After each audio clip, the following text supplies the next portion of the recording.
rise to 103.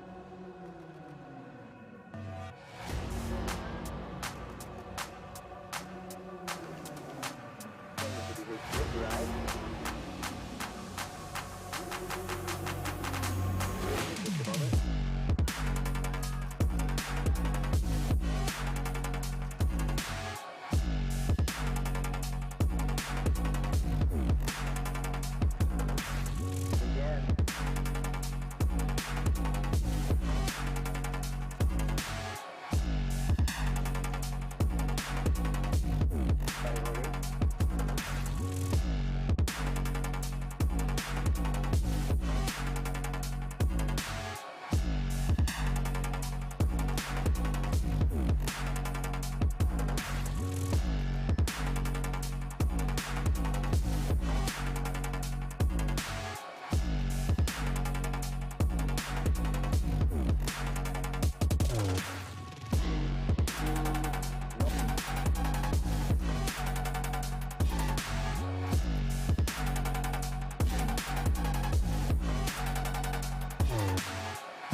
Championships 2023, and we saw some amazing action from all the surfers, including the women today. Tune in tomorrow for more.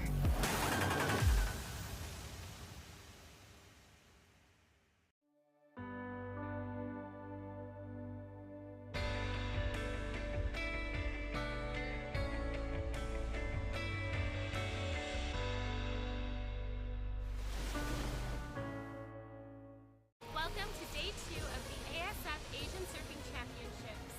Waves are absolutely amazing here today in the Maldives, and we're on for another day of competition. Tune in. Third wave.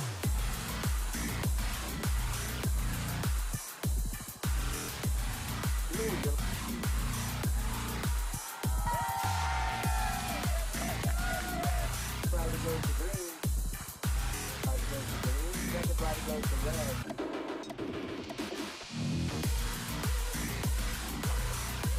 30 seconds.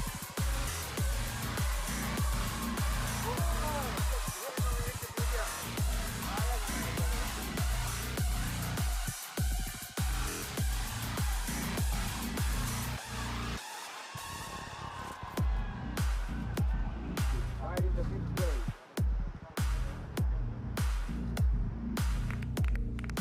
Opening up. Red, first ride. Advance equal Watanabe.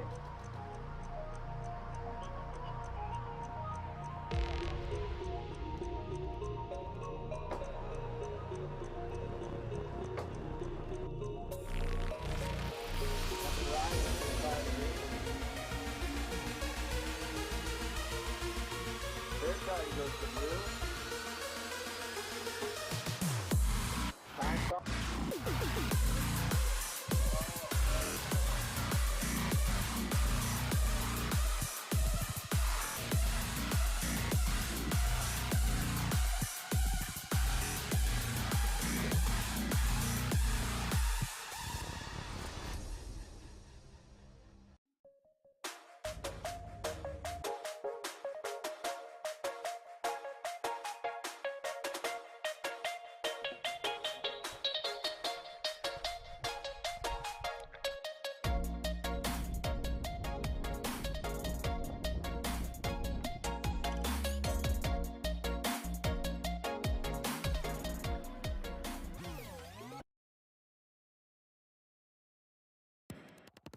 Welcome to day 1 of the ASF Asian Surfing Championships here at Thulusdhoo.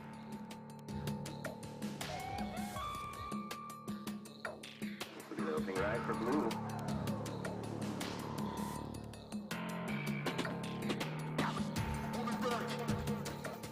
This will be his fourth wave.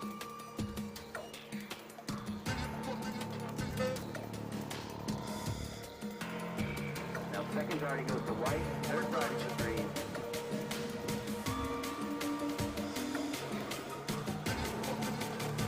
Blue up and riding, fourth wave.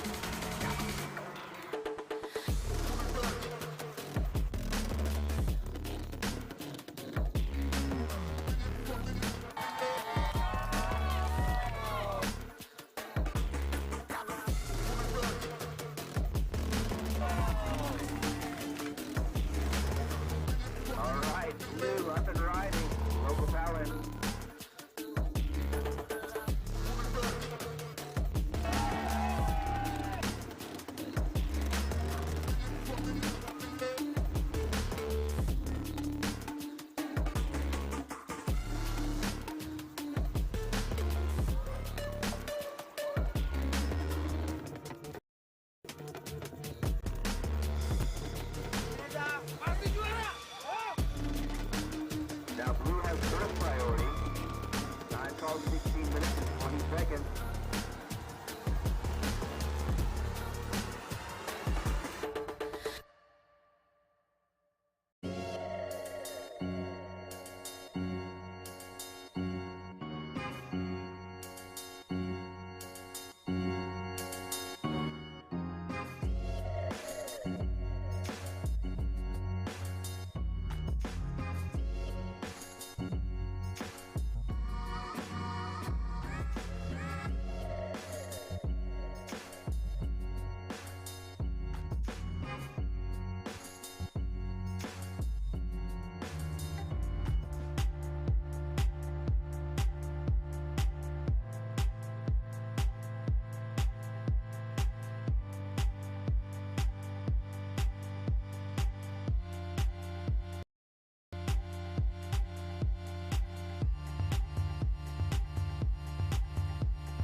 Welcome to Day 7 of the ASF Asian Surfing Championships 2023. We get to witness some more exciting heats of competition, so tune in.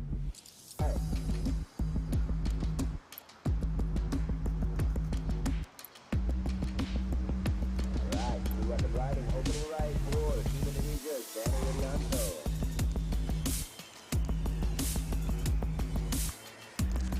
Green up and riding, first starting now with blue. First body goes to red.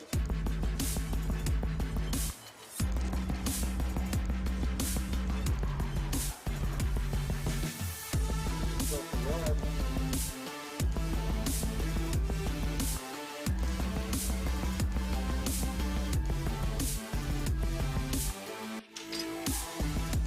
Wave between Korea and Noah.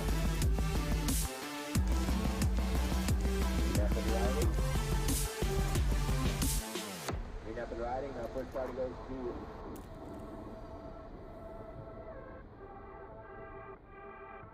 blue, third party goes to white, and in green, 21 minutes.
Welcome to Day 6 of the ASF Asian Surfing Championships 2023. We had another beautiful day of competition here, so tune in to watch.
Wakabe opening wave. 22 minutes remaining. First priority green. Waiting on the first floor of blue.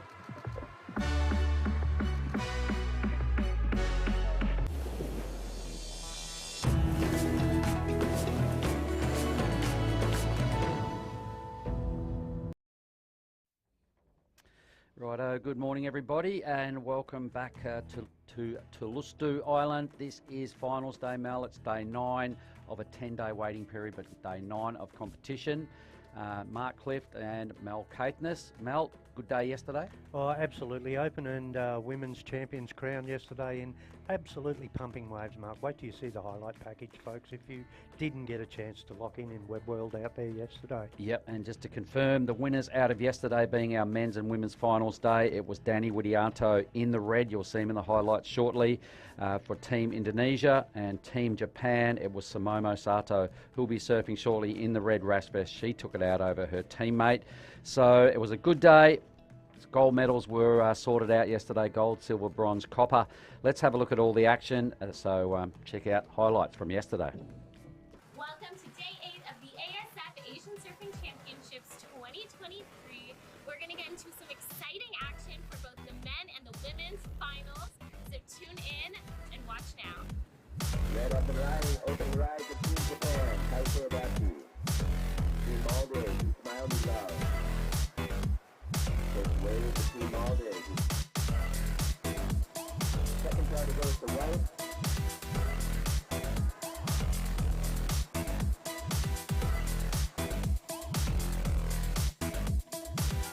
Green up and riding. Now first party goes to blue. Second party goes to red.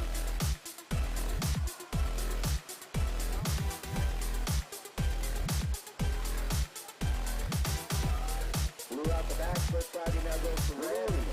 Your last wave. 10.0.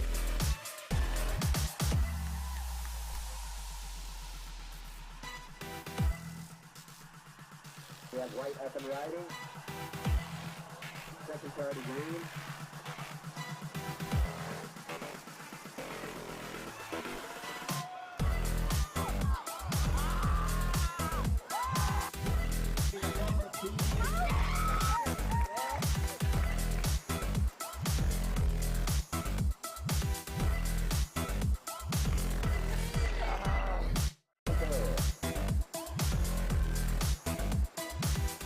First party blue, second party green, waiting on the opening score for 8 minutes and 45 seconds.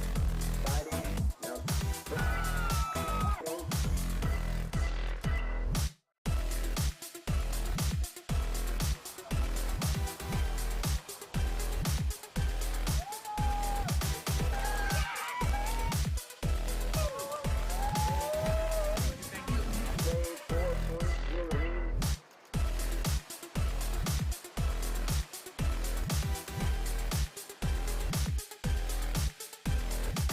Blue, your last wave, 2.8.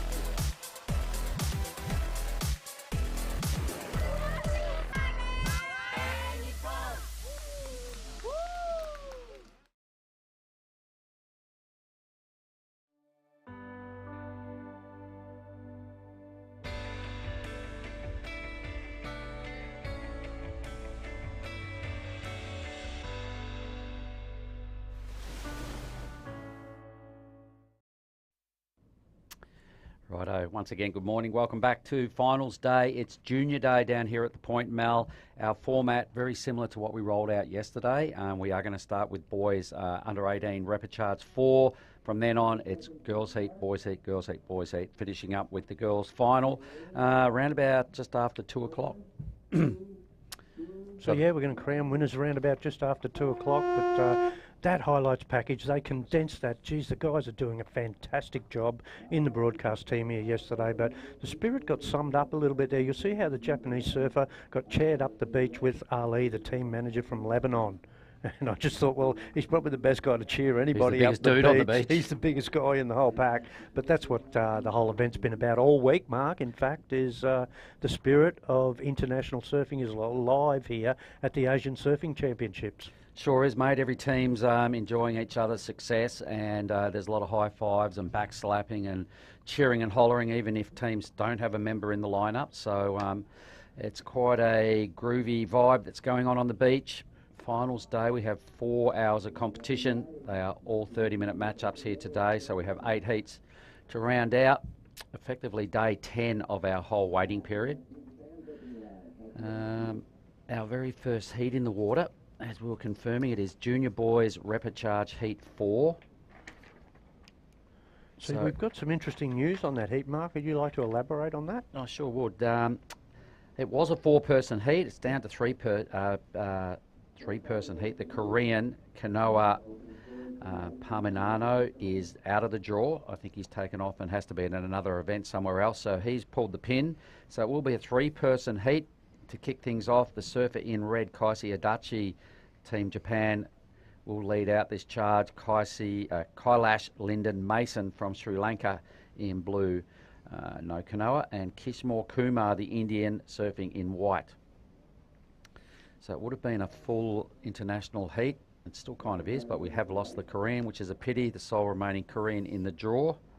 Either way, there's a lot to like about the quality in the lineup. I guess out of this heat, do not get last. No, not at all. And it's been, as we spoke about together earlier on this morning, there it is. There's a confirmation of the colours for everybody out in Web World. But yeah, we spoke about that this morning. It's just such a good draw, isn't it? The way they've designed this and the way the draw works, that it's fair for everybody to see who really is the best surfer on the day. And look, our Open men's winner, he didn't even put a foot wrong, except for, I think, one ungainly dismount yesterday. The rest of the event, he built momentum, and a very, very worthy winner from Indonesia, Mark. All right, so ripping straight into it. It's the surfer in blue, so this is Kailash Lyndon Mason, the Sri Lankan. You can see by the conditions, ladies and gentlemen, look, the sun's still out, it's still offshore. No drama there. The swell's lost a fair bit of its oomph overnight, Mel. It's arguably the smallest day of competition. So the organisers yesterday opting to finish up the men's and women's main events to get to this point and call today Junior Day. And it's probably not a bad theory either, really, because there's a lot of people that are doubled up in 2 divisions. Had we finished the event yesterday, sure, the surf was better, but there would have been some surfers surfing 6 times, and they've probably just gone, whoa, whoa, whoa, that's a bit hectic. 100%. And yeah, look, conditions are still doable. Contestable is a word that we sort of like to banter around a little bit. But look, for me, 2 foot today, odd, maybe 3 foot set, and it's going to be all about positioning in the lineup. You're going to want to be able to read the lineup. I would think that you're probably going to be going up the reef a little bit more. Let's have a look at the first opening ride for today. So yeah, a Sri Lankan competitor who's only a neighbour here to the Maldivian Islands. He gets his feet on the wax. He's got his best turn as his first turn. Just a little bit of bunny hopping there to try and see if he can improve on that. And our surfer in red, this is Kaisi Adachi. So Kaisi here gets the benefit of the white water, if you'll call it a benefit, of the previous wave. But look, here we go. Just the wave has run out of puff, Mark. As you said, it's arguably the smallest day of the event window thus far. So it's going to bring out a different choice of equipment and a different way of surfing here at the moment. So who adapts in the juniors here today will probably ultimately be the king. So this is the replay of Kailash, the Indians, the Sri Lankan surfer, 17 years of age, obviously on his backhand. His favourite wave is Hikaiwa. That's the main point. That's where he lives. On his 5'8" blade this morning, I imagine quite a few crew would have opted for the epoxy construction in these lightweight surf. Good point. But I think today, Mal, a big part of being successful out here in these conditions is the fast takeoff, the right, speed on your entry point, that quick get up and that fast little lift turn just to, keep pace and create your own speed and then turn that into some scores. Yeah, well, ex-pro surfer Josh Parmentier, I've been away on a couple of trips with him when he was coaching, and in these conditions, he used to just go, simplify everything. Let's get this right down to the microscope.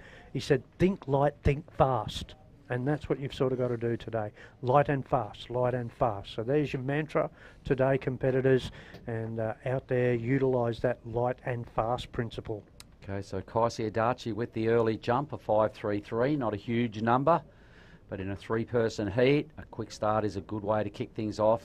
30-minute matchups. The Sri Lankan with a 3.50, the Indian with a 2.50. And it's a pity we did lose the Korean, the sole remaining Korean in the draw. think he's gone off to another QS event somewhere else. I think it's Japan. Yeah, I think it's a QS 3-star, someone was saying this morning, in Japan. All good? All right, so it is. And what will happen out of these 3 surfers is 2 of them that advance will wait in kind of a qualifying semi-final for the 2 losers in the main round coming up in a little while. So Kailash Lyndon Mason chipping away on his backhand. This is the 350, so really didn't get his teeth stuck into it too much.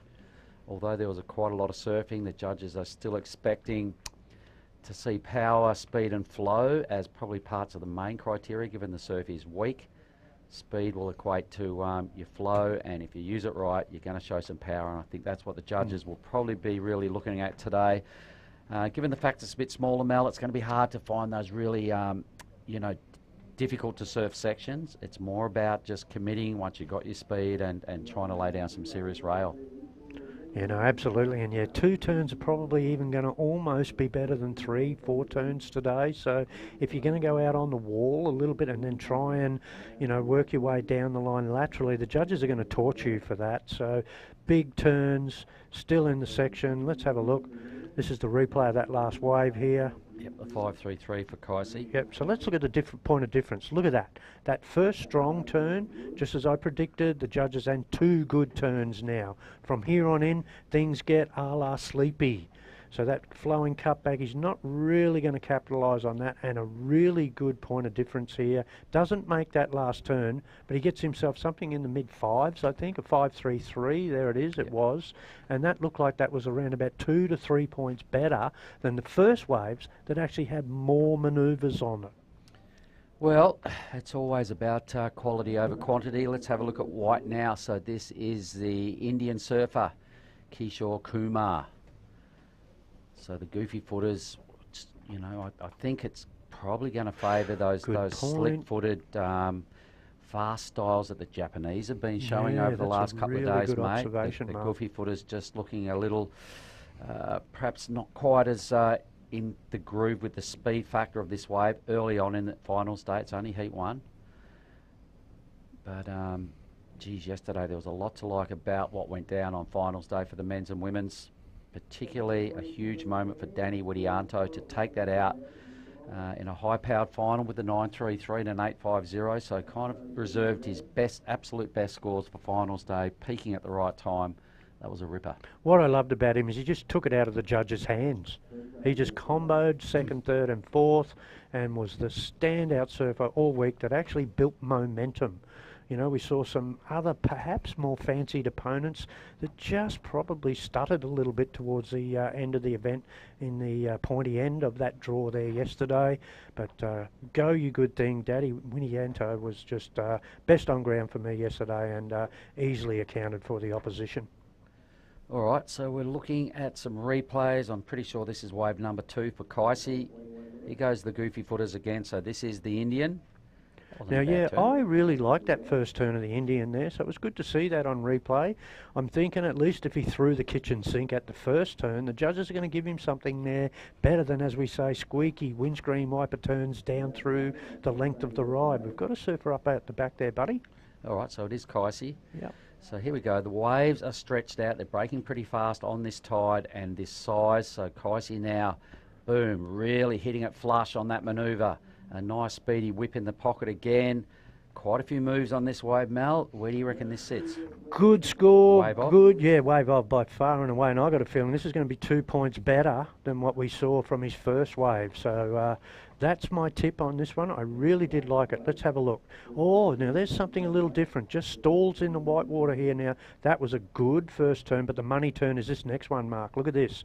Down the line, now projecting out of the bottom, punches that thing into the lip. So well, he was going so fast, he surfed off screen. So, yeah, I can't. We'll let them drag that back up again, That's and we'll all talk about it in a minute. But it was the second turn that a lot of this number will come. Yeah. His previous number, he backed it up with a 4.5. Yep. All right, so he started with a 5.33, backed it up with a 4.5. That was his third wave. We're calling pretty good. So we'll have a decent lead once that number drops. So the 2 goofy footers will be playing catch up, surfing for that all-important second position. They want to make their way through to that repechage semi-final where they'll be sitting waiting for Heat 3 to be completed of the day, which will be under 18 boys main round 4. Bang. Their scores infrared are 747. So for me, I was 725 on that one, and I'm really liking that. The judges actually really meant that some. Oh, 767. I'm sorry, this is just a little bit hard to see here. So that's even better, 767. So that means one judge would have thrown an 8 at that, and that's the reason why. Look at that. Yep, that quality. Was massive, that turn. So the judges sending that clear message to the competitors, mate, that if you got some speed, go top to bottom, use your rail where possible, take a chance. It is finals day. They want to see some risk in your surfing. Although we've hinted that conditions are smaller here today, mate, it is the same for everybody. So there's no point sooking about it. You've just got to get on with the job. Pick 2 good waves. 30 minutes is quite a fair playing field. The overview of our little island. There goes Team India. Yeah. All smiles. Check them out. We're going to hear from one of those guys. Yeah, boys. How are you, fellas? Heat number 3. We're going to get Alex out here a bit later on, the president of their federation. He's going to have a chat in Heat 3 because there is another Indian surfer coming up there. Which is great to see, eh? Yep, so they're hedging their bets that Kishore Kumar gets through, and we'll make it 2 Indians in that third heat of the day. Let's see. Yeah, no, that was a great individual single turn. It was the second turn of that repertoire of Kaisi there at the moment. Yeah, judges dined out on that mark. They really liked it, and 767 means that one judge would have thrown an 8 for this. So there's the first turn. I love the replay, boys. Thanks for this. But this is what we're talking about here, folks. Shka! Yep, that's massive. That was so good, right in the pocket. Just suspended that little bit of shard action in the sky, and you just watch those water droplets fall back down in succession. So yeah, he's really hit that thing bang on 12 o'clock. And the good news is that there's still room to go up in the scale. So the boys, giving it a good score, but there's still more, around 2.5 points better that they could expect to see out of today. So they're hoping, should somebody get that move going a couple of times, then they will take full advantage of the highest end of the scale, get up there into the excellent range. So at this stage, it is Kishore Kumar with a couple of scores. They're both pretty minor. They're both in the 2-point range, so he's going to have to work on that. He needs himself a combo to win, but he's got to try and fend off the Sri Lankan in blue. Sri Lankan needs just not even 2 points to get up there at this stage. So the Sri Lankan sitting on a 3-5-0 as the better number out of the 2 challengers, trying to get into that all-important second spot. Now listen, mate, after the week we've had, and I know it's early days, we'll get to the end now, but Fun Factor 101, what's your rating for the event this week that we've spent here in Thulusdhoo Island? Definitely one of the best trips I've done in a lot of years. Really, really good times here. It seems like it's just, it feels like it's been longer than 2 weeks at the event. This is day 10. Our first opening ceremony happened way back last Saturday. This is Monday, so yep, day 10 of a 10-day waiting period. Highlights really just the surf and the performances. I think the coolest thing out of this event was just the camaraderie, the vibe on the beach. There's limited ego at this event. There's a lot of minor countries that never step into the spotlight that have been here, and they're really soaking up their moment in the sun, time to shine. So just the stoke, that they're here, and some of them have only been surfing a year or less or under 2 years, but their stoke is the same, and I think it's just a really good blend of just these Asian nations all coming together. It's been unreal. And I think the big ambassador for the whole week has been Surfer Sam, Mark. Out of Palestine. What a legend that guy is. Yep. Big shock of curly hair going on there. He's absolutely ripped. He's as fit as, and he's walking around with those round silver sunnies all week, and just like, what a rock star. Been having early surfs with him most mornings, mate. He's trying to get his wave count up. He didn't surf for a couple of years before he got here, so that's what we're talking about, is people that are just a lot less experience at our regular events we get to attend, Mel. But let's have a look at Kailash now, the Sri Lankan surfer. Backhand. Tries a little chop up, pulls it off. Okay, great. So he'll definitely move into second. So it'd be good to see this wave again from the front view. Yeah. It can look a little flat and hard to determine just how bossy turns were. Did Now mix it up nicely. Yeah, I'm going to flash back to the Dave Nielsen days this day when I go through this one. So let's have a look. This is mid-range, mid-face, carving backhand turn. He's gone off screen a little bit there, so we'll leave that to the boys to come back with another replay on that. But yeah, here we go. So there it is. There it is. Mid-wave, sort of carving back on this one. Bunny hop, and then he goes the cheese whiz, that one's called, as a matter of fact, in the old days. Chop hop was in the whitewater, and if it was out on the green wall face, the boys used to call it a cheese whiz back in the old days. Righto, well, he will go to second. He had a better number than anything that Keeshaw's put up, so he needed only 2 points for sure. He'll get that. Next heat is getting ready there in the chute. It looks like Isabel, who yesterday got a 4th placing in the Open Women's. Good stuff. So a lot of these surfers have doubled up in their divisions. And in fact, in the junior men's here this morning, mate, we still have 4 Japanese surfers, their whole team, effectively. So Kaisi here in the lead. He's trying to become one of those guys. They're trying to make it all Team Japan in the big GF. That's where they're heading. No, I couldn't agree more. You know, this is probably where their focus was. As we know, they pretty well much loaded up in the open division. So, yeah, yesterday we saw some great surfing from them, but unfortunately unable to take home the gold medal for them. But I've got a feeling today could be a really big day for Team Japan. And Junya, their coach, what a legend that guy really is. He's doing a great job with his charges, so we wish him all the best. And here we go. If we just have a look at this little wave, there it is, the cheese whiz on the face. 283 for that effort. Yep. So just enough to get on to second. As compared to what Red's doing, the judges are going, no, we want to see a little bit more of the power aspect of surfing here. The 2 goofy footers, although they're getting some moves going on, Mel, struggling to really tap into the power part of the criteria, so their numbers are quite low. And looking at and speaking about Team Japan, in the men's draw yesterday, Ricky Sato got a 2nd. We're going to be seeing him surf a little later on. Iko Watanabe, 10-point ride yesterday. He got a 4th placing. In the women's, they cleaned up. They cleaned gold up. Well and done. silver. Sumomo Sato and Mirai Akita. Sumomo with the gold, Mirai with the silver. So continuing as the nation to really keep an eye on. We have quite a number of those young ladies still left in the draw as well. So Team Japan, you can see Junior there, their team manager, just assisting their riders, helping them get in the groove here on finals day. Coming pretty close now, a bit of a shootout for 2nd spot. But I like your expert commentary and observation there. The goofy footers are going to find this hard today, mate. Yep, I'd rather be toe side on this small, weak little swell where you've got to be fast. There's not a lot of room to move from the bottom to the top, so you've got to get on the gas pedal, and just as soon as the wave backs off a smidge, you've got to be ready to pounce. In fact, Kailash's score is not in. The boys are having a debate about it upstairs. Has a 350. They're still thinking about the little squeaky turn plus the little cheese whiz, as you were saying, Mel. 11 minutes to go. Red, no-brainer, strong lead. The 767 and the 533 is going to stack up at the end of the heat as probably his winning moves, and a really good tactic to burst out of the gates like that. Looking really fast and sharp on his forehand is Kaisi.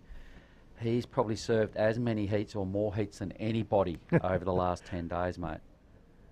So here we go. I thought someone might try this, as a matter of fact, in these small conditions. So yeah, he goes for the frontside air reverse on his forehand there, going left. I'm not so sure. We saw quite a good example of that manoeuvre yesterday from the Japanese surfer, but it only got him in the late 3s. So the judges have set that down, that hang on a sec, we're judging a right-hand point here, and that going left is really not cool. So I'd be sort of saying, team coaches, dismiss that. It's not really going to work for you guys going left today, my interpretation. Unless you perhaps need a 1 to get through. That's true. That's probably about the only time you'd go, well, if you've got to do it and there's 30 seconds left and you need a 1, you've got to do what you've got to do. Apart from that, I think you'd probably get yourself in a little bit of trouble if you happen to keep that as a tactic. There goes the wise heads. Yep, all the wise heads there, the bosses of the event out of the Asian Surfing Federation, having a bit of a powwow I guess, on today's proceedings, and the opening ceremony is going to go down this afternoon at 4 will. o'clock, Mel. So all the medals will get handed out at from 4 o'clock onwards. Now I'm wondering if the palm frond fish is going to make an appearance again this afternoon. I'm sure they've got something else up their sleeve, mate. They love a ceremony here. They put a lot of time and effort into it. So Kishore Kumar in third place. He needs only a 3.9. He's got himself first priority. So we're talking about the surfer in white. You can see him in the middle of the screen. 3.9 to stay, move into second place. Last wave in a couple of waves ago for Kailash, that little whippy cheese whiz, a 3.23. So his total is 1.4 points better than Kishore, and he needs himself a huge number to go into the lead. So it's all about trying second spot, isn't it, mate? Trying to get to second and maintain that throughout the next 8.5 minutes. And then just get a little bit of a, in inverted commas, better draw in the heat going ahead. First and second will do. Third's got to then come back and have another crack. Well, it's kind of, no, not out of this one. This is a repechage. Third and fourth are on the sidelines. They're out. Okay, so first and second we'll be waiting after this heat for whoever dips out of main round sort of qualifying semi. My apologies. Yep, so two surfers do dip out of this one. We know the Korean surfer Kanoa did not make it to this heat, so that will be our fourth placing. So do not get third here, and you'll be getting another opportunity. Meanwhile, it is white, so this is Kishore Kumar, the Indian. That's a better move, Mel. Nice strong bottom turn, really punches the board up above the lip. I really like that. I'm with you. I think it's his best wave. Kishore, what's he got as his best wave at this point? Only a bunch of twos. It's only a bunch of twos, so definitely his best wave. Here we go. This is what point of difference. That is a little bit hung dog up there in the roof, but the intent was there. He hit it, he completed it. And where do we go with this? Kishore? Did a really good strong bottom turn to get that second move in. I think he needs a 3.9. 3.9. Ooh. For me, I'm not going to give it to him. Right. I'm thinking that he's probably in the mid-threes and he's only going to just miss out with this. Probably going to be really close. I think the judges will pick up on just the quality and the speed of that second bottom turn, board above the lip. Once again, the surfing they're doing, the goofies, is just looking a little flaky in comparison to red. So they're doing their best and they are sort of getting some moves going on, but in comparison to Kaisi and the convincingness in his manoeuvres, there it is, it's a 4-4, so he does move into second by half a point. There you go. So there we go, the judges were picking up on that second turn, the quality of the bottom turn, top turn combo. Did get half his board above the lip on that second hit and kind of punched up through the lip as it was coming down on him. So I guess the degree of difficulty on the second move was also noted. 4.4, his best number. So what does Kailash need now, mate? Okay, so Kailash now in the third place position. He needs a 3.74. So that's not even out of the question. The time is well and truly on his side. And yeah, that's this is going to really be a good fight for requalification here. But I like your point there. I reckon the judges did focus on the bottom turn mark. So, you know, when you're in these sort of more marginal conditions, you've got to look at something there. And no, I'm rating that highly. He brought good call. It from fairly downtown as well. He was behind the foam when he laid it on rail.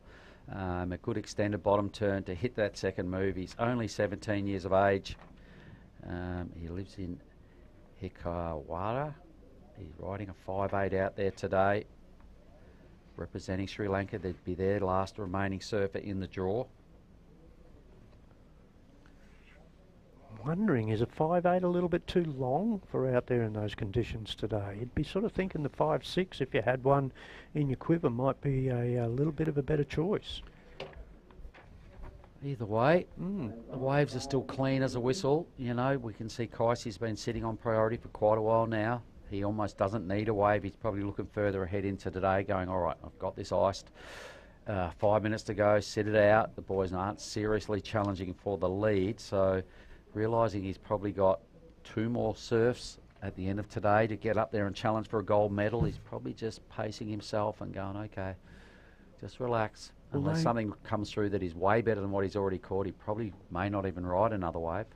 Well, that's a really, really good point because let's face it, yesterday they did look like they'd peaked a little bit early and they were forcing a little bit of their surfing yesterday, and Danny just went strength to strength to strength. So whether or not they're going to do the same thing here now, and as you say, maybe pull up anchor there, out the back, just sort of hold priority. If there's something better comes through, possibly surf that wave, but I get it, that you get it. But yeah, Kaisi Adachi doesn't really have to do too much at the moment. It's about pacing himself for that gold medal later on in the day. And he's squarely going to be coming up against some red-hot campaigners too, because looking ahead into the draw, that qualifying semi-final has got 3 Japanese surfers in it.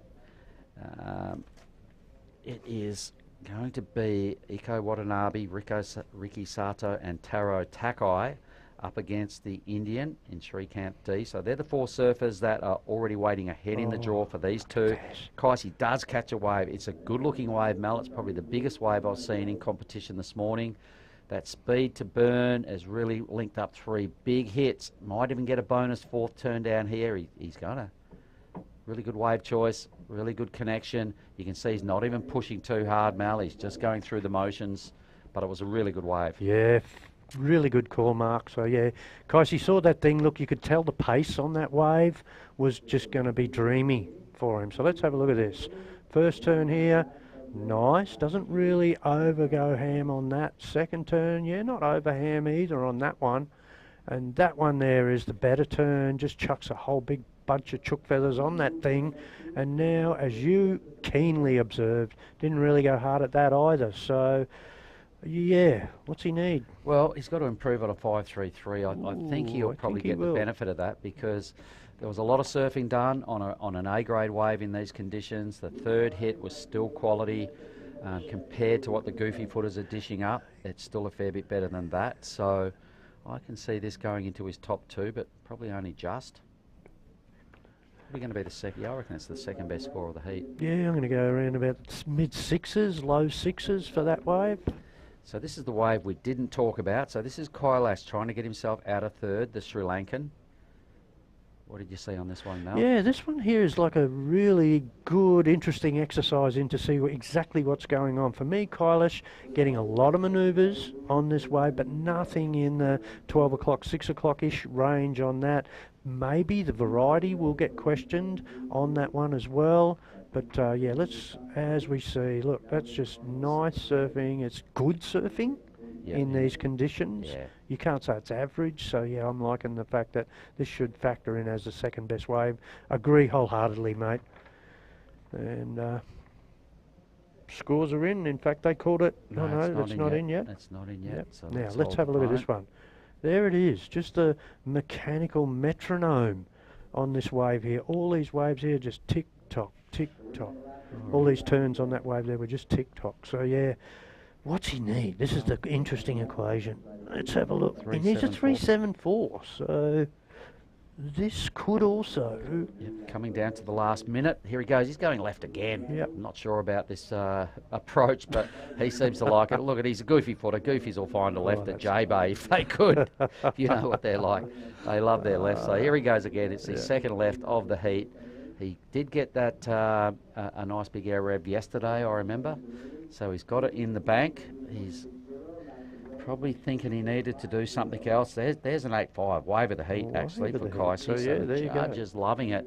There's a lot of sort of spicy fast surfing on an absolute A-grade wave. It nailed the win, hands down. We'll end up with a huge combo, 16-17 two-wave total. That is first place. Let's go. Rock solid. Blues number is in at a 3.6, so fell a little short, 0.13 short of what he needed. Yeah, that's close. So this heat is done in 10 seconds. Red's first. It's going to be white finishing in second. So Kishore Kumar, the Indian, is through. So he'll be waiting in the repechage semi-final for the losers of heat number 3 shortly. So Mel, that was quite interesting, but fantastic display from Kaisi, the Japanese. Hey, and it says it all. There are still 8s, there's still 7s out there, Mark. So, you know, there are some good waves on offer here for the juniors today. All right, so let's have a look at the recap of that heat. We'll be right back with the first look at the junior girls after this.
Fourth priority goes to White. We'll have an opening score for White in just a moment.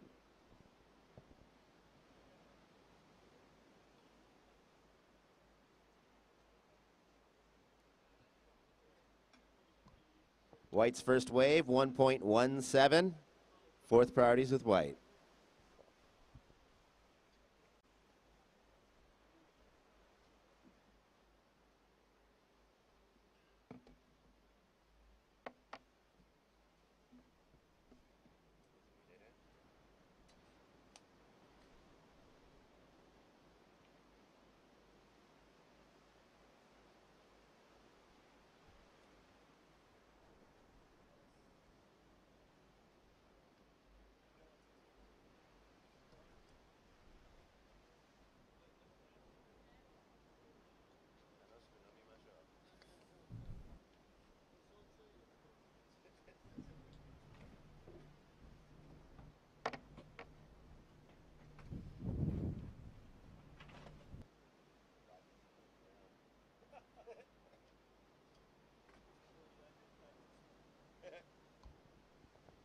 Time call, 28 minutes. Fourth priorities with White. White has the first score on the board. It's a 1.17.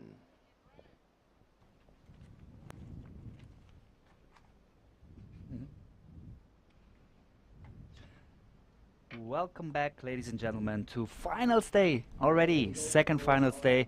Today it's the sub 18 that we are going to see in the finals. Right now we are looking at the girls sub 18 repechage round 3 heat 1 with surfer in white, Rikai Shoji from Japan, Izzy Isabel Faye Hicks surfing for Thailand in red, surfer from China in blue, Yinchuan Cheng, and in green also Chinese surfer Jinqing Cheng.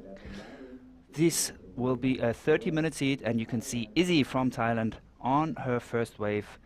You can see that the swell dropped compared to yesterday, but still plenty of nice waves, as we already saw in the last heat, with a 7+ score. And together with me, I'm Afridun Amu.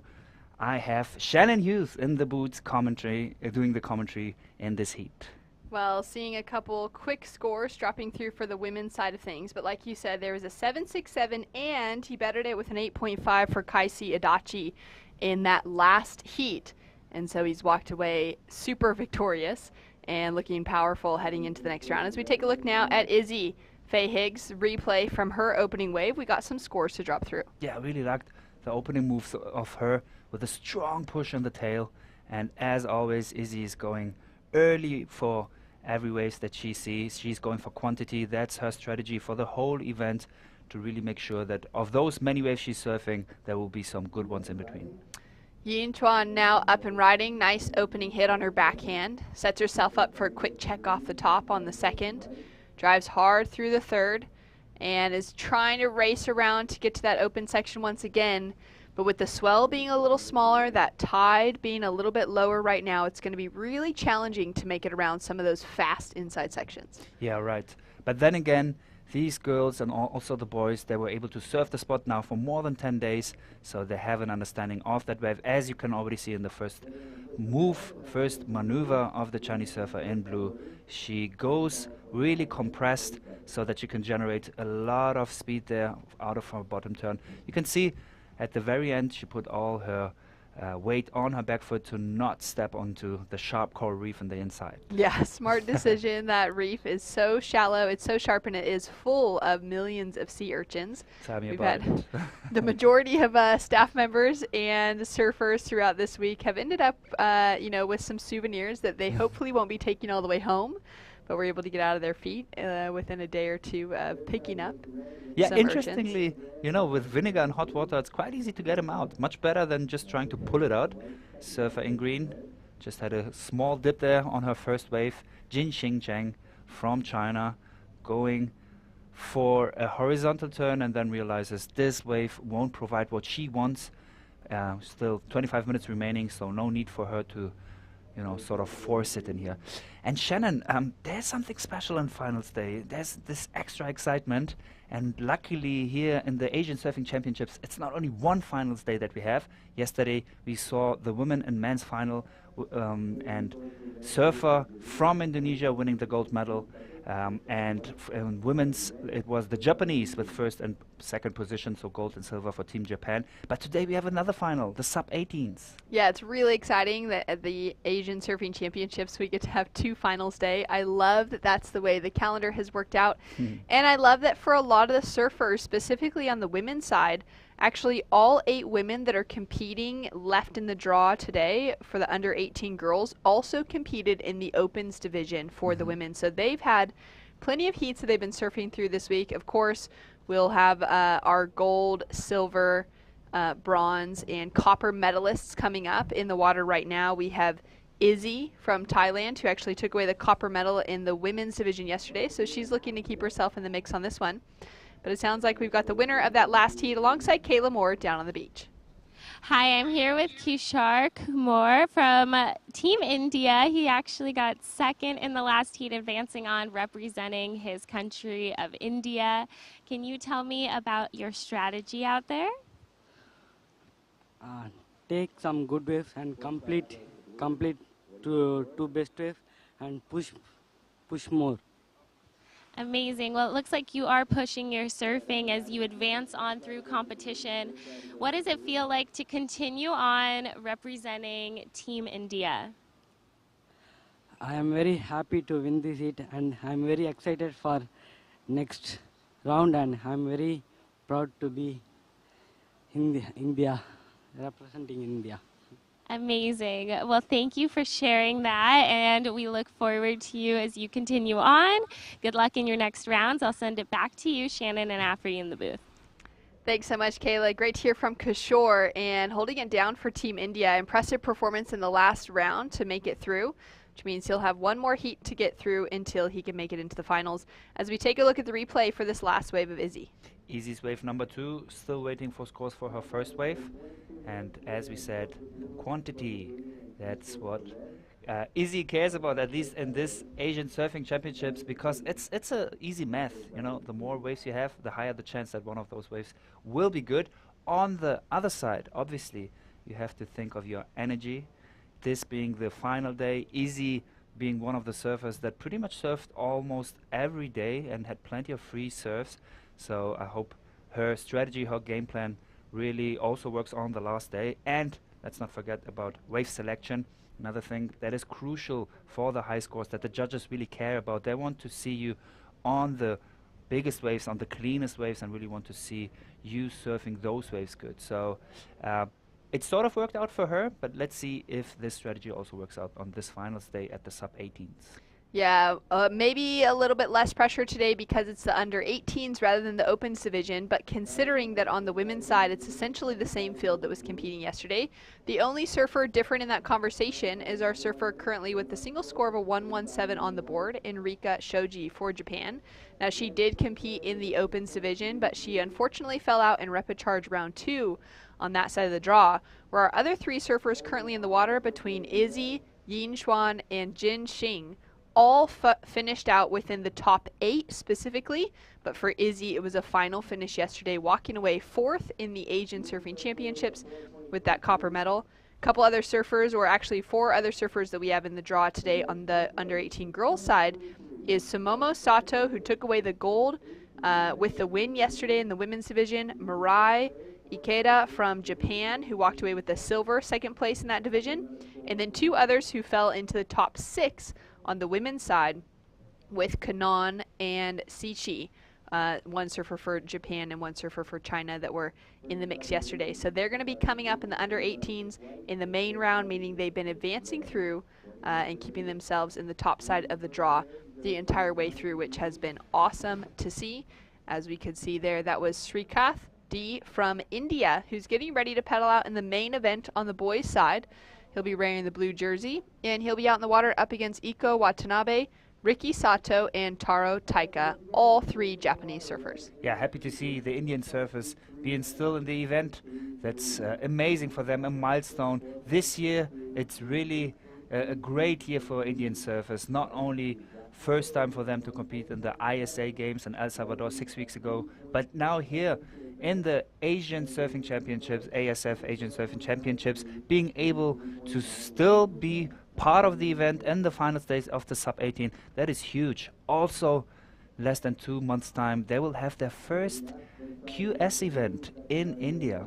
Yeah, huge bit of progression for surfing out of India as we take a look at some powerful surfing from our surfer in green, Jin Xing, for Team China, putting together really her first wave of this heat. We'll take a look and then we'll roll through the scores so far. Very compressed in our bottom turn to be able to generate maximum power in the smaller waves that we are seeing so far today compared to the last days that we had. But coming back to Indian team, it is a great year for them, but you know what? It's actually a great year for all Asian surfers, for all Asian surfing nations, starting from surfing, becoming Olympic. There you can see some other competitors from the Asian continent in left, surfer from Iran, and then you can see surfer from Lebanon and Team Saudi Arabia sitting together, having a chat, discussing how beautiful this experience is that they have in Thulusdhoo, Maldives. You know what? It's, as I said, not only the Indians that won this year when it comes to surfing, but it was the whole continent. You know, everybody just being together, surfing perfect waves in the Asian Surfing Championships, connecting with each other, and you know what, that's a great start for the next couple of years. It's so true. This year's Asian Surfing Championships was the biggest ever with 18 countries represented, 87 surfers in the draw. Now the reason it's taken us nearly 10 days to get through competition is because we've introduced the rapid charge round as well. So that's meant that every surfer's had that opportunity for a double elimination draw where they had 2 chances. If they lost out, then they were going to have that second chance always to be able to be advancing through. So amazing to see so many great nations represented from this region of the world, and to be able to see that progression coming through for some countries like Lebanon, like Iran, like Saudi Arabia, and then the strength of some of those other surfing nations that we're more familiar with, like Indonesia, China, Japan, India, Sri Lanka, that we know have had world-class waves, as well as here in the Maldives, Mongolia and Malaysia in the mix as well. It's been so fun to be able to see each of those surfers represented, and yourself competing for Team Afghanistan. Whoop, whoop. And you know what? It's not only great for itself to have the Asian Surfing Championships and allowing these athletes to get a taste of some of the best waves in the world. It's actually a nice stepping stone too to be able to surf in the ISA Games the next couple of years. Yin Chuan now up and riding, unfortunately falls on that opening turn. She's trying so hard to hold on to it, but that'll go incomplete. Now current situation in the water as we take one more look at this one. We've got 16 minutes on the clock, and it was just coming out of that first turn for our surfer in blue that she falls. So 16 minutes, 25 seconds remaining. Surfer in red sitting in the lead, Izzy Higgs for Team Thailand. Actually lives the majority of her time in Sydney, New South Wales, and Australia. She's got a 6.33 and a 6.83 on the board, so started out very strong. Our surfer in the blue jersey sitting in second, Yin Chuan, with a 4.83 to open, just a 1.5 for that last wave.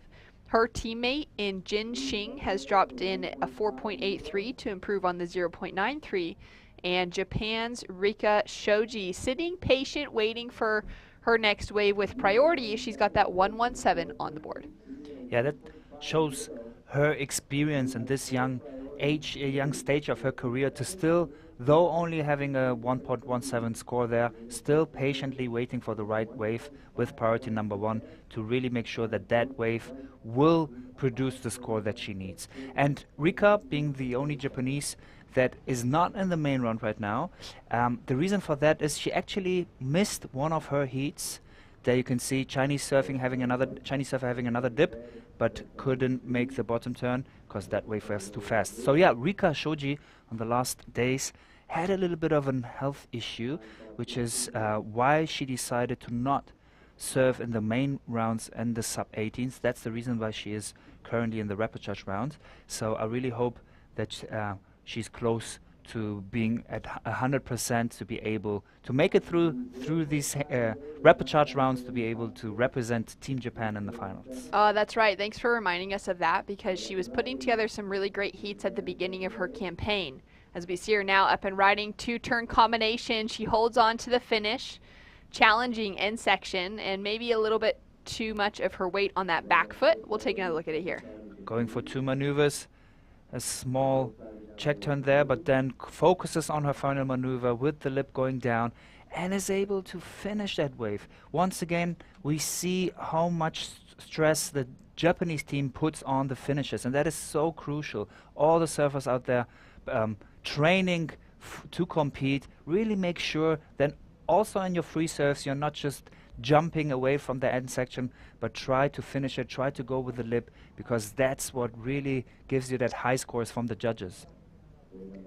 Here you can see the scenery right next to the judges, the beach marshals, having obviously not only us, the competitors and the staff of the Asian Surfing Championships at Thulusdhoo Island, but many, many tourists too.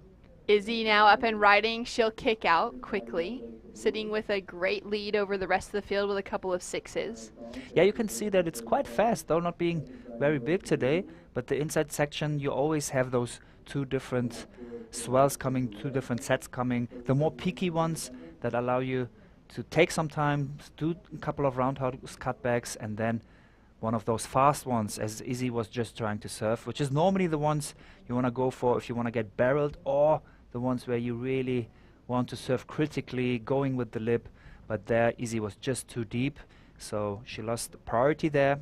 But still 30 minutes to go. Izzy has a comfortable lead of 13.16, followed by Chinese surfer in blue, Yin Chuan Cheng, with the 6.33, needing a 8.33 to for the first place. But since position 1 and 2 would advance to the next round, she can be sort of sitting comfortably there, having first priority.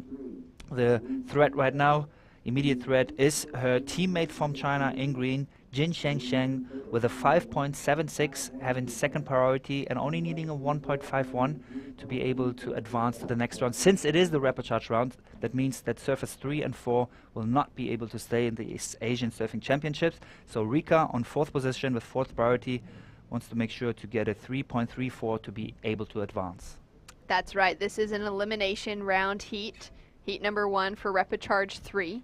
And coming up for our next heat, we'll be into our main round on the boys' side of the calendar. We'll be seeing the top 2 surfers advancing straight into the grand final, and the bottom 2 surfers will be falling into the repechage final. On the women's side, or the girls' side, we're seeing some great surfing done by Izzy Higgs, who made it into the finals yesterday. Found a great run on her way through to that final appearance. And she's already sitting there with a couple of great 6s on the board.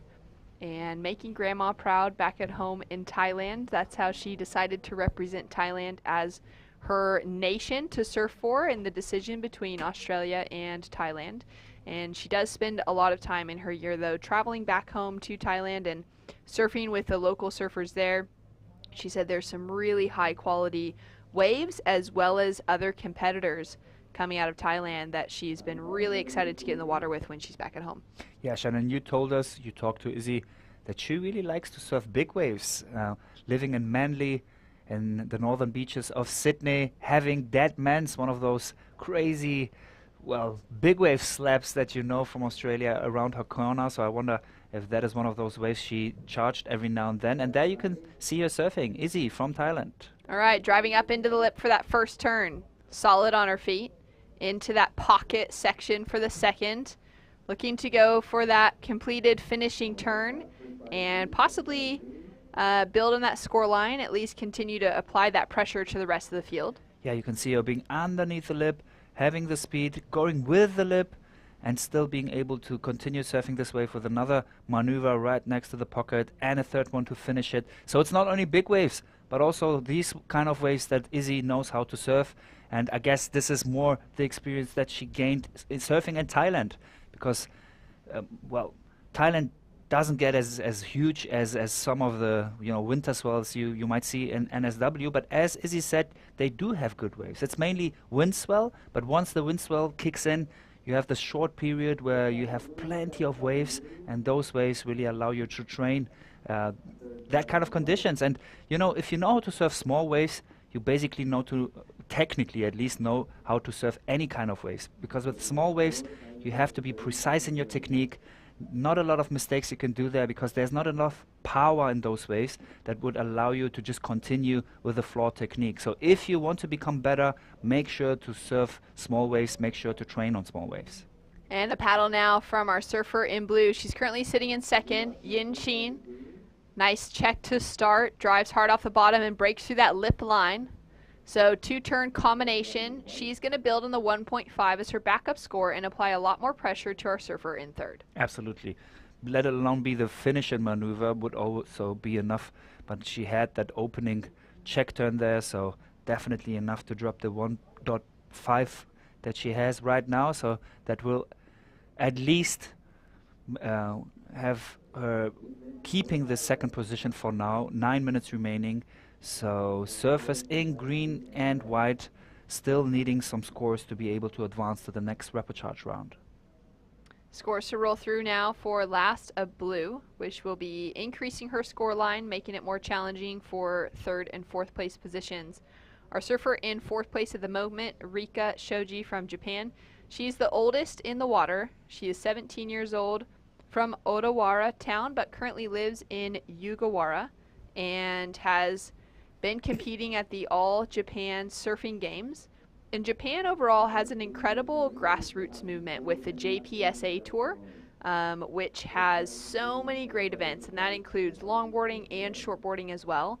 It's really an incredible kind of run of national events that help to grow these surfers from a young age to learn how to compete, to get some great coaching, to be able to mingle and meet surfers that are from that slightly older generation for the young ones coming through, and to really be able to have that influence overall, which has really helped the strength of the Japanese team on a actual national team level to be running these events through the JPSA year after year. Absolutely, and we already talked about it.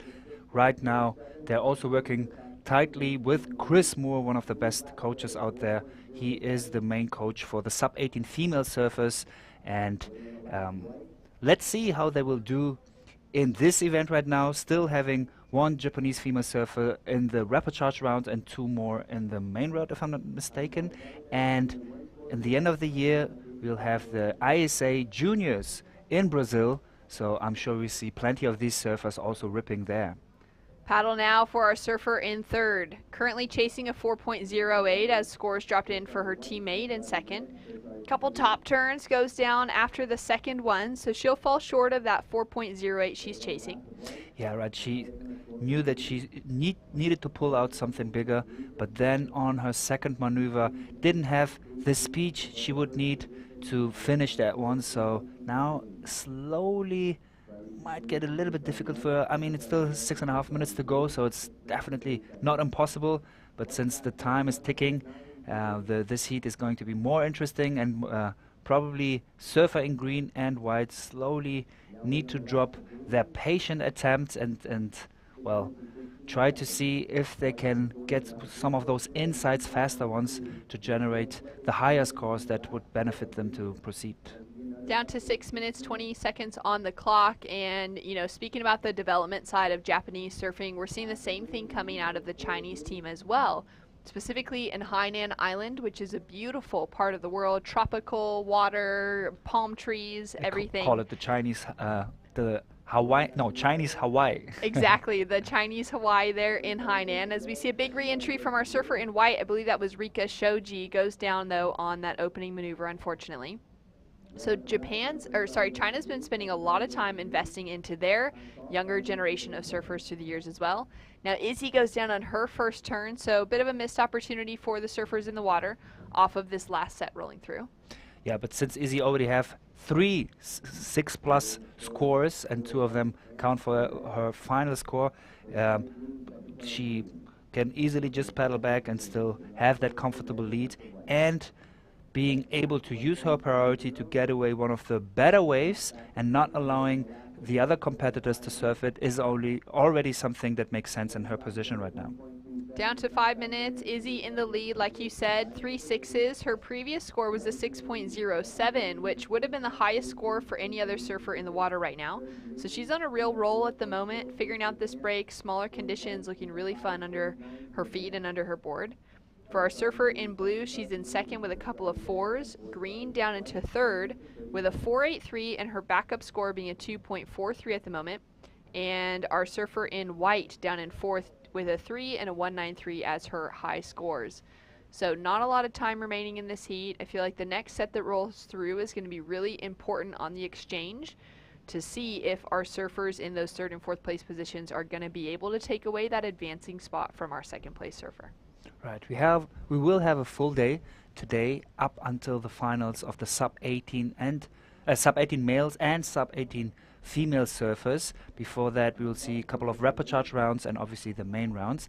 And at the end of today's webcast, we will also see the closing ceremony, where all the teams and all the athletes that won in this Asian Surfing Championships will get their gold, silver, bronze and copper medals respectively. And since I again would say everybody's a winner here, you will see all the other teams celebrating with each other and having one more final dinner and before, unfortunately, even this dreamy competition that we saw will find an end. But you know what? Don't worry, we will have another Asian Surfing Championships next year. And our surfer in blue goes down, Ying Xuan, unfortunately, on that opening turn. It's been an amazing week of competition. Like you said, we crowned champions yesterday. We found, our 4 top men and 4 top women, as we take another quick look at that one from our surfer in blue. We also already finished out the Aloha Cup, which was a fun introduction to the Asian Surfing Championships, something that Fernando Aguirre introduced to the ISA World Surfing Games years ago, and has been this great tag team event where you get the top 8 ranked teams typically involved. Now, for the very first time to running it for the Asian Surfing Championships, we took the top 4 teams that entered into the event. They needed to also have a team with 4 surfers that could be competing within it in order to be qualified. And for this year's event, being that we've got some new nations in the conversation, there weren't actually enough surfers for a lot of teams to be eligible to qualify for that, having only 1 or 2 competitors in the draw. And so it was great to be able to see China, Japan, the Maldives, and Lebanon competing within that. China walking away with the gold, Japan the silver, the Maldives with a bronze medal, and the team from Lebanon taking the copper medal home. And also the gold medal for being the people's champion. Team Lebanon being one of the most exciting when it comes to cheering everybody up, celebrating with each other. And, well, I mean, this championship wouldn't have been as much fun as it is, especially outside the water without Team Lebanon. So shout out to Team Lebanon. You are doing great. Keep up the great surfing and great non-contest attitude that you have. They are one of the countries who are surfing this year in the Asian Championships, not having been surfing in El Salvador this year. So there are actually 6 countries out of those 18 that weren't surfing in El Salvador, but here in the Asian Surfing Championship. So as we said, it's not only for the continent itself that's having this championship means a lot, but it's actually a stepping stone for international surfing. All those Asian countries are able to start here and then eventually also start surf in the ISA Games. Another country out of the many that surfed here, Mongolia, very first activity in an international event. Yeah, so awesome to be able to see this as that platform, that stepping stone to even bigger. As we take a look now at Jin Xing. Now this is an important wave for her. Great 2 turns to start with. Finds the finish, gives that claim. She's feeling stoked. The 15-year-old out of Hainan. And our surfer in white goes down for Rika. She's unable to capitalize on another opportunity. But let's take a look at this one because our surfer in green sitting in third is chasing a 4.08 to take the advancing spot. That could have been her best wave. 3 nice maneuvers close to the pocket and then also is able to go with the lip on her final maneuver. I think that was a very strong wave of hers. And since Yinshuan Cheng in second position only has got a 4.83 and a 4.00 since the other 3 waves that she was surfing, she couldn't complete it. There is a good chance for Jin Cheng, but unfortunately with a 2.43 for her last wave, it wasn't enough to advance to second position in here. So we've got one more score to drop through for our surfer in green. The 2.43 was on the board from her previous wave. We're now going to wait to see what the scores are for her last one. 3 complete turns, chasing down a 4.08 for Jinxing Sheng. And it could be tight between Team China, the 14-year-old currently sitting in the advancing position, the 15-year-old sitting in that third place position. It's going to be in the hands of the judges. We will wait to find out. Shannon and Afri here on the call. We're going to have Mark and Mel bringing it back for our boys' main round event right after this.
Second place was green, Jin Xing Zhang with 11.13 points.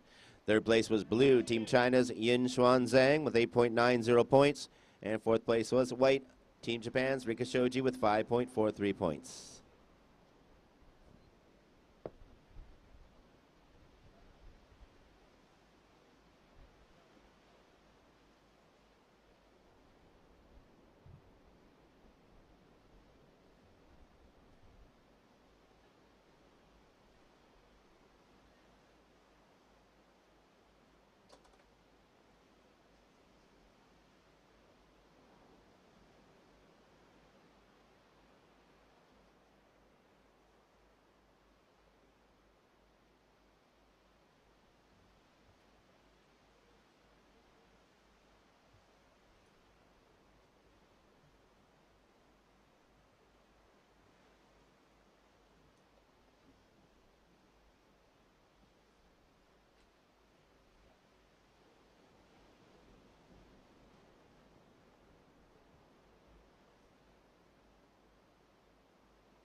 All right, here we are. We are back. This is a big heat. This is a main round men's heat. It is, in fact, main rounds heat 4 for the junior boys.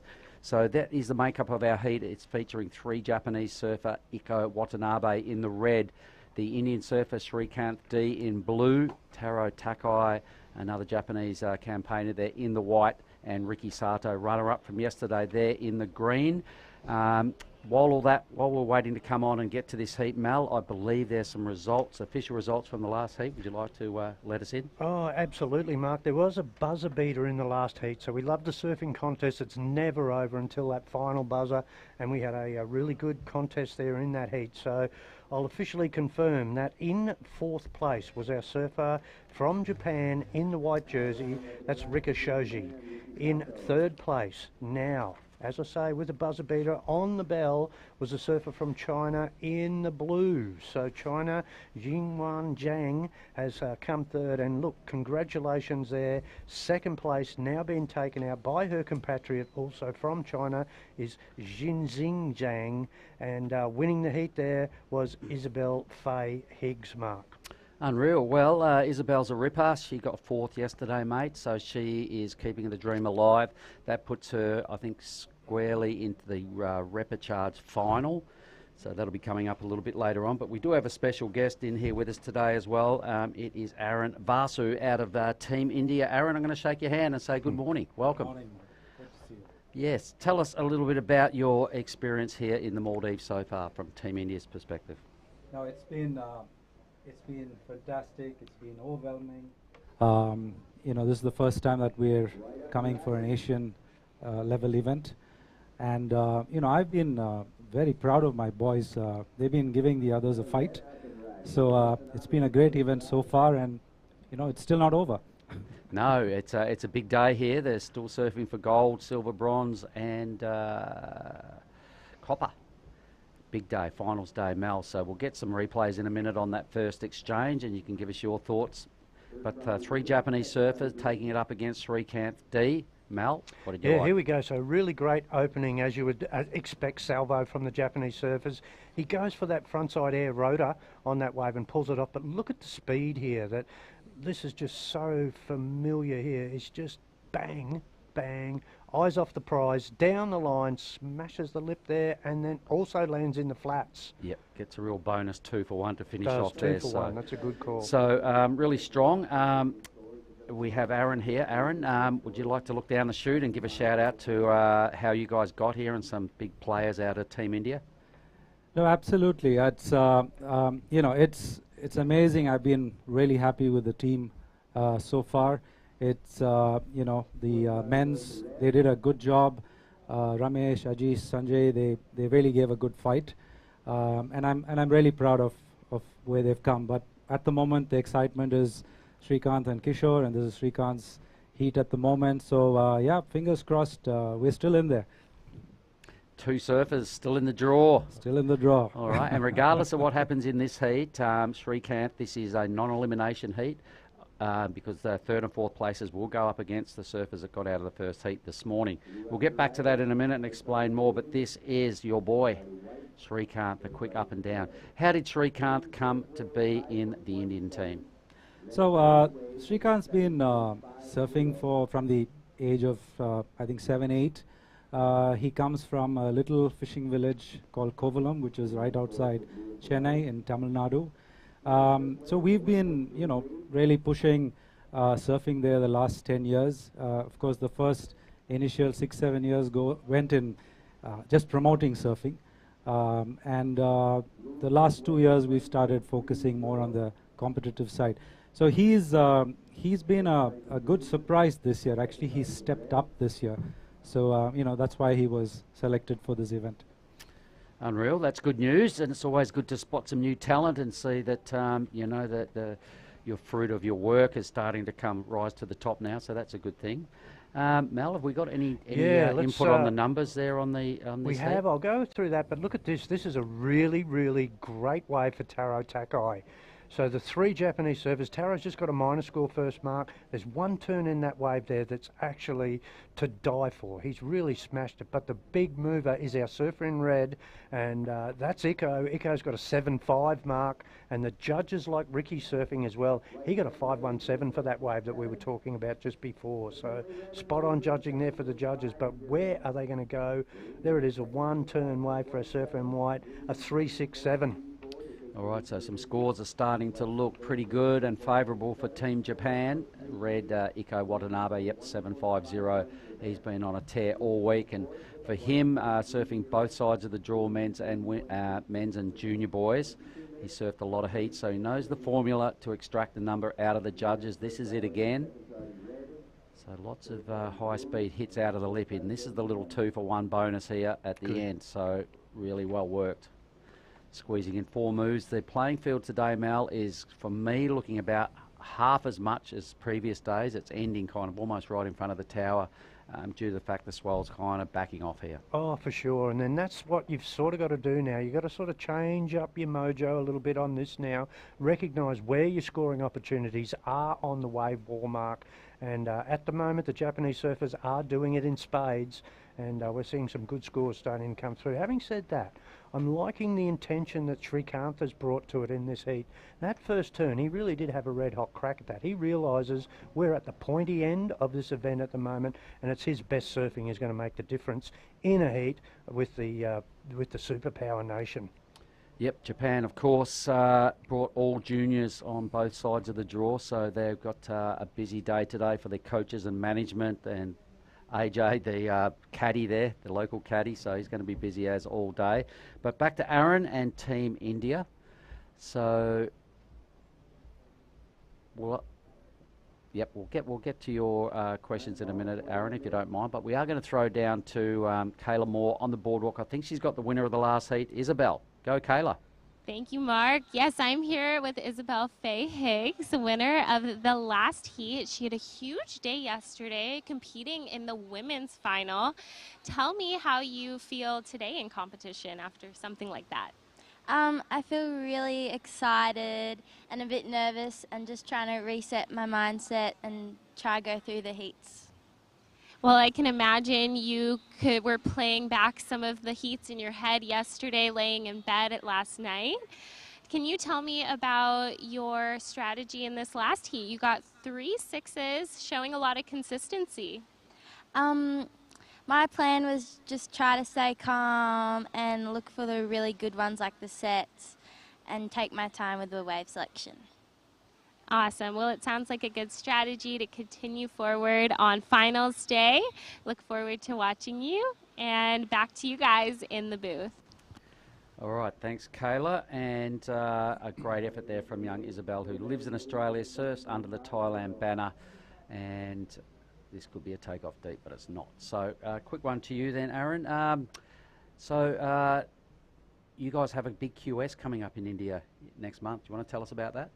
Yeah, no, we are really excited about it. So this year, we planned to do a few things. One, to create an impact inside India, and then also to show the world that we're finally a surfing nation, and we're growing on that. So, the first part was actually sending a team for the World Games in El Salvador. Second is now being here, and now we finish it off with a QS 3000. So it's the first time it's ever happening in India. So we were lucky enough this time for the local state government, the Tamil Nadu government, to actually step in for the first time and say we'll sponsor. All right, well, that's good news. We're watching Ricky Sato now teeing off. Some huge hits going on here for Team Japan. Ricky Sato, runner-up yesterday. I think he wants one better today, Mel. He's surfing with a whole lot of determination and confidence out of that act. That was sick. Yeah, let's have a look at this. That first turn was money. I'm loving the intent here. Ricky just going to town on this thing. Shades of Mick Fanning on this wave here. He has really lit this thing up. This is the best wave of the morning for me so far, Mark. And look, just the finish there. Also, not too shabby. Super polished performance there. Did you like that, Aaron? No, that was great. It's like we've seen. Japan's really been performing really well, and one thing, they really finish the wave, and which is really important. Sure is. So I'm expecting he's going to go into first place. He was sitting in second. Mel, what did he need to get into the lead? Okay, let's have a Captain Cook of that one for you, mate. Not much, in fact, and just to go into the lead on that one, only a 2.33. Oh, Right, for sure that's happened. Here's Srikanth. So the Indian, not an ideal wave there.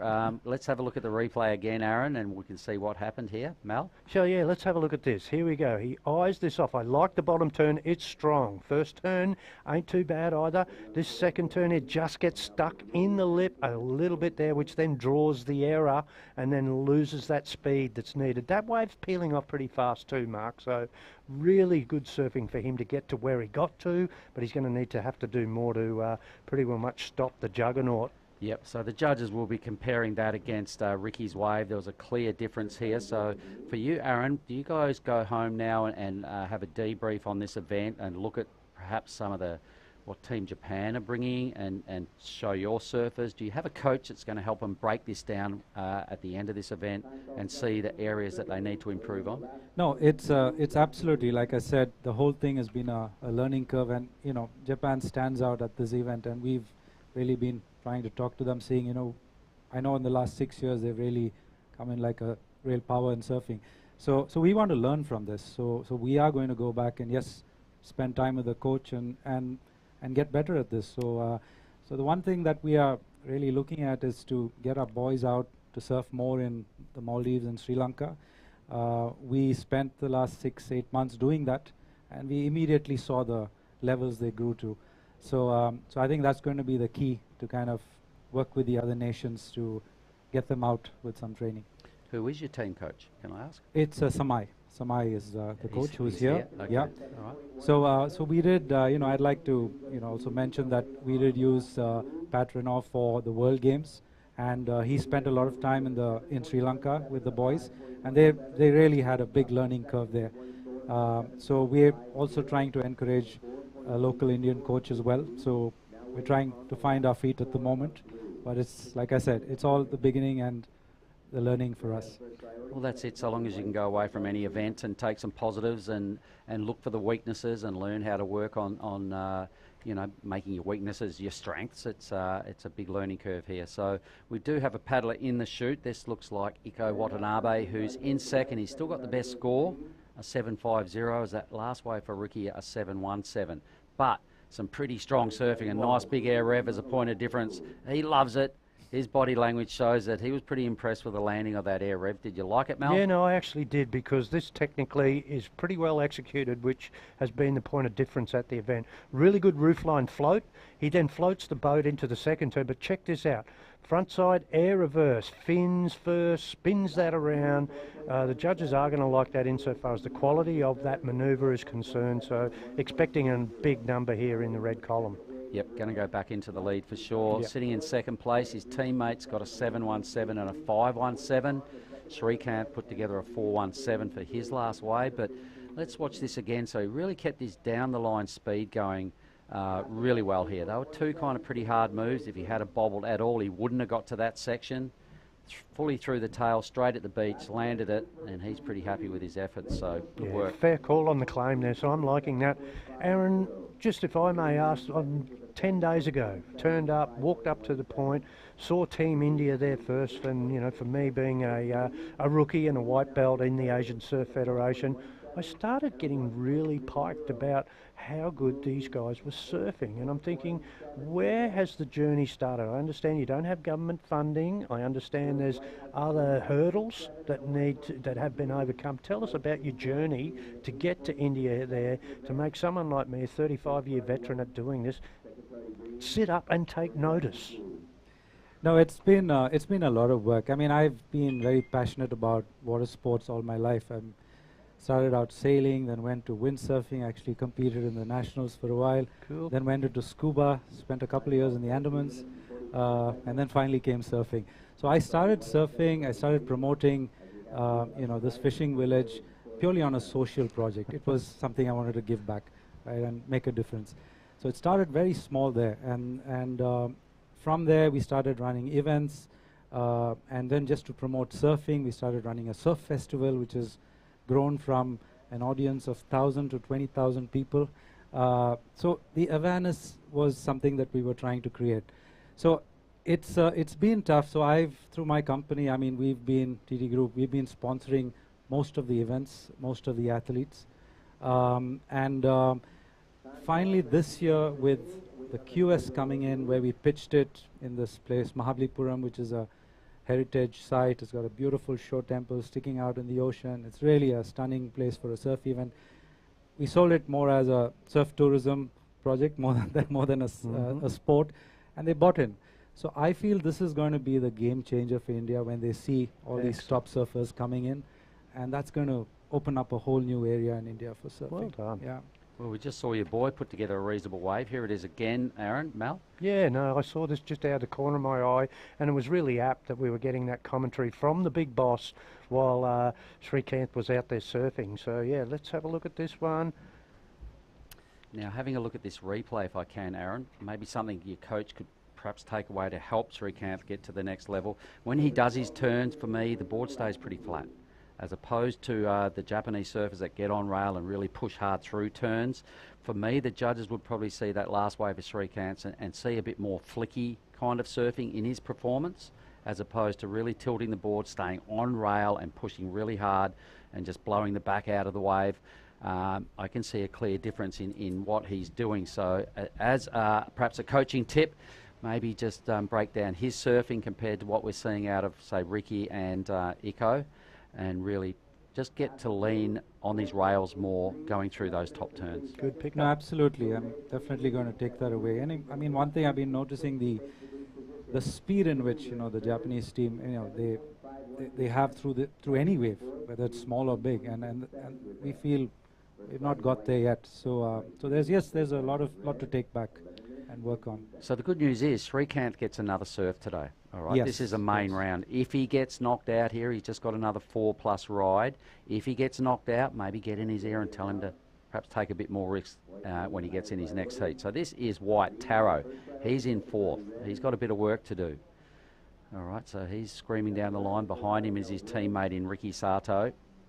Silver medalist yesterday, Ricky, but a well-structured wave there for Taro. That's definitely his best wave. Right behind him and just smashing this wave to pieces is the surfer in green, Ricky Sato, owner of a silver yesterday. He wants to go one step better, team. So I'll be keen to see those replays again. We kind of caught half rides out of everybody here. So Mel, what do you reckon? Yeah, back-to-back bookend surfing from the Japanese surfers here. So this is a really good eye of detail here. Nice forehand wrapping cutback here. Then goes into the really cool sort of sweeping cutback again.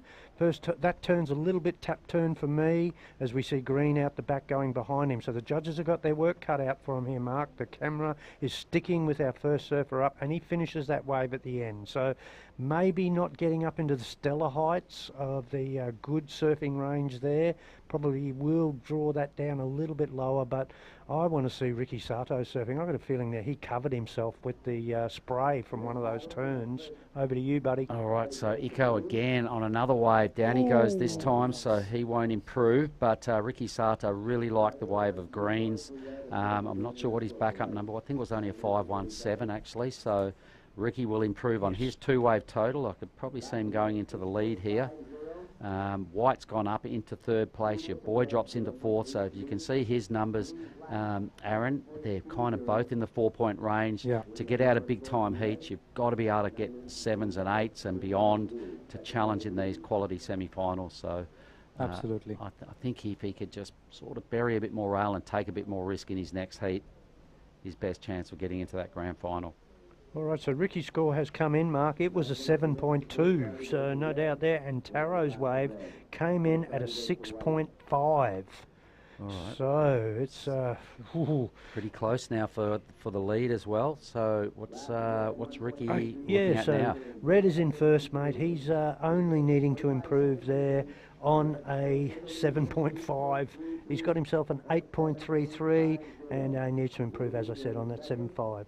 Ricky is in second place. He's got himself a pretty well much identical pair. He's got best wave a 7-2, back up 7-1-7, and Taro Takai in third place. He's belting out a 6.5 as his best wave, the last wave. He needs to torch a 3.67 to improve, and to get into second spot, buddy, he's chasing an 8.63. Shrikant, as stated, he's got the talent, but he's not really giving what the judges want to see, and he's currently in fourth place, and he's chasing a massive 9.54 to go back to requalify. That was the 7-2 of Ricky Sato. How'd it look?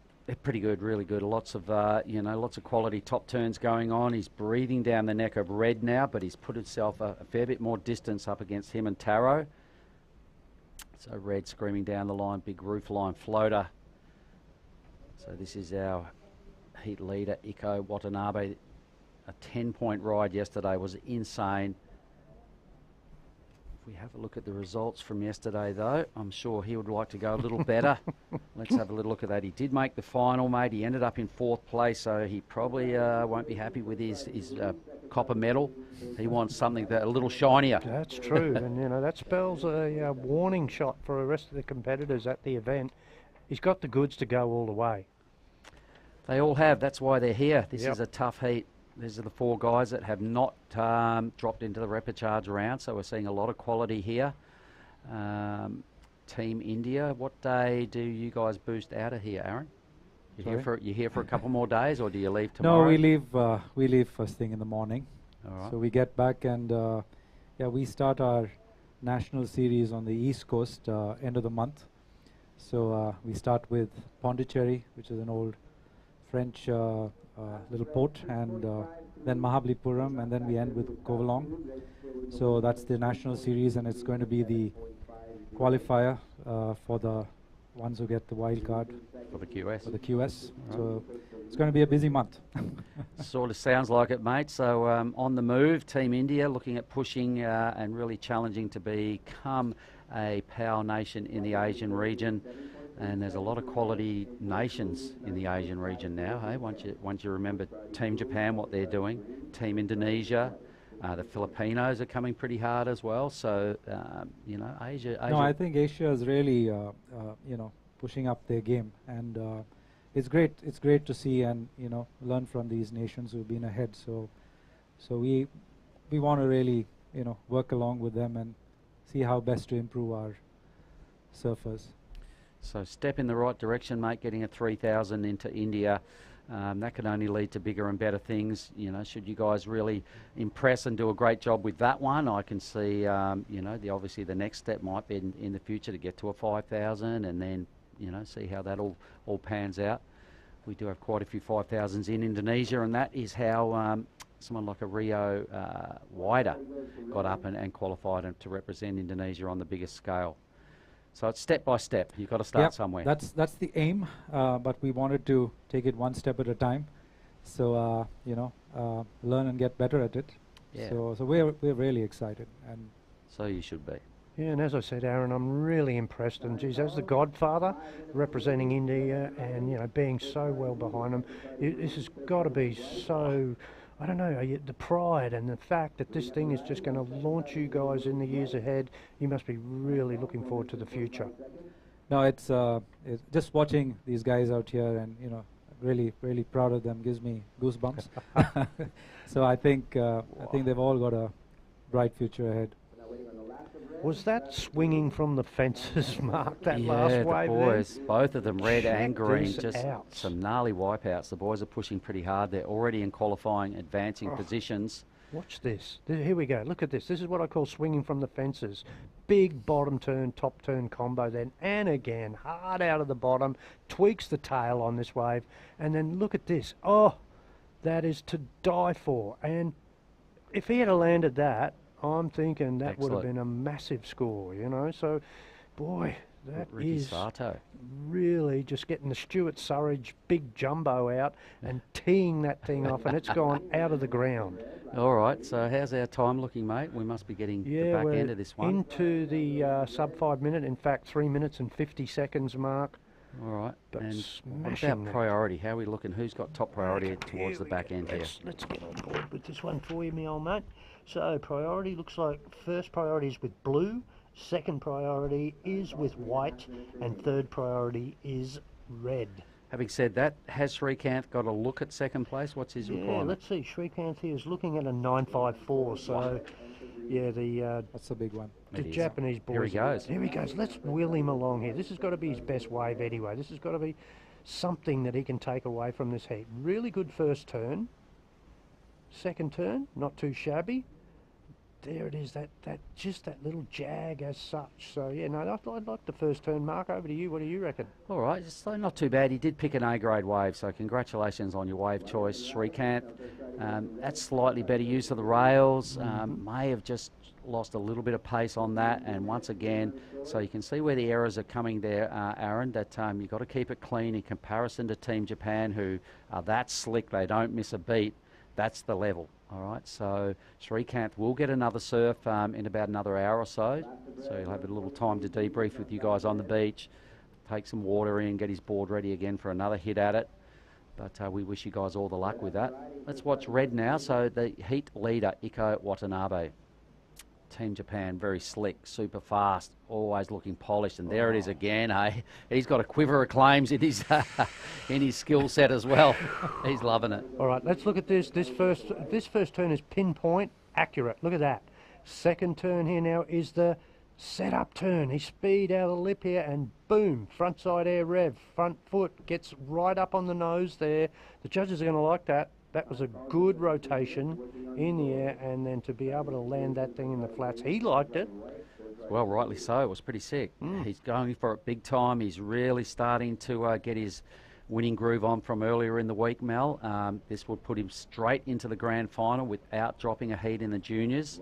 So he's probably right where he wants to be right now as White screams down the line, Taro Takai.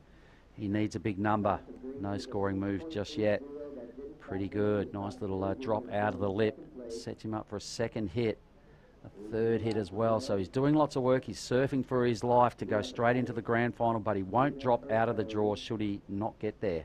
Your boy's going a little bit better this time. He's going a little harder at it. Can you see that, Aaron? I think he's getting a little more confident and trying to give it all he has. Yeah, this is good. This we're, is what we're still there. We're not out yet. No, this is what he needs to do when he surfs his next heat.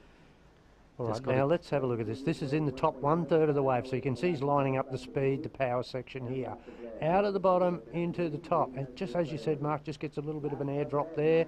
This turn here is quite swish, and then the third turn finishes off there. So that's not going to go in his top 2, but I like out the back here. Just quickly, are we going to see him? Oh, there it is. That was his best turn. Yeah, We'll get that replay. it's going to be his best wave. He was living in the 4 range. I think he finally busts out of that and probably gets somewhere in the 5s. Yep. So red now with not long to go. Iko Watanabe, he's got an air game that's working pretty well for him today. All right, now the good news is last wave for 9. Ricky Sato came in at a 6.8. It's not even going to factor. But the big mover and shaker, Iko Watanabe with a 9-point ride mark. The judges dined out on that thing all day. They went to the Season Paradise buffet for that score. Well, this is the wave of your boy in blue. Easily his best wave. Yeah, you can see how he's actually tilting his board and using a bit more back foot. So definitely finishing on a high, take a bit of momentum into his next round, which will be a repechage semi-final, repechage final. So he's not out of the draw. This is good news. He's still in it, but that was a real powerhouse display from Iko, really setting himself up for a solid result here on finals day. Would you like to sign off with something, Aaron? I'd just like to, wish all the people in India who are watching this and all the surfers out there, saying, it's been an amazing event. Really like to thank, the Asian Surfing Federation for organizing this. So, India is still in the running. So keep cheering and, get ready for the QS. Well done, champion. Thanks very much. Yeah, good stuff. All Wish right. you all success with your endeavours too. Here by is the way. recap of what just went down, everyone. Back soon with the women's main draw.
Chi Yang.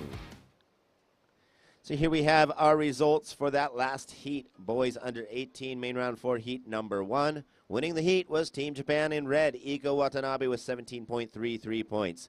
Second place, green, Team Japan's Riki Sato with 14.37 points. Third place was white, Team Japan's Taro Takai with 12.53 points.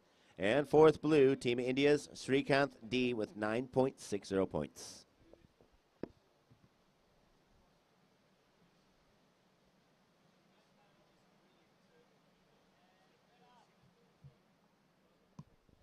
Red up and riding. Opening wave for Team Japan, Sumomo Sato.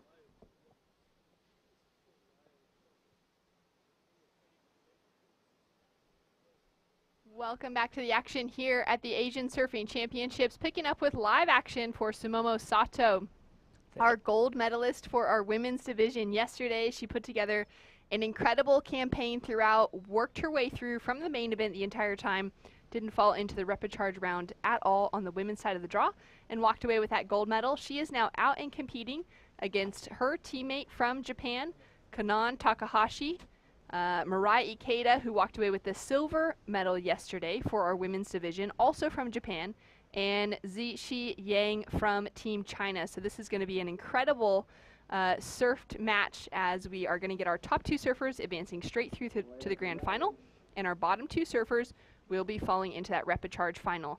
As we take a look now at live action with Zixi Yang, great start, nice rail work, throwing a lot of water as she rolls her way through into this inside section, and surfing with a lot of aggression and tenacity after knocking out earlier than she would have hoped for in yesterday's competition. Shannon and Afri here to call the action. Right, so it's really interesting to see how Zixi Yang is surfing today, because one can argue that yesterday at the finals of the women was probably her weakest performance of the whole event.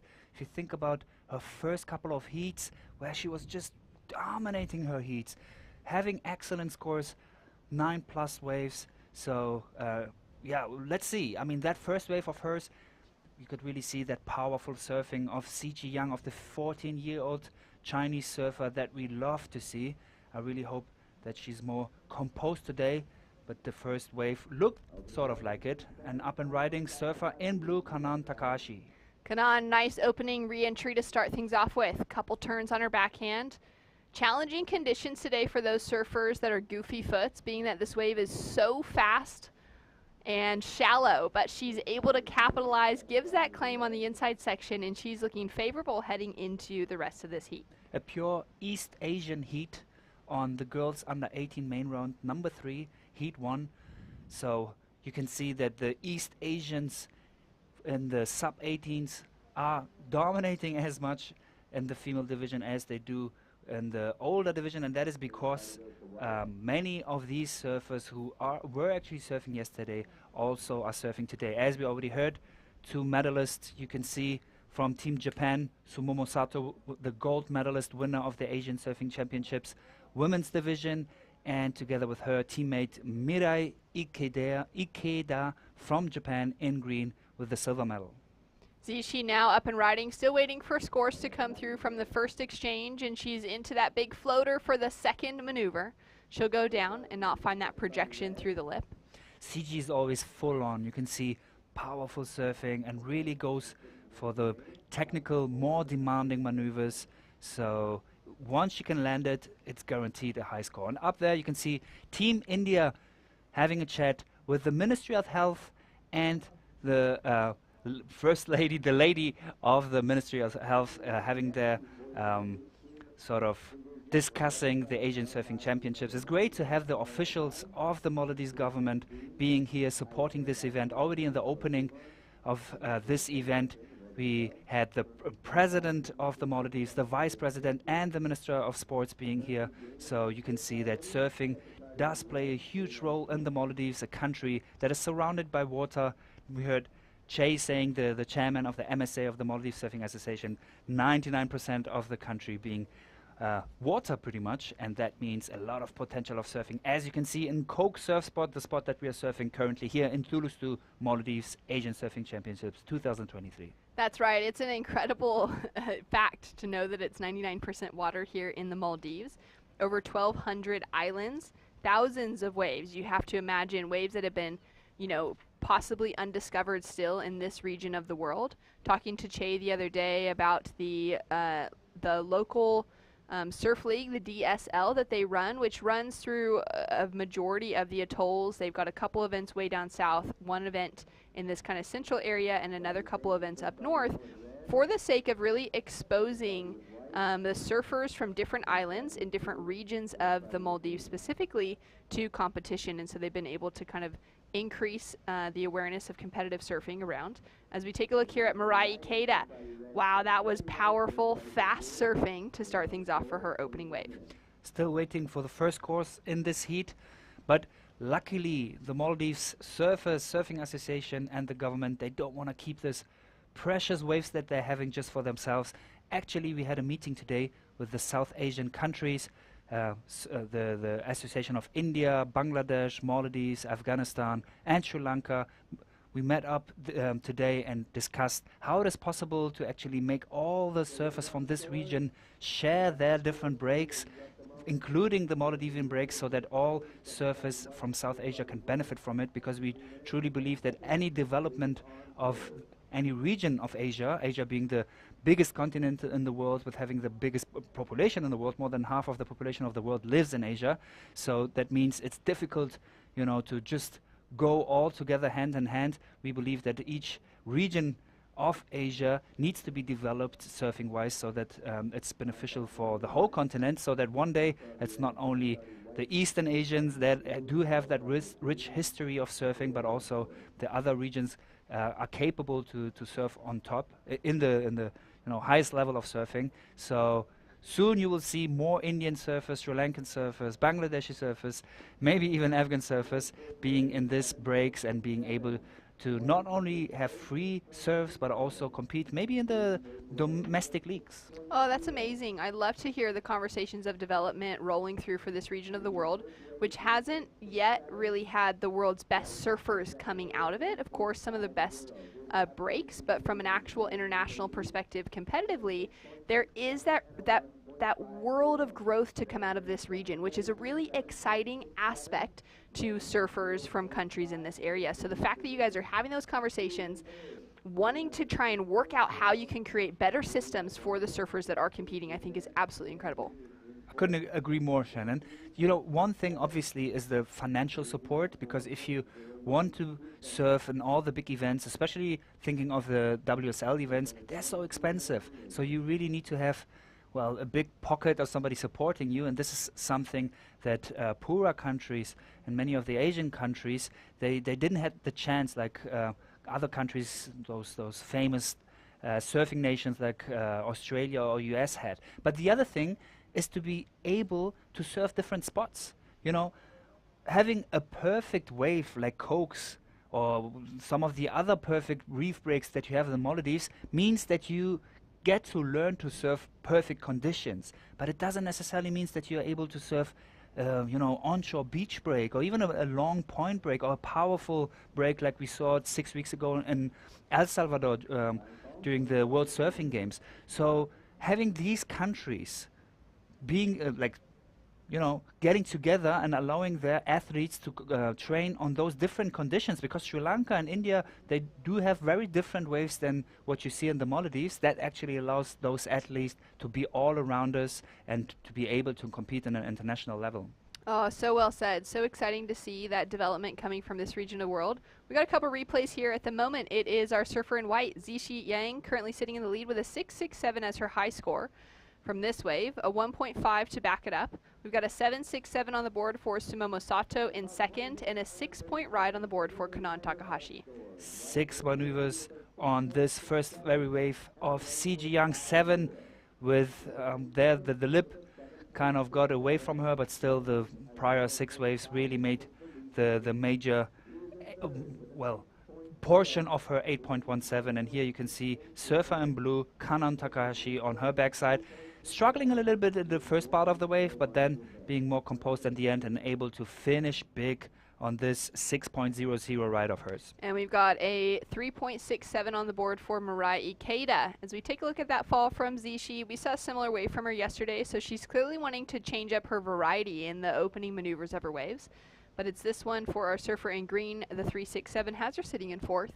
And it looks like that's it for replays. We're waiting for next waves to roll through, so let's go down to the beach to catch up with Kayla Moore. Hi guys, yes, I'm with the winner of the last heat, Iko Watanabe, who had a really big day yesterday as well and is here competing again for the under 18 men's. How are you feeling today in competition? ファイナル残れてとても嬉しく思ってます。昨日4位で自分のサーフィン何もできなくて負けたので、今日のファイナルは自分の持ってるいろんな技出して1位取りたいと思います。Yeah, I'm very glad to be on the final in 2 days in a row. Yesterday, I was not able to surf as I could surf, so I'll try to show my best today and then try to get a gold. Well, that's very exciting, and you have that other opportunity to get gold for Team Japan, and you guys are dominating in this competition. What is your strategy going into the final?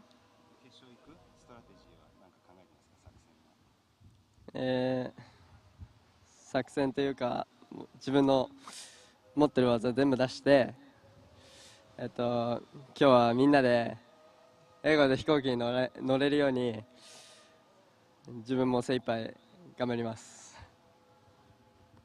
Yeah, not too much about the strategies, but what I can do is try to surf all the techniques that I have to show everybody, and then would like to get on the airplane with a smile with everybody tonight. Amazing. Well, smiles all around for Team Japan, hopefully, and manifesting that, sending it back to you guys in the booth, Shannon and Afri. Thanks so much. Team Japan has been on fire, really solid results, and this also reflects back to their performance at the 2019 Asian Surfing Championships, which happened in China. We had Japan taking out the top 2 spots in every single division across men's and women's open. And at that stage, it was an under 20s division for the juniors.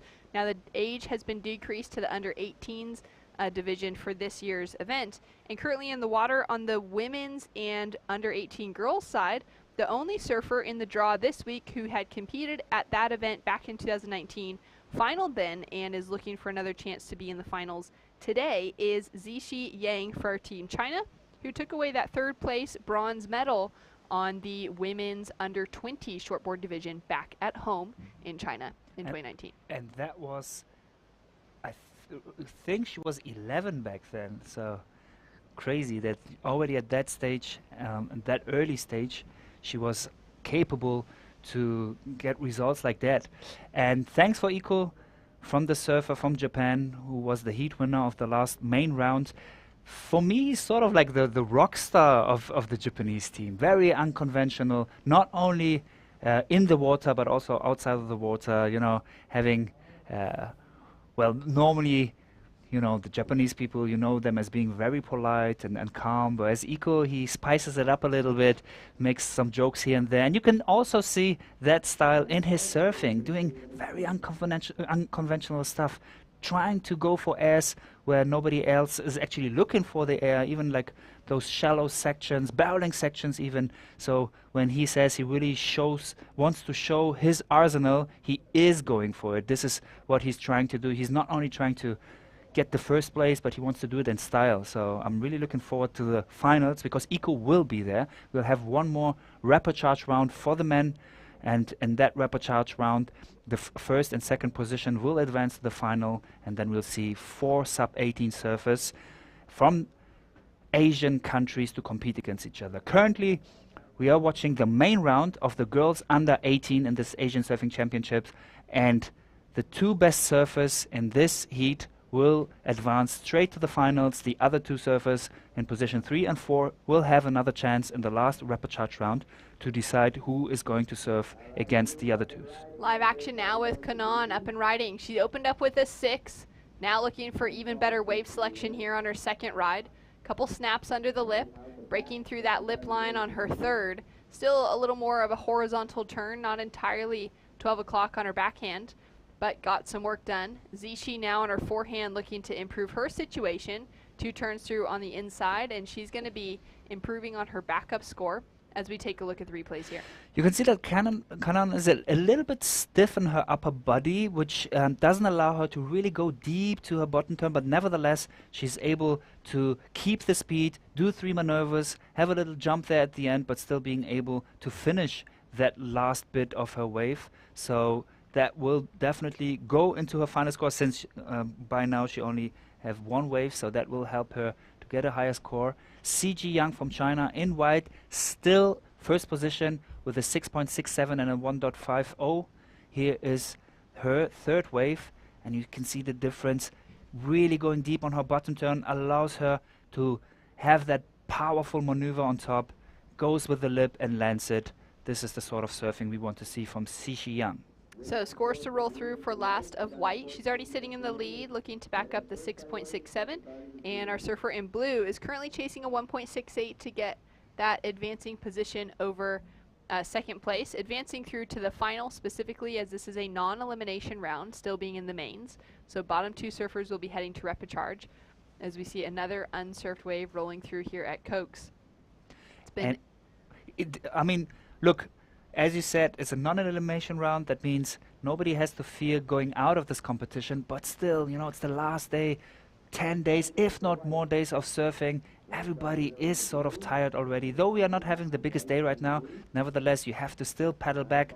You have many fights for priority, and that is something that costs a lot of energy. So you want to make sure to be able to skip the repechage round and make it directly to the finals. Kanan already up and riding again. Oh, sorry, this is the replay actually from her last wave. Yeah, I love how Kanan is using her hands to have that little bit of extra leverage from all the turns and bottom turns that she's going for, but she really needs to work a little bit more on her backside upper body, just to be a little bit more loose and maybe push more with the heels to be able to go more vertically. As you can see, CG doing it on her front side. Once you are able to really push on your toes on your front side if you go for the bottom turn, or heels on your backside, that allows you to just take much more speed when you go up the wave, to be able to not only land the top turn but actually do a powerful turn, whatever sort of turn you want to do, and this is what the judges will score with higher points. Now 4.5 drops through for Kanan. She momentarily takes the lead as requirements sat in the 3-point range for Zixi Yang. She's now dropped in a 6.33, so Zixi into the lead with a 6.67 and a 6.33. Kanan Takahashi now in second with that 4.5 for her backup, and leaves still small requirements on the board for our surfer in red specifically. Sumomo Sato chasing only a 2.83 as her opener was a 7.67, by and far the highest wave of the heat so far. And then Mirai Ikeda sitting in the 4th place position at the moment with a bigger requirement close to the 7s because her opening wave was only that 3.67. So she's got the farthest amount of work, or the hardest job, in front of her for the next 11.5 minutes to be able to get that advancing position to roll through and maybe make it in for just that single heat remaining in today's competition if it's to go straight through to the finals. For the surfers that do have to surf through the repechage round today, that's going to be an extra 30 minutes of energy being expended out in the water. The temperatures are pretty warm outside. The water is really warm. It's easy to get dehydrated here. There's a lot of things going on behind the scenes, as well as the wave counts being quite high, which means those surfers are really using all of their energy. Now, thankfully, it's under 18s division, and all of these surfers are between 14 and 17 years old, so they've got energy for miles in comparison to some of the other surfers we had in the draw earlier this week, being, you know, a little bit older in age, maybe into the 30s or the 40s. But it's been fun to see these Groms, who all surfed yesterday as well, be able to show back up today sharp as ever and ready to go for another day of competition. Absolutely. Physically, there's no doubt about it. The younger you are, the more energy you have. But what about the psychological aspect? You know, these surfers, they obviously don't have the experience like the older one. Thinking of Ibu, the oldest surfer in this competition with 46 years old, the GOAT of the Maldives team, being able to get another bronze medal in the Asian Surfing Championships. They have that experience. They know what to think of, how to prepare mentally and all those kind of things.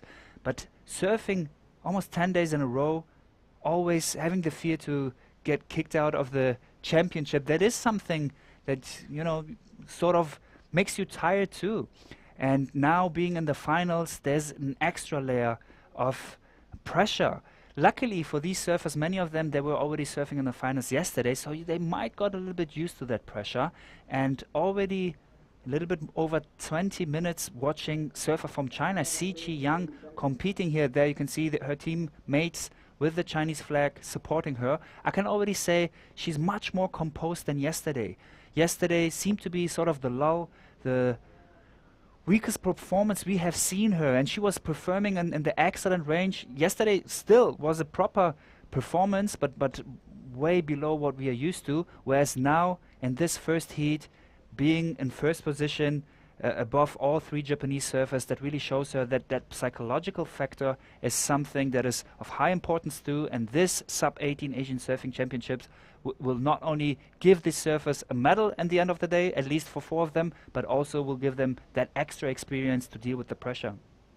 The boys heat getting ready to paddle out next. It will be the boys repechage round 5, as we have a quick in and out there from Kanan Takahashi. And as you're sharing, you know, what we saw Zichi kind of rolling through in competition yesterday, which was, I think, that amount of pressure built on the shoulders of a 14-year-old who's been putting together excellent performances, but has the weight of wanting to walk away with big results here. It reminded me of, you know, the last couple seasons where we've seen young Betty Lou Sakura Johnson out of Hawaii come through into her rookie season on the championship tour and really struggled to find momentum. Took her through to her second season to really be able to figure out kind of the pieces to the puzzle in the championship tour conversation, and she was just 16 years old. Even for Caroline Marks, who's now into her early 20s, she qualified for the championship tour at just 15 years old. And you could see after years of those high-level performances, that pressure really mounted on her, and she had to take part of her season off last year. So this is something that's not new for surfers at a young age. What we're seeing of that pressure, you know, and that expectation, when we're seeing surfers like Zichi who are performing at an excellent level, far beyond their years and what we would expect from them, but really to be able to pull through incredible technique and incredible competitive surfing as well, is that there is that risk for burnout that can come into that conversation. Now taking a look here at Kanan on her backhand, great surfing from her. She's been steady and steadily building on those score lines. We'll see where that factors into her top 2 waves as we take another look at it here. Yeah, you can see the difference between her surfing in the beginning of the heat and now, much more composed and going for that radical finish with the lip, is able to finish it. So that was definitely a high quality maneuver. Let's see if that was enough to drop her 4.50. She's currently in second position, needs to paddle back to get a position within the priority scoring. Right now, first priority goes with Sumo Sato, the gold medalist from this Asian Surfing Championship in the women's division. Second is silver medalist with the second priority, Mirai Ikeda from Japan, and Xiji Yang, the Chinese surfer, currently having the first position with 13 points as third priority. Down to 6 minutes, 30 seconds on the clock. Zichi currently sitting in the lead. And we'll see who's up and riding on this one. It is Sumomo Sato in the red. She's got the single highest score of the event, the event so far on the women's side today, actually. Took away the gold medal yesterday in the women's division. Now getting some work done here, keeping things smooth and stylish. She has a really graceful approach to surfing. I've really loved seeing her style come through day after day of competition as we take another look here. You can see that the ice cream she stuffed for after winning the gold medal did help her to stay composed here. She is doing smooth surfing here. One of the smaller waves, but still she knows how to not only surf the big waves, but these small waves to be able to, well, hopefully advance for her. Currently being in third position. I wonder which flavor she asked for on that ice cream. Yeah, I love that that was her answer to what she wanted to do tonight, was just eat some ice cream last night, and then, you know, obviously had a big day of competition ahead of her today, but love seeing those celebrations coming through, to celebrate that moment and then to be able to reset this morning, and she's done a good job with that so far. I think she's actually in a pretty safe position, although she's chasing a backup score. She's now going to have one dropping through. and we're just waiting for it now. The backup score of Kanon has dropped in as a 5.33, which means Sumomo needs at least a 3.66 in order to get herself into that advancing position straight through to the grand final, as opposed to falling out into the next repechage round. And now Mirai Ikeda in 4th position, so far only having one wave. She needs a 7.66 to drop Kanon Takashi, also from Team Japan, from 2nd position, and to be able to advance directly to the finals of the Sub-18 Asian Surfing Championships. It's interesting to see that both surfers who gained a medal yesterday, Sumomo and Mirai, are currently being in 3rd and 4th position. I wonder if Sichi... Oh, actually, just a change there. Sumomo, with her last wave being a 4.93, just got into 2nd position. And now Kanon Takashi needs a 6.61 to be able to get the 2nd position. Mirai now up and riding, but like you said, she's in a knockout position or a bottom advancing position. Goes so hard on that 2nd turn, that was an unnecessary kind of push, as we take another look here. Yeah, you can see she was waiting for a long time, going with this first carve nicely back to where the wave is more vertical to generate more speed, but then is not able to go down, land this wave. Problem here was she didn't have enough speed to go as up high as she did to be able to get back to the wave.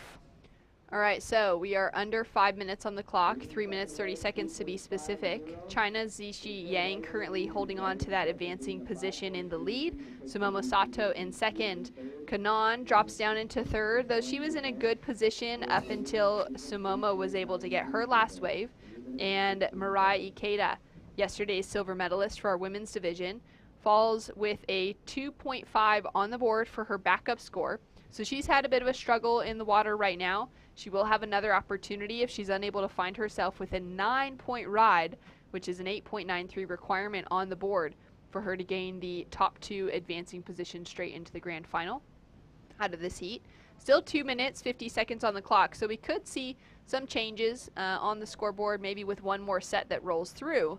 But so far it has been China's Zixi who has been able to reset after yesterday. We saw her with Team China at the same hotel that we're staying at. Season Paradise has been a great place. Thank you so much for being one of those to be supporting this event behind the scenes as we take a look at Zixi. Just hanging with Team China last night. Looked like she was, getting back into that mode to be surfing like this, like we're seeing from her today. Nice layback snap as she comes through the inside section here. Starting to look like a good finish as well. Solid performance from the 14-year-old, and we'll see if she's able to increase on the 6s she already has on the board. She was using her first priority, only less than 3 minutes left, so interesting decision here. Seems like CG didn't want to leave it to the god of lucks, but have her own faith in this round in her hand. So she went for this smaller wave, but then produces plenty of maneuvers and goes for another check turn there before finishing the wave with a floater re-entry. So still first position. I don't know if this wave will go into a final score. Potentially it will. Many maneuvers, complete wave. But even if not, she took one wave away from the other competitors, because at least Sumomo Sato and Kanon Takashi, both needing less than 7 points, have the opportunity to do so. And even Mirai theoretically has the chance, though with only 1 minute and 20 seconds left, might be difficult to get an excellent score of 8.93 to be able to advance directly to the finals. Down to the final minute, scores to come through for our heat leader, Zixi Yang. Great bit of variety that she was able to tack into for those last 2 turns, but they were quite repetitive, cut back, still strong and powerful. So we'll see where the judges land with that last wave. Sumomo currently chasing that 5.33 to keep herself into a second final for back-to-back days of competition here at the Asian Surfing Championships.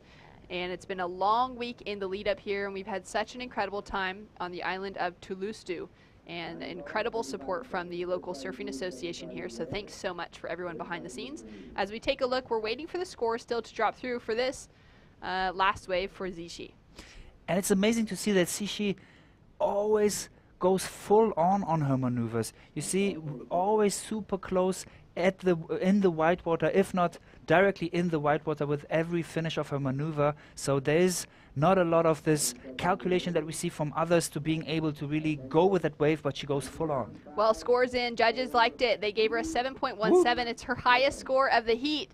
She will take the win. It doesn't look like anyone else was able to get a wave before the finish of that heat. As we can see, the Chinese support crew down there on the island, and that's the paddle out zone for our surfers. And so it'll be China's Zixi Yang who takes away a winning position alongside of yesterday's gold medalist in Sumomo Sato. They'll be advancing through into the under 18 girls final. Very exciting. Our other two surfers in the water will be heading to the rapid charge round. Absolutely. And I find it amazing to see that finally in Eastern Asia, there's a little bit of a real rivalry going on. You know, in the past it was always Team Japan, but now with CG, you know, the Japanese, they really need to have a closer look on CG and the Chinese surfing here. Amazing. Well, we're going to be right back with more action. Stay tuned for the recap, and the boys will be back in the booth after this.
We'll have some opening scores for white and for red in just a moment.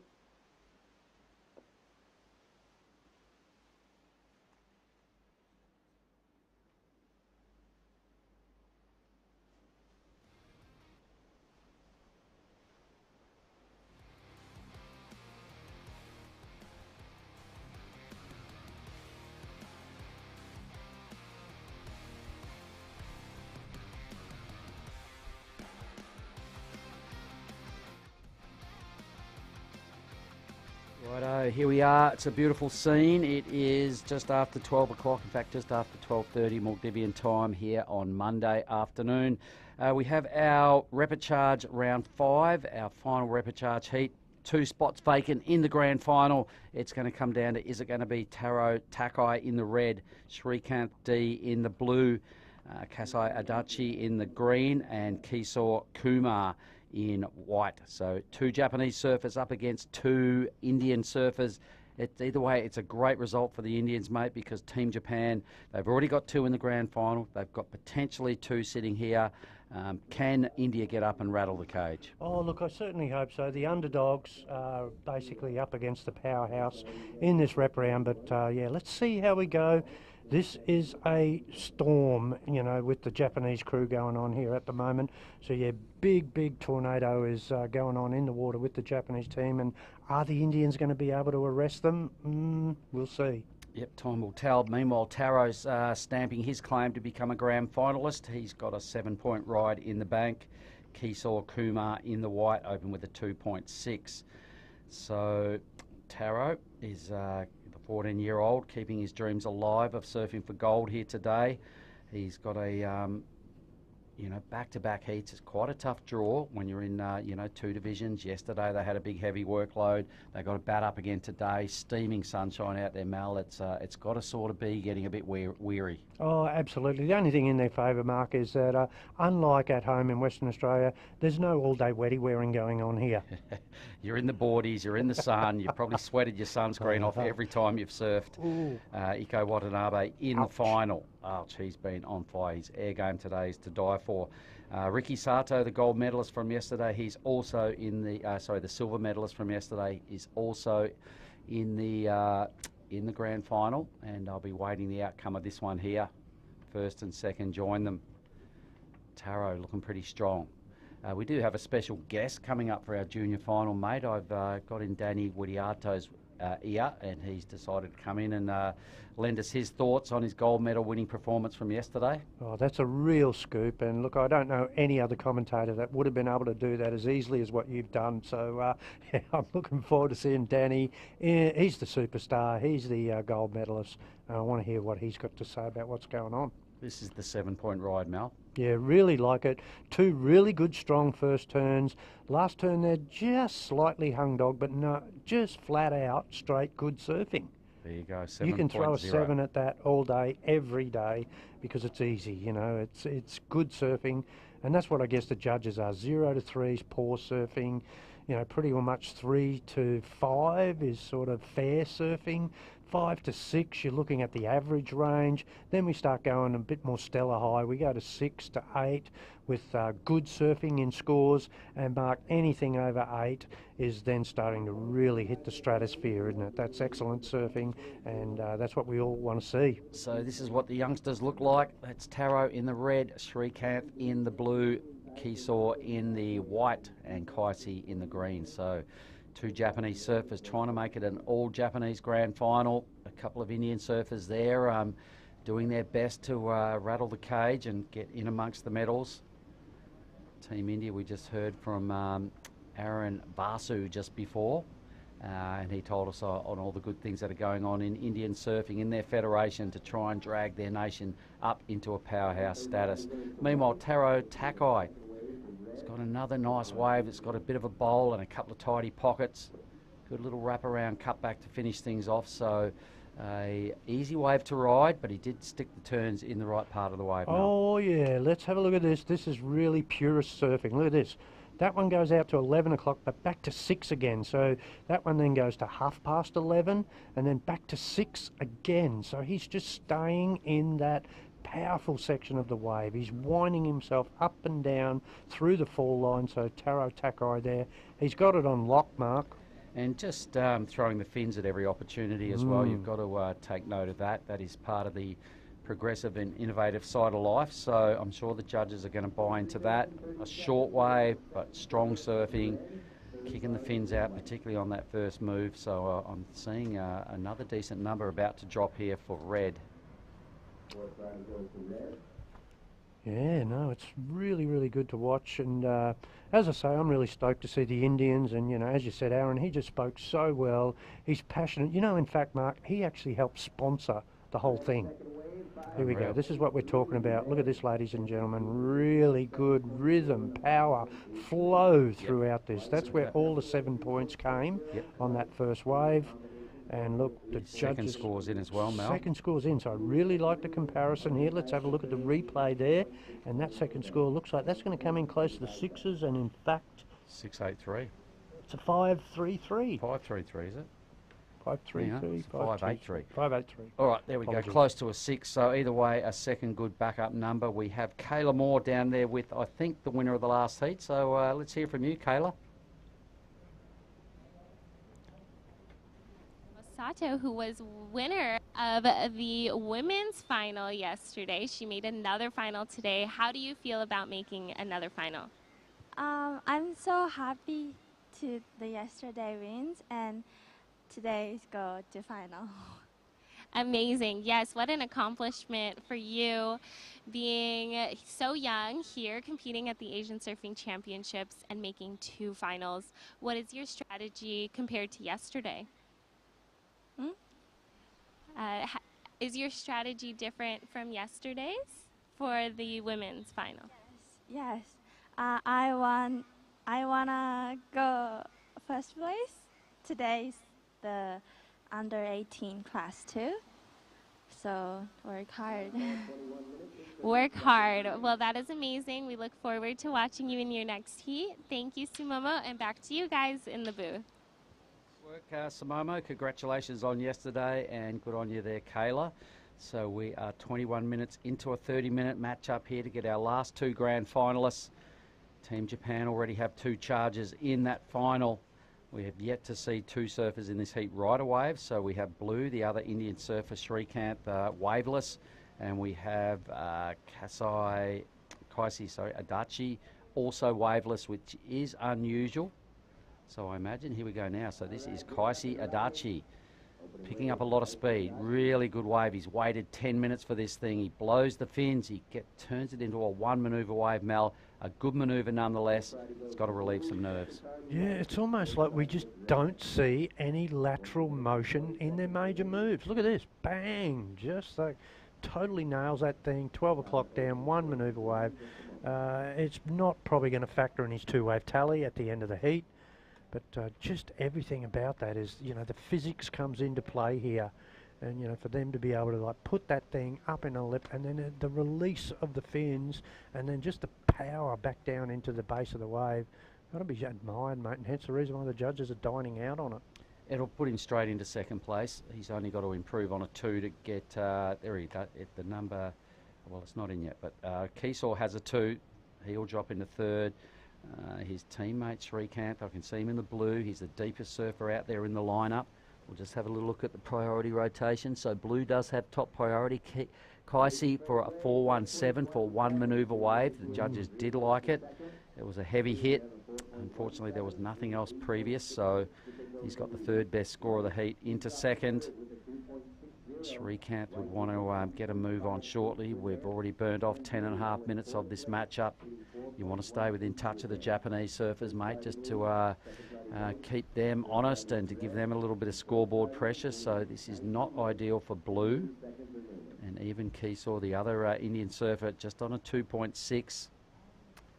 Really, at this stage, haven't bothered the two Japanese surfers who seem to remain unflustered all week, Mel. They've got a tidy act. They are well drilled in what to do with the contest rash vest on.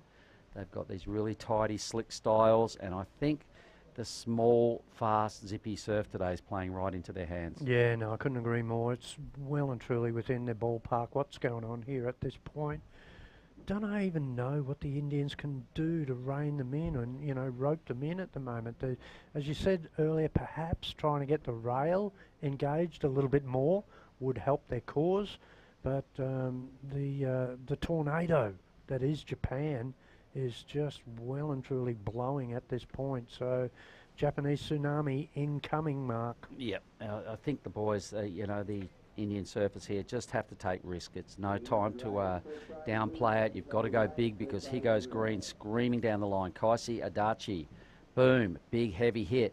Does he get 2 of them in? He doesn't that time, but I still like the quality of his one single move. And this is now Keeshaw Kumar, the lone goofy footer out there, I think. Okay, so you can see the difference here, folks. Just a little loss of control, not as steady on the feet, not as convincing with the manoeuvre selection. 18 minutes now, though, for the Indian surfers to bounce back. So, yeah, let's have a look. This is Kaisi's wave. Look, he actually, like, telegraphed to me he was thinking of going to the air on this first section. Changes his mind with that manoeuvre, but as you've just intimated and you've pointed out, Mark, do not miss. They don't fail. And our Indian surfer here, this was good. He goes for the backhand roof floater, but the ungainly dismount's just going to dirty that somewhat, and the judges are going to go, well, you've lost control. You have a little bit more lack of putting that thing to bed, as it were. So, yeah, that's going to not really do their job too much. Yeah, well, Keeshaw, I like his approach, though. He had a good burn of speed there. He's realising it's time to step it up. He's only got a couple of 2s at this stage, and here is his teammate, Srikanth D. So it's only his first wave. He's got himself a pretty good little opportunity here to put some runs on the board. Chipping away, hitting the lip, throwing spray, and a completion. So good work, Srikanth. with 13 minutes off the clock. That was a good answer back. So red just kind of lays it back a little bit there. Taro Takai is trying to burn off a 5-8-3. So I'm going to pick up on what you said in the heat before with Srikanth, Mark. That turn there's just tap turny. Now this one here, it's a squeak turn. Look at that. He's not really engaging the full rail. And then once again, there's the squeak turn. So there just needs to be, go back to the drawing board a little bit for the Indian surfers. I'm sure they're going to. They've got a really good coach. And yeah, who knows, maybe when, you know, the 3 stars coming up in India, we may see some sort of change in how they approach these waves. But yeah, at this point, technique is not good, and the scores are reflecting that. Well, look, they're, you know, as compared to the Japanese here, they're, you know, they're a way more inexperienced nation, so their surfers are playing catch-up. They would be really advised to just watch the way the Japanese do it, because they are, you know, a real juggernaut outfit here, blasting through round after round. They potentially, at this stage, looking like they could have 4 surfers in the final, but they are well-drilled, Mel. It's a big learning curve by all other nations to sit up and just take note and absorb a little bit of the quality that the Japanese keep bringing heat after heat. It's really, really good. And what I like too is, you know, without harping, because I'm not going to, the Japanese surfer then did not go through the full top to bottom. He was sitting out, he was a lot more lateral in his turns on that wave. He was searching down the line, and then when it came to get that closeout Rio in on that wave, he just didn't have it all right, and he won't be credited with the completion. So we're sort of going back with the benefit of the replay. You're going to be able to see this, how the Japanese surfer was also windscreen wipering his turns on that wave, Mark. All right, well, there's still plenty of time to improve on their totals. Here goes some replays now, folks. So Srikanth D, the Indian, just put together a 4.83 here, so his probably biggest number today, so at least he is stepping up at the right time. Yep. He's probably really got to now add at least 3 points to that sort of a display to get up into a serious conversation to have a good look at the grand final. But at least he's learning. Now here we go. I'm loving the way the boys have done this. Check this out, mate. Look at that. More lateral. He needed to get the speed down the line. Look at this one. More lateral again. And then because of that, now had to jam in that layback Larry there and couldn't get it all licked up. Well, I think in his defence, it was a fast wave. It was. He had to, those first couple of moves, keep his eye on down the line. If you know, there's not a lot of space to move out there. These waves are, you know, about chest height, and you've got to keep your flow and your speed going. So I think that wave just didn't offer him enough time to back off and really, you know, swing the blade around in a full direction change. So yeah, 367 for red is exactly what I'm talking about there. And where are we? Srikanth's last wave, is that in yeah, it's a 4.83. It's his best score, I think, of the morning. Good, good, good. There's the judging panel. That's Perry Hatchett there, sitting next to Marcelo, the priority judge. That's our new favourite American, Captain America there, Ben Way, on the blower, doing what he does best, talking it up. Absolutely, and look out in the Water Patrol Australia setup is Jed Madison. So look, that guy's just a great surfer in his own right, and yeah, he's making sure that all these kids are being looked after and that the safety aspects of the event are being adhered to from the water angle. Pretty good tower out here. Mighty impressed with what they've put together. Our little cave, our man cave right under those judges is quite unique. It's really well, you know, we're pretty cozy. Got the AC blasting. We got all the replays. The production team, who are located just next door to us, are doing an awesome job. So fellas, thumbs up again. You are killing the game. Can't say how impressed we are with what they're bringing. There goes all the judges sitting in there. We have a couple of locals. We have a Japanese judge, an Indonesian judge, an Australian judge. A full blend here to help keep things real. Everybody out there in their whole event uniforms. But the Japanese have really, you know, when they do an event, mate, they don't mess around. Everybody's got the official tags, the wristbands, all the go gear. They really put on a show. Yeah, no, the Maldivians do, Mark, not the Japanese. All right, well, the Maldivians, thank you very much. The MSA. Well done, mate. Penultimate heat for us here today, mate. Srikanth. This is better. Yeah, using his speed. Wow, better. that's a nice attack on the lip. Wow. Can't quite fit a third move in, but at least he's loosening up here, which is cool. This is his teammate, Keyshaw. There you go. So the Indian surfer's now starting to mount some sort of challenge, Mel. Where has this been? Look at this. Bottom turn, top turn, down. You know, he's got that one much better, and there's a better turn again. So this is going to be his best wave. Definitely, as you say. This actually might get him into second. He needs only a 3:01. I think he's got it. He goes to second place right there. Yeah. Keyshaw, meanwhile, in third. He needs a bigger number of 5.24. Gotcha. So I didn't see all of the goofy footers wave. So here it is again. Yep. So carving back here, shades of a reef on that turn, and then, yeah, that's not too shabby either. Goes for the roofline float. Well, the question is now being asked. Second place is up for grabs. Well, I reckon that will, and there it is. Srikanth goes into that position. So well done, Sunshine. A 4.03 for the surfer in blue. He's only got a pair of fours though, so we can't get too carried away here. His teammate now, the goofy footer, goes over the handlebars. Down he goes. We're still waiting for his score to drop in. It's probably going to be his better number. Yeah, exactly that. He just gets caught up in the lip here and then pokes the nose. That's a classic cartwheel over the handlebars, we call that one. Yep, bit of a face plant. His last wave previous a 3.7, then the over the handlebars will be about a 1. So doesn't factor in that he's going to challenge for second spot here, but Srikanth, woohoo! 10 minutes, can he hold on? He's only packing a pair of 4+ rides, Mel, so that will be nervous times now as Kaisi Adachi. He's a quality act. He needs a 4.77, so something's got to happen now for the Japanese surfer. That is not just a gimme score.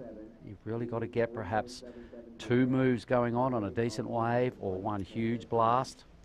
Well, who can forget my mate, Kaisi Adachi, in 4th place the other day, and he went to second by virtue of that amazing tube ride. He just absolutely killed it there, so we know he's got the hardware, we know he's got the ammunition to be able to pull this off. That's our beach scene, everybody, right on the classic shores here. Coke's break is in the just off screen. But that is what our beach setup looks like. Everything's amongst shaded trees, all the coconut trees, Mel. They put on a really good vantage point for all the teams. Everybody's kind of got some tent access, a lot of chairs. The boardwalk just starting to come into play now on the right, leading out to our tower. Meanwhile, this is the surfer that needs to answer back. He needs a minimum of a 4.77 here, Mel. I think he's well on his way. If he tags this, and he does, a little layback. Ooh, maybe no credit for that end move. A little blunder right there for Kaisi. Absolutely. So is he going to go and get this? It's hard to say at this point, but let's have a look. Not a bad. Yeah, that's good.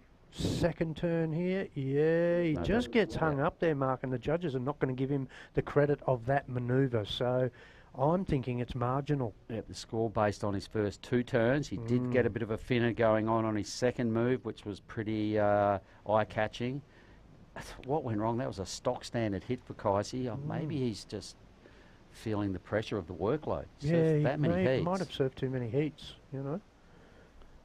And like I'm looking forward to, you know, when we do this final, we're going to be able to have a chat with Danny about that sort of stuff, what it takes to be able to get your roll going, to get yourself in that high performance state and to bring your best game at the right time of the event. And he did it in spades, didn't he, mate? Yep. So we'll be having a chat with the gold medalist from yesterday in the big main round, the men's division. So Kaisi does move up a space. The judges threw a 5.4 at that. Could have easily been a 6.5 or beyond had he finished that end manoeuvre. Yeah, no, I thought he was on his way to a 6.5 then. Bang, spot on judging by our panel. So there you go. 7 and a bit on the clock. The 2 Japanese regained the top 2 positions. Still breathing down their neck, though, is Srikanth D, who is chasing now a 4.75 to go back into second. Oh, this is closer than what I thought it was going to be, mate. He's already got a 4.83, so he's in that same realm to get up a space. A high 6, I think a high 5 needed now for Keyshaw in the white. Yeah, it is. It's a 5.8. Let's have a look at the priority listings. It is red Taro with top priority. That's a good thing. Blue in second priority, is in third. Look at that wave going unridden. Yeah, what happened there? Small cokes.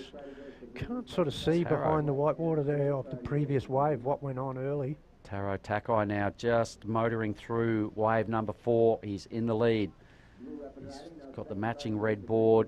putting some quality rail work together. Somehow looked like he lost a bit of interest in that wave. But this is Srikanth D, the Indian. Some high-speed surfing, just drawing a few too many errors to be really, you know, capitalising here. What do you like about this, Mel? All right, let's have a look. I didn't quite get to see it before, but the replay's helping us. Just there's the first scoring manoeuvre. That's sort of a bit of a lazy drag cutty. Same again, nothing huge on that turn. This turn here starts to get a little bit more quality, but once again, only a cutty. Lost interest in that wave, I think Taro did. He got a bit funky on about his third move with some sort of, you know, body torque / arm movement. I think he went, oh, God, what am I doing? Get off. So he's trying to improve on a 5.83. His body language, I think the judges are going to, you know, not go too high with this one. Anyway, young fella. Yeah, so no, Srikanth D, look at that. His foot came off the foot board. came off the board, and he got it back on again. So in motorcycle terms, we call that a high side when that's going on, when you're going that fast, that, you know, you've just flipped it a little bit. Well, he's done that there, and he's managed to be able to get that foot back on the board. And he's back on board again in this wave, paddling back out. Got another wave, as you like to say, pats the dog to stay on this thing, Mel. Jamming in the pocket, stringing together some hits, but, you know, the quality is just, he's just not showing the experience the Japanese have, mate, but he's trying hard. That's what I like, the intent here, like it's between his ears right at this point now. He could easily lie down and sort of say, oh, yeah, well, all right, no chance. He's just saying, all right, I'm going to do as good as I can do, and I guess that's an important point for the whole week. Congratulations to all the surfers. Personal bests for me this week was a big thing, and look at India, you know, this is no doubt PB World this week. Yep, you've just got to try your hardest. The yellow flag will be going up right now, so there's just about 0.6 separating himself and Kaisi there for the all-important second spot. We are owed 3 numbers. 2 of them is about to drop in the blue column. At least he's surfing a better heat than he did in his main heat draw just previously. Starting to get good use of his rails, so red does not improve. That wave where he lost interest was just a mid-3. This next wave will be important for Srikanth, needing a 4.75. Some nice waves still rolling through. He goes red, having a squeeze. Let's stay with the live action, a Taro Takai. The matching red blade winding up here. He's going to boost. He does. He gets the rotation and rides out cleanly. So Takai, well done. The 14-year-old right there, looking really strong on his 5.6 rock dance surfboard. Do you like this air, Mel? Yeah, no, I like it because, you know, it's a good little bit of amplitude here on this. Look at it, up, but then really nice flat spin. Hits the roof, has to ride that down. I get it, that in the air world, that isn't looked upon as better than landing it in the flats. But nonetheless, one manoeuvre wave. Where are the judges going to go with this, mate? Well, Srikanth cannot bust out of the 4-point range. That last effort for blue, just a 4.03, so still needing a high 4. As we watch his teammate now, White, getting a good entry into this wave. He's got a lot of speed, Keyshaw. That's... Yep. So just getting hung up, you know, at this point in the contest, at this level event, the judges really notice that, and they kind of scorch it. I sort of thought he'd be going like ham at this, and he does. That's a really good half of the full major manoeuvre made. He rides out on it, but as you say, Mark, that's just going to be shaded somewhat with lack of control throughout the last half of that major manoeuvre. Yep. Let's have a look at this air again, buddy. Yeah, for sure. Telegraphing, we know what he's going to do right here, right now. Now, eyes it off. There it is. Nice tail high there. Yep. But having landed on the foam sort of will say, yeah, well, that's a little bit not as spicy for that manoeuvre. 6.4. And the judges liked it, 6.4. All right, so Kaisi now to win this heat, he needs a big number. It's got to be an 8. More importantly, if he can improve on that 6, if he can improve on a 4.17, easily done, he can extend his hold on second. Srikanth still needs the 4.75 in blue, the Indian. So in third, his teammate in fourth, he needs a 5.8. So the Indians have got to step it up. They've only got 2 minutes. They're going to have to take a big risk now, mate, to dislodge Kaisi, who is in green. But Kaisi's not out of danger. No, he's not. A 4.75 is pretty well much. It's going to take the best surfing Srikant can do, and cometh the man, cometh the moment. At the moment, here's your chance. You're not going to get a better chance than this. Who we got up? Red, so this is Taro winding down, 2 hits. Does he get a third turn? He potentially does. How's the camera work? The drone work showing how shallow that is. Oh my goodness. Meanwhile, Green's out the back, so Kaisi didn't get a good look at his whole ride. The door is ajar, Mark. Trying to improve on a 4.17. I'm loving these turns. Look at that. That was super cool. Look at this next one. Wham! Really does 3 solid turns there. And yeah, that last turn, it's all over after that. 3 solid turns. I'm thinking he needs to improve on that last wave, the 6.4, which was the flat spin air reverse rotor. And is he going to do it? I think he might. Yeah, I'm going to pencil him in for a first placing here. I can't see him missing out. So he will go into the grand final in the red Rash Fest, which is something I always like. That just shows that you are the #1 seed, the big dog in the house. So Taro Takai. And then you just missed the replay then. We didn't get to see that one when we were following Taro, but Kaisi's got himself a good 2-turn wave combo there. So here's a chance for the Indians. What do they got? All right, bit of a backhand blast here. The wave's flattening off pretty quick, so he's just got to wrap around a cutback to stay with it. A little speed move, minor move out on the face. End section just stays flat here for Keeshaw. Tags it there, that's way better. Do it again, thank you. He's working really hard on this, mate. The work rate is, you've just got to credit him with just his intent here and his, real grit to finish that wave and put in probably 5 or 6 moves, Mel. Oh, I like it. He's gone down swinging here, and in fact, this could be his best ride. And let's have a look at this. As I say, he's not giving up here. All right, he's going to suffer from the sleepy nature of the wave throughout this section here. Does his backhand Rio there, Mark. Now he starts wanting to be able to put the exclamation mark on this ride here. I think he's going to ask the question. What's his requirement? All right, let's have a little look. 5.8, but I think we still had a score to drop for Kaisi. Kaisi's number is in a 5.4. All right, 1 number to drop, a score for Taro. I think there's a score for White to come, so not really sure of this result apart from Taro Takai will be in the final. I think Kaisi is going to join him. A nice last effort there from Keeshaw. All right, Mel, that was good fun. So what we'll do is next time you and me come back, we're going to have Danny Widiato sitting right here, the gold medalist from yesterday. So that was another good fun heat, mate. But I'm pretty confident it's going to be the 2 Japanese surfers filling out those back 2 spots in the grand final. Here is a recap of what went down. We'll be right back shortly with some women's surfing. Can't wait. Looking forward.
Team Thailand in green, Isabel Faye Higgs. And for Team China in white, Jin Xing Zhang. Here we have our boys under 18, Repechage round 5, heat number 1. Final results, first place was red, Team Japan's Taro Takai with 14.53 points. This is Team Japan's opening wave, Kanun Takahashi.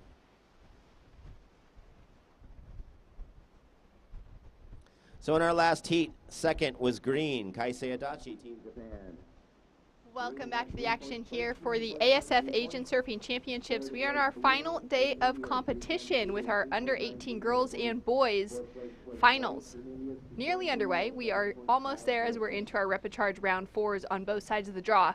Mirai Ikeda, Jin Xing Zhang, Kanan Takahashi, and Isabel Faye Higgs, Thailand, China, Japan in the water right now, all looking for an opportunity to get themselves into that grand final, as this is just the step before. And there you can see surfer in green on her first wave, Izzy. Izzy now up and riding. She took out a victory in her earlier heat this morning in the repechage round 3 and got a few 6s on the board, so had some great consistent surfing, and she's off to an early start here. It's amazing to see that Izzy is almost always the first person in her heat to catch a wave. She is going for many, many waves, but she's successful so far with it. Last heat, she was capable to produce some nice waves. There you can see Kanon, who actually had a wave before, so Isabel wasn't the first this time, but one of the first, and this one is a nice one. Kanon, one of the smaller ones, hustling her way through and is able to do some nice maneuvers, a nice last turn before the wave close. And this is Izzy's first wave. Nice spray on the carve, going for another one to be able to sit, or better surf at the pocket to generate maximum amount of speed. And it is a final. It's the final of the repechage rounds, because whoever will win or become second here will surf in the finals of today's sub-18 female surfing up and riding Surfer in Blue. Mirai Ikeda struggled to find some big scores in her heat this morning. Unfortunately stumbles after what looked like a very strong opening turn. Right. That is an elimination round. So you really want to make sure to get first or second position. Nice spray there, but then loses it on her way up for the turn. But still more than 26 minutes left, so plenty of time to get some of the big scores you might want to have in this final repechage round, because after this it's the finals of the sub-18 of Asian Surfing Championship here in the Maldives, in Thulusdhoo, Coke surf spot. We have seen so many nice waves, so many, well, beautiful waves surfed. Thinking of some of the excellent scores we have seen yesterday and even today. So we are really looking forward for this repechage round and the others to come, and of course the finals. It's been such an incredible week to be able to spend time here in the Maldives. It's my very first time. I know that you've been here before, Afri, and we're just raving about it. Excited to bring your family back as well this time with you. It's been really incredible to be able to see so many good waves in this area, like chickens across the way, like sultans and jailbreaks, just a short boat ride. It's a really great place to be able to spend some time and get really world-class quality waves if you're not up for surfing a wave like Coke's. Shannon, it might be your first time, but I'm quite sure it won't be your last time here in the Maldives, because look at this. The drone shows you it really looks like that. There are no filters, no nothing. This is what you expect. This is what you get coming to the Maldives. Crystal clear water, chicken surf spot, 2 minutes ride with the boat, incredible left-hander, so long, and you know what? Every other surf you will see plenty of dolphins. Yesterday I was surfing at Chicken 6 in the morning, and I've seen, I'm not exaggerating here, more than 50 dolphins, some of them jumping around, and first time in my life I was actually surfing with a dolphin. On one of my waves, on the far left, I was seeing a dolphin having fun with the wave, and I've never before was so happy for a party wave like this. So incredible. There you can see a packed lineup, probably a few competitors that have knocked out earlier in the draw, just able to get some fun waves. And that coral reef stripping out behind, or just underneath the break here. A lot of areas where that coral reef is alive and well. Parts of it that are bleaching, and there's some great work going on behind the scenes here in the Maldives with some non-profits to really start working towards regenerating those areas of the reef that are dying off. But there's so much life within those reefs, so much coral life. There's tons of little fish. It's been a really great time, I think, for a lot of the surfers and the staff members as well, to be able to throw on a snorkel, throw on a mask, and just have a swim through some of the more shallow areas of the reef just surrounding the islands here, and to be able to see how much life there is. Millions of little fish swimming around in their communities. Yeah, I mean, this snorkeling is as good as the surfing. It's extraordinary. So I'm sure people are aware of the beauties of the Maldives, but another thing that you might not be aware of is the, well, how polite and friendly and hospitable the people in here are. We're having the best time here in Thulusdhoo Island, thanks to the local people, thanks to the council, and last but not least, thanks to the Surfing Association of Thulusdhoo. They are making everything so that we, the competitors, the staff of the Asian Surfing Federation, are having the best time. So it's an incredible 10 days. I can't believe this is the last day. You know, like as much as I'm looking forward to the finals, as sad I am that this dream, this paradise comes to an end. Jin Xing now up and riding. Great re-entry to start things off with. Snap for the second turn. Now sets herself up for that finishing maneuver in the closeout, and she'll have her first score to drop through. A couple scores on the board already. Surfer in red with a 5.83 to open, and now the replay for Jin Xing. Yeah, you can see she's having a close look what the wave does, and on her third maneuver really looks like which section she wants to hit and goes for the finish. So that will be her first score. Isabel Faye Higgs opened up with a 4-point ride, and we've got a 3.33 on the board for Mirai Ikeda. So we'll see where our surfer in white falls through with the scores that have dropped so far. Plenty of time on the clock, and we've got another great looking wave starting to roll through. We're nearly set on our finals heats on the women's side, but we've already figured out our finalists on the men's side. And as we wait for the next set, let's go down to the beach to catch up with Kayla Moore and one of the surfers from that last heat. Thank you, Shannon. Yes, I'm here with the heat winner, Tara Takai, who's moving on and advancing through to the finals, which is super exciting. How are you feeling in the ocean today? I want to win with Kaisei, so yeah, I can we can win with Team Japan, so I'm so happy now. Amazing. Yes, being with Team Japan, especially coming off of your very exciting wins yesterday. How are you feeling going into the final? I'm excited. I want to get first place. Yeah. Amazing. Well, I'm hoping the best for you as you move through competition. I'll send it back to you, Shannon and Afri, in the booth. Thanks so much. Great to hear from Taro. Hungry for that first place position. As you can see, some boards just hanging off the buoy. Even the boards are craving to surf this wave without the surfers. You can see everybody wants to surf this wave. But jokes aside, these are the backup boards from our surfers. And that buoy, you can see one caddy and a couple of boards, because some of the surfers want to make sure that, you know, being able to change the board in case they lose their boards, snap the leash, or just wanted to change their boards. Izzy had a look at this wave, drops in a 5-point ride for her second. Right, that was Isabel's second wave, 5.00. Her first one was a 4.00, so that means with 9 points she has taken the lead. And Japanese surfer Kanon Takahashi, with currently first priority, is on second position. She needs a 3.17 so that she becomes first in this heat. But you know what, since it's just the, well, not just, but since it's the last rapid touch round, that means that the second place is as good as the first to be able to surf in the finals of the sub-18 of the Asian Surfing Championships. So it's Chinese surfer Jinxing Zhang and Mirai Ikeda, third and fourth respectively, who would need bigger scores to be able to surf in the finals. Beautiful looking wave rolling through here at Cokes on Thulusdhoo Island here in the Maldives.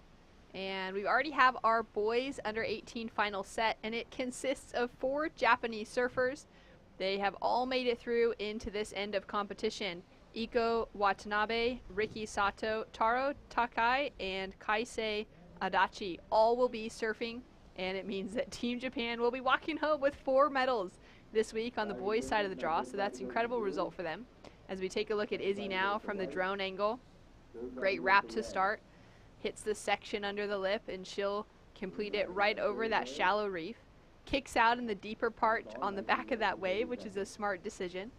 Down to 20 minutes on the clock, and we've got another score to drop for Izzy as we take a look here from a front-on angle. So far the most active surfer in this heat on her third wave, whereas the others having one so far, and nice finishes there, and jumps over to not hit the reef. You know, in this end section you really want to make sure that you are not stepping on the ground, because it's not only the sharp coral reef that you have to be aware of, but also the sea urchins. And the last thing you want to have in this heat is a sea urge attached to you while trying to get one of the two first positions to be able to at the finals. But hey, Shannon, 4 Japanese surfers in the sub-18 males finals. That's crazy. Japanese surfers, wow, what's going on? I mean, is there something else they drink or they eat that they're able to dominate it like this? They've definitely been putting in all that time behind the scenes. They showed up as well with just a full junior squad for this year's Asian Surfing Championships, and it's fun to see that decision to invest in the next generation of surfers that will be probably coming more into the conversation through the next three years or so when it comes to qualifying series, challenger series, or these surfers jumping into the World Surfing Games and surfing outside of just the ISA juniors, really to see that investment paying off. Now on the women's side, there is the possibility of having 3 Japanese surfers in for the final, as we've got 2 competing right now in our Rep and Charge final. At the moment, just 1, and Kanan Takahashi is in that advancing position, but there's still 18 minutes on the clock, so we could see some positions change around and Mirai Ikeda jump into the top 2 as well. And we already have our women's 2 of our finalists on the women's side decided. So Momo Sato for Japan is definitely going to be in the mix on that side, and then China's Zixi Yang will be competing as well. So that's going to be a really exciting heat happening in about 45 minutes time, as we'll have 30 minutes on the clock for our men's final, and straight after that we'll be heading into our women's or our under 18 girls division specifically. And Sumomo Sato, who is already qualified for the finals, surfing for Team Japan, has the chance for a second medal. She is the gold medal winner of yesterday's final of the women's division in the Asian Surfing Championships. And also Mirai Ikeda, currently surfing in blue for Team Japan, has the chance to win a second medal because she is the silver medal winner, and actually taken in considering that Team Japan got second in the Aloha Cup, will actually be 3 medals that these 2 surfers potentially can win today. But for that, Mirai Ikeda needs to make sure that she will get at least a 2.51 to be able to be in the second position to advance to the finals. So true. Now Izzy Higgs for Team Thailand lives in Sydney in New South Wales, Australia. She also made it into that women's final yesterday, walked away with a 4th place finish, and is going to bring home at least the copper medal for the women's division to Thailand. But she seems to be in real rhythm with the ocean today, so I wouldn't be surprised if she's able to hold on to this advancing position. And there you can see the Chinese ambassadors crew being here supporting their surfers. Currently Jin Sing Chang from China, and also CG Yang, who, as we already said, who's in the final. Surfer in green, Izzy representing Thailand on her 4th wave. Can't finish it. I hope she didn't hurt herself there, because that looks like the rail, and hopefully not the fin touched her. But since she's paddling back, I assume she'll be alright. So that wave will not be one of the waves that will go into a final score. Team Japan there having a chat, discussing, well, analyzing what is going on there, because after this heat they will have the boys, 4 Japanese surfers, surfing against each other in the finals. And what will be interesting in that heat is, you know, all those surfers, they're training with each other, not only in this competition but in the past, so they really know how the others are surfing. So I wonder if that also plays into the decision for which waves they're going to select, knowing that maybe somebody's better in the air game, the other one being better on a fast wave, maybe barreling wave. So there might be an extra layer in that event. There you go, Kamehameha, Dragon Ball. This is the right attitude. These guys, they are stoked, they are ready to go. But currently we see Surfer in white surfing in the rapid charge round. Jin Xin for China checks turn to start, drives hard off the bottom into that second snap, and she'll go down face first on that finishing maneuver. Well, taking a look at it here, good looking wave in front of her. Yeah, really composed in the beginning, trying to surf it high in the very first part of the wave, and then going for the second maneuver, but then not being able to land it since the wave just closed at her back. But it's also Team China that has a chance to have two surfers in the finals. Kanan now up and riding. Nice snap on her backhand. Sets her line here, just negotiates around that fast closing out section, and she'll go down on the finishing turn. But yeah, that's a great point. We already have Zixi Yang, who will be competing in the finals, but we could see Jin Xin get herself into that conversation as well. So we take a look at last of Kanan. Fast wave, critical surfing there, not being able to finish it, but at least show her surfboard so that all the sponsors can be happy with her surfer, because the stickers stick out, though the surfer was underneath the water. So almost 14 minutes left in this last rapid charge round. Surfers from Thailand, Japan and China surfing for the last two remaining spots of the finals. Izzy now up and riding, setting her rail here, nice big wrap. Throws some power through that tail as well for the first turn. Check to the lip on the second. Nice snap to finish. So good combination surfing, and she's finding that rhythm. Fell on that last wave. Looked like she's okay, although that last fall did seem like it could have been quite painful. Yeah, and you can see that she really is focusing right now on a big maneuver. She decides again some roundhouse cutbacks at the beginning, instead focusing for the last bit of the wave, because she is in that first position, having already a 5.00, which is the second highest. No, yes, it is the second highest wave currently surfed in this heat, and her backup score being a 4.90, so she can focus on more risky maneuvers here. And good thing for Izzy is it's probably not only the Thai surfing enthusiasts that are cheering for her and looking to, for her, this surfer, to advance for the finals, but probably also the Aussie crew. This is true. Really, that Aussie support behind her from her friends and family tuning in back at home in Sydney, in Manly Beach specifically. Izzy with another score to drop, and we've got scores to come through as well for our second and third place surfers. That'll give us a better idea of the current situation. We still have 12 minutes remaining, so plenty of time to see which of these surfers will be advancing through and who will be knocked out of competition.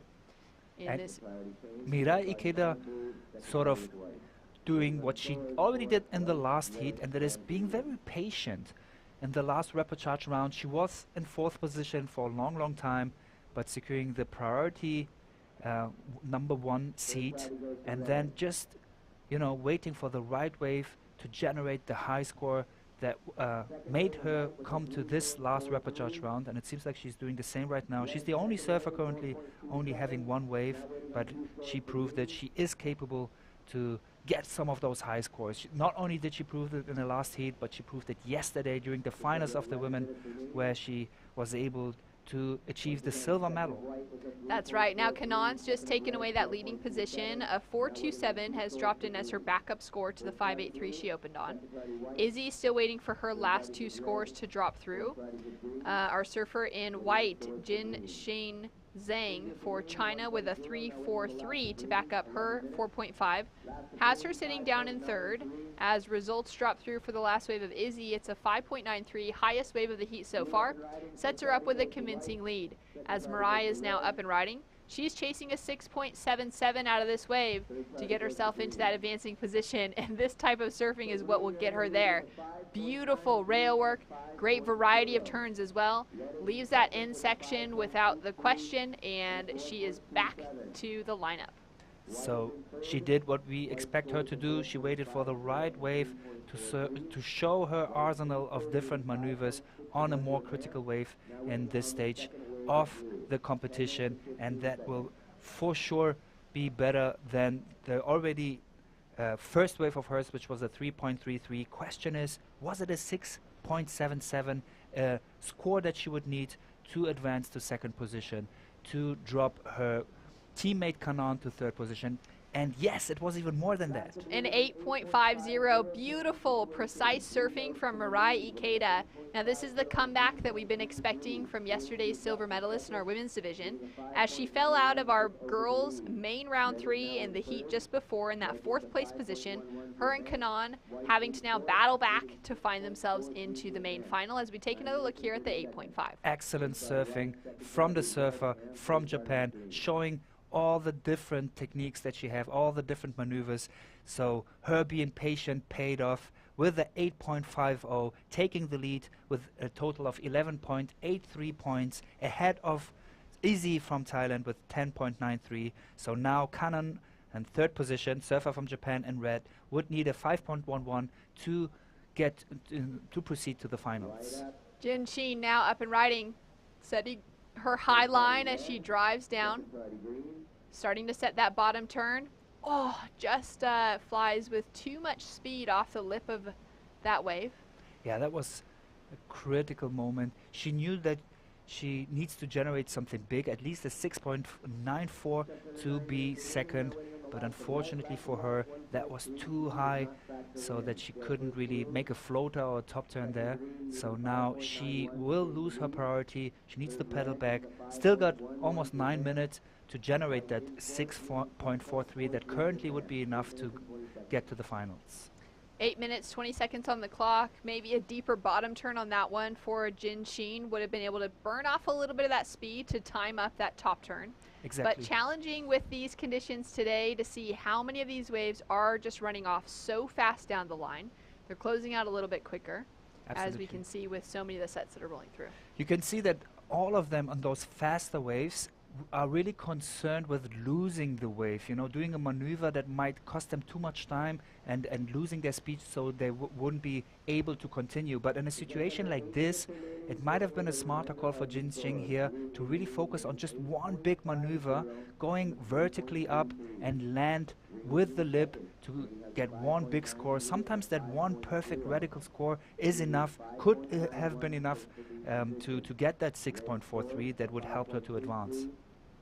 So currently less than 8 minutes left.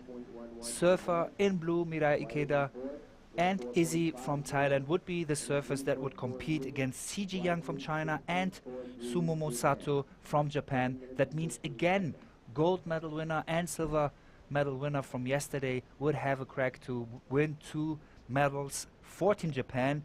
But since Siji Yang, our surfer from China, is in the finals with them, there will be quite some rivalry going on, because this is what we see right now in the women's division.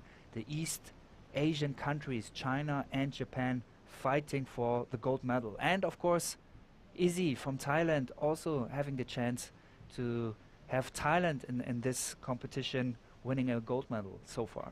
And yesterday we saw Indonesia's Dea Natasia, who was competing in the final on the women's side. She put together an excellent performance for East Asia as well.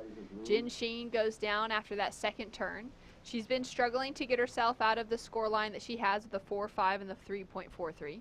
Since all the other surfers have a higher priority, she decided to go to one of those smaller waves that were breaking more on the inside. But for it's difficult for her to be able to get a 6.43 right, because that's what she needs for the second position in that part of the wave. So she might want to go back to the lineup and really hope, or well, make the others go for the waves so that they lose the priority, and she would be able to get one of those big scores on the better waves in the remaining 6 minutes. In yesterday's competition, both Kanan and Jin Sheen were competing. They didn't make it into the final rounds, but for Jin Sheen, it was a top 8 finish overall in the women's field, which was a great result for Team China to get a second surfer, or actually they had 2 other surfers within that conversation, in CG and in Yin Xuan, who were both competing in yesterday's top 8 on the women's side. And then for Kanan Takahashi, she finished out in the top 6 conversation.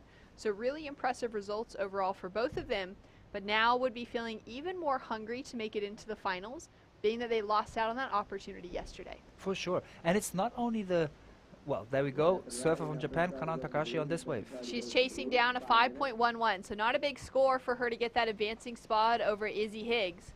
Nice couple turns on her backhand to start things off with, down carve as she checks through to the inside section here. Well executed on the finish after a strong opening start. Yeah, clean surfing from Japanese surfer in red, anticipating the wave. Nice spray there, going up for the same maneuver once again, third time, but clean surfing is what pays off. And you can see her doing 5 maneuvers. Not a lot of variety compared to the last wave of Ikeda, but could have been enough to drop her score of 4.27. She needs a 5.11 which definitely is possible to get with this surfing, to drop Izzy from Thailand to third position, which means that 2 Japanese surfers would advance to the finals if it stays like this. So let's see how the judges will score that.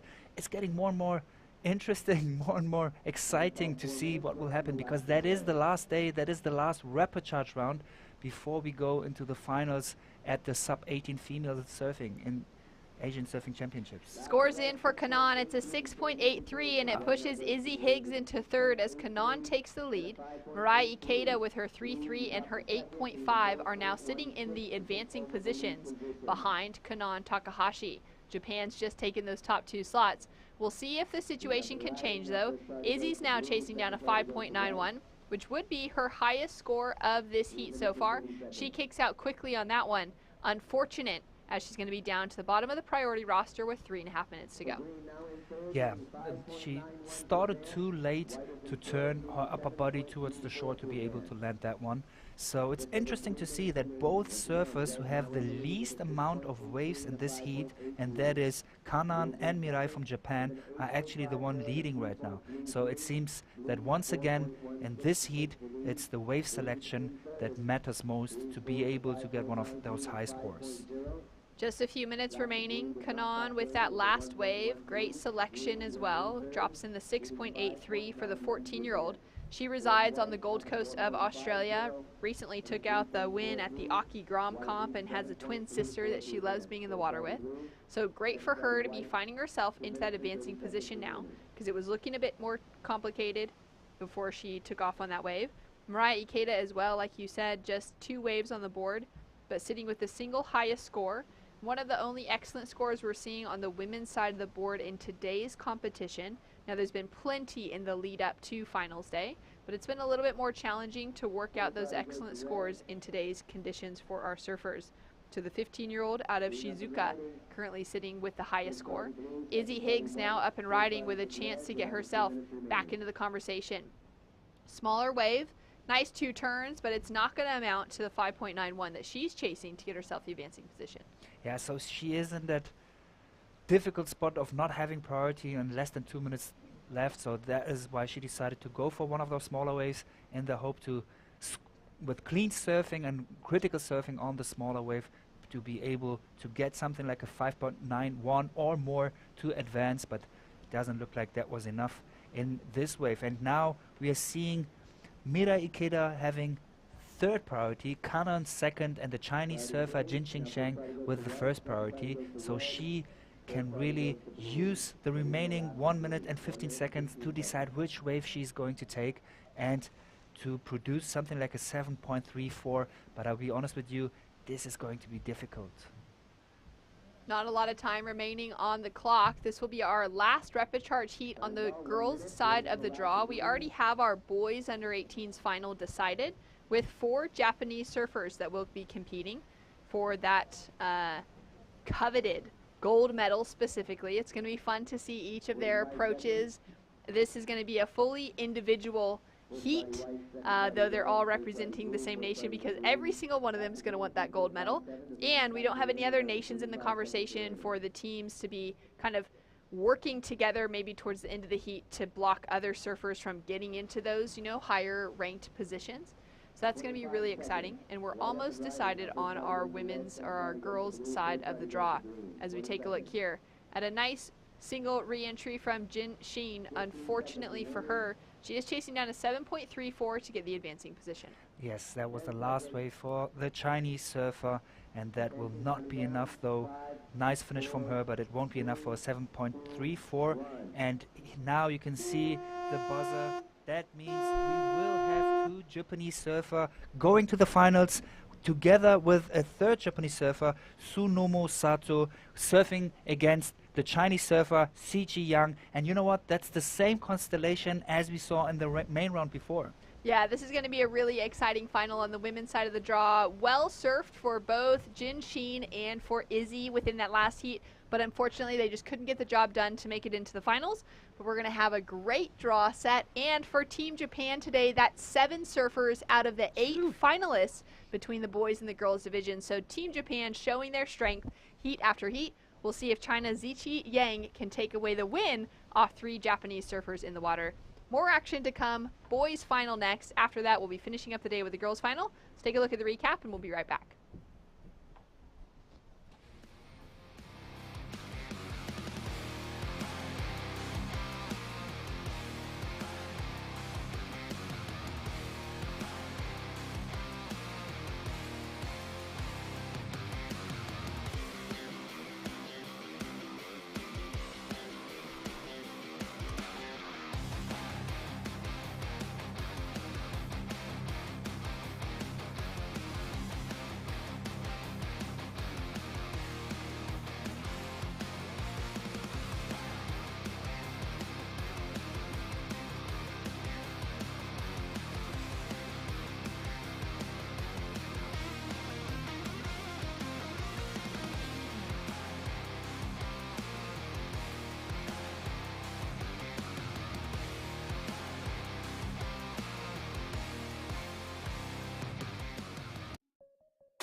It's about 1:15 here on Monday afternoon, everybody. It's finals day for the juniors.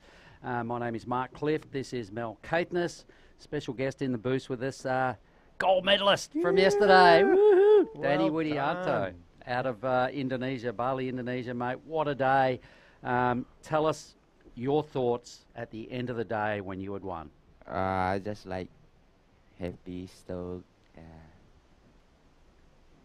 Many good surfer like Iko, Ricky, the Maldivian. Yeah, so stoked. Stockhead. Good man.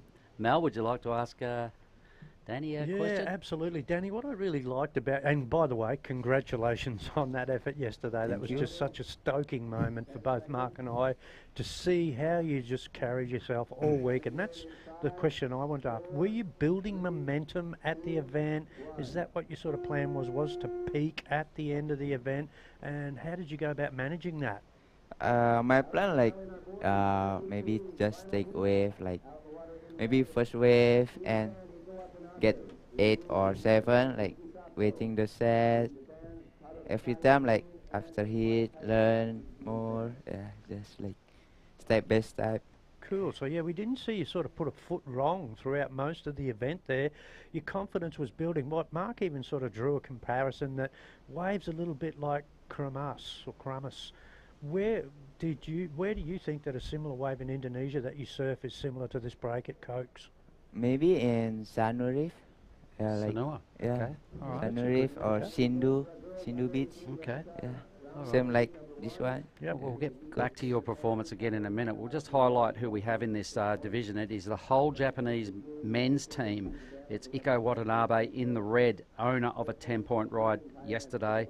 Ricky Sato, silver medalist from yesterday, right behind you, Danny. He's out there in the blue. Taro Takai is in the green. Kaisi Adachi in the white. So I'm going to ask you, Danny, who do you think wins this final? Maybe Iko.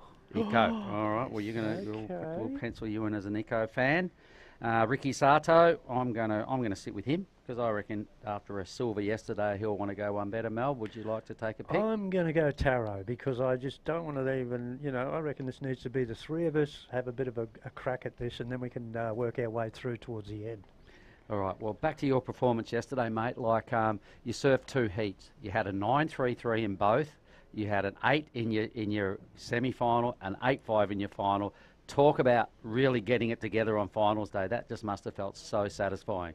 Yeah, the wave like pumping too, like so happy get the good one, and yeah, so stuff like not to talk like yeah. Happy, Nah, look, yeah. you're allowed to talk it up because you're a gold medalist and you freaking went nuts yesterday, mate. Saved your best surfing for last. Here is Iko Watanabe, ladies and gentlemen. First wave of the boys' final. Meets the lip head on. A good 2-turn combo so far. Down towards the scoring third section, just overcooks it. Probably didn't really need to throw away that end move. But Mel, what did you like? Oh, liking the fact, quick on the board. Here we go. Look at him, crouched down. He's eyeing it off down the line here. First turn, yeah, in the lip, just gets a little air float there. Second turn there, squeaks that tail around to pull it off. But the big thing here for me is just how much speed he's generating going down the line. It's running a little fast today, Mark. So yeah, I'm liking the speed on that wave. All right, well, we're going to throw down to Kayla for potentially one of the last boardwalk interviews of the whole event. Kayla, who have you got this time? Hi, Mark. Yes, I have Kanan Takahashi from Team Japan. Can you tell us about what you did differently in this heat than you did in your previous ones? I changed the board for the smaller wave, and I could get some good waves, so I'm so happy. That's great. Yes, it is a bit smaller today than it has been previously through the event. How do you feel about making the finals for the under 18 girls? I'm excited to make final with my teammate and with my friends. Yes. And I try to show my surfing to everyone. Amazing. Well, you definitely are showing your surfing to everyone watching. Is there anything you want to say to your friends and family back home before the finals begin? Japanese? ファイナルに行くことができました。次も自分のサーフィン見せれるように頑張るので応援よろしくお願いします。 Amazing. Sending it back to you guys in the booth. Thanks very much, Kayla, and good luck, Canon, in that final. It's going to be 3 Japanese surfer up against the powerhouse Chinese surfer in CG Young. Meanwhile, this final is chipping away. We're about 4 minutes in. There's no numbers in yet, Mel? Nothing. Let's have a look at Taro. So this is the surfer you've tipped as your PB, your person you like to perhaps win the final, Mel. Yep. So not much going on there for Taro. A score which will be okay for red when it drops. But good waves going on out here, Danny. You've had 10 days of competition. You've had some mighty fine tubes out here as well. You're pretty happy with how the week panned out surf-wise? Yeah, so happy, like the wave so good all weeks, and the wave pumping, so pumping. I think you got one of the best tubes of the event that day when you've come flying out of the barrel straight into this one. Remember this? Already straight away doing this to the judges. Come out with the P side up. You knew it was a good tube, so did we. Coming out of the exit already go, boys, that's me. So you see that? That was pretty cool. All right, so this is the first sort of blow of the final. It's a pity he threw that that score away there at the end. Yeah. I'm tipping maybe mid-range. Mel, what are we seeing? Came in at 4-3-3, buddy. 4-3-3. So yeah, okay. you're in there on that. Who we got up here and riding? Weaving. So this is Ricky Sato. So the silver medalist from yesterday. You had everybody comboed yesterday, mate. So I'm pretty sure Ricky here will be just, you know, he doesn't want to let that happen again. He's going to come out swinging hard here. His first wave. Ricky Sato, ladies and gentlemen. Some good work down the line. He's picked a real runner here. He's got a lot of surfing done on this wave. What did you think about that effort, Danny? Yeah, maybe get 7 point up, maybe 8. Here it is again. Mel? Yeah, so have a looking at this first turn, really well and truly under the curl on that. Things go a little sleepy here, Mark. You know, there's a couple of cutbacks here, just trying to line this up down the line. He actually has to, in fact, stall a little bit in the white water. Now, the Japanese powerhouse, watch what he does here. One big solid whack right there, and then just goes to town as he dices this thing together all the way. So the better surfing done down the end. However, that first turn out the back was to die for. So a pretty good start and a good finish. We're watching white now. Kaisi doesn't get his teeth stuck into that first effort, so he's going to have to utilise the remaining 25 odd minutes. Mel? Yeah, here we go. Just not much going on here. Sort of looking at where he can fit the manoeuvre in, which is what I really like, you know. That's a really good turn. It's going to be like a one manoeuvre wave. Yep. But, you know, doing better than maybe searching, going down the line, and then trying to get some silly closeout thing. So one big turn there. That's going to get him on the board, and away we go. Okay, so Danny, the gold medalist from yesterday in the main round, the men's draw, going home to Bali tonight, straight out of the Maldives. You've got your friends probably watching online. Would you like to say hello to perhaps your mum who watched yesterday and your gang at Kuta Beach? I say thank you for support me, the Harvey Kuta board rider, Area, and yeah, for my mom, hello. What about your gang? Who do you surf with every day at Kuta Beach? With Ketut, with my friend from the Lombok. Yeah. Woohoo! All right, so your boy's here. He's gloating and basking in gold-coloured medals. He's going to get that handed over this afternoon at our closing ceremony. And then straight out of here, because we believe that in Bali, big swell coming, potentially the Rip Curl Cup trials to bounce down on Thursday. You're an invite? Yep. Yes. All right, so is my little buddy Rajo out of Sumbawa, so I've got to get him there. So I pushed my flight back a couple of days. I want to come and watch Ra compete, and you. He goes red. Iko Watanabe. Boom. Really starting to get his groove on. Now look at that bottom turn, top turn combo was so sick. Mal. Oh, I'm loving this. By far the two best turns of this so far. Watch this. Absolute money, that first turn. Now look at this second turn, Mark. Inchka. He's just like scarred the face on that green wall. Oh. Taro the rip. Iko the ripper. Kaisi, the air game again. Didn't quite pull it off that time, so he's going for gold. He's got to take some risk here. You can't win with just safety surfing, so Kaisi just teeing off. Still got plenty of time to regroup here and get his head around playing the game a little better in these back 21 minutes. So, Danny, we do have the trials coming up. We just touched on that. We've also got a 3,000 event in India coming up. You going to that? Yes, maybe I'm going to India. Yep, time to get your QS points and your ranking up. And all right, and then we'll talk about Nias in a minute as well. But let's watch red because here's Iko again. So rapid fire waves now. He throws the fins to the beach and does ride out. Nice completion. Danny, how did you rate that air? Maybe not too high, but still okay. Yeah, not too big, the wave. Right? Mal? Yeah, so I'm liking the first slice and dice. Not too bad, but I'm agreeing wholeheartedly there. Just didn't get much projection above the lip. Didn't throw anything tail high. A little bit flat in the spin. And that, yeah, it was sort of a bit ho-hum for me, that one. What's the biggest number so far in this final, Mel? So far at this point, the judges have got to do a bit of catching up, buddy. So, yeah, we've got a 6.5 going on there. For blue? For blue. We've got a 4.3 in Iko's column there. It's also then a 3.5 and a 1, so it's probably not even worth worrying about them because we are got scores and we expect some good scores to come down the gun barrel in a minute. Yeah, look, we've got 20 minutes remaining. It's enough time for everybody to ditch their current numbers. Apart from that wave of, was it Reds, that last real... Yeah, I liked Reds. For me, there's two scores away. Yes. 2 scores ago, still scores coming to go through. there, buddy. All right, so Danny, then what about after India? Are you going to come to Nias? I believe that's a 5,000 event right in the middle of September. Is that on your radar? Yes, September. Maybe I going to Nias, maybe Philippines. If I think Philippines on late October. There's an October. event there as well. So is it time for you to start pushing harder in the QS realm? Is that where you're going with your next goals? yes, I want to city.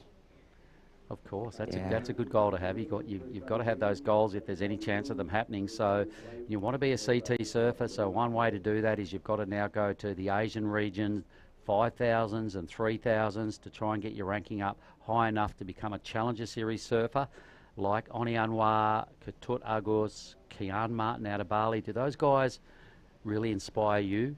Yes, like Ketut Agus every time, like I surf with him, like in Canggu, Padma, Halfway. All right, and being a Kuta board rider, what is your favourite wave in Bali? My favorite wave is Halfway and maybe Canggu, Preranan. Okay. Mal, you got anything for us there? Yeah, no, I'd like to have a chat with you yesterday. Like, you were up against the 3 Japanese surfers. You were the lone Indonesian surfer. Did the 3 Japanese surfer try and do a number on you? Were they trying to sort of choke you out a little bit and maybe team up against you yesterday? Maybe, but I just like focus with myself and yeah. Good just answer. keep- I like And that. when you start with an 8.5, you've Yep. applied an early chokehold on those 3.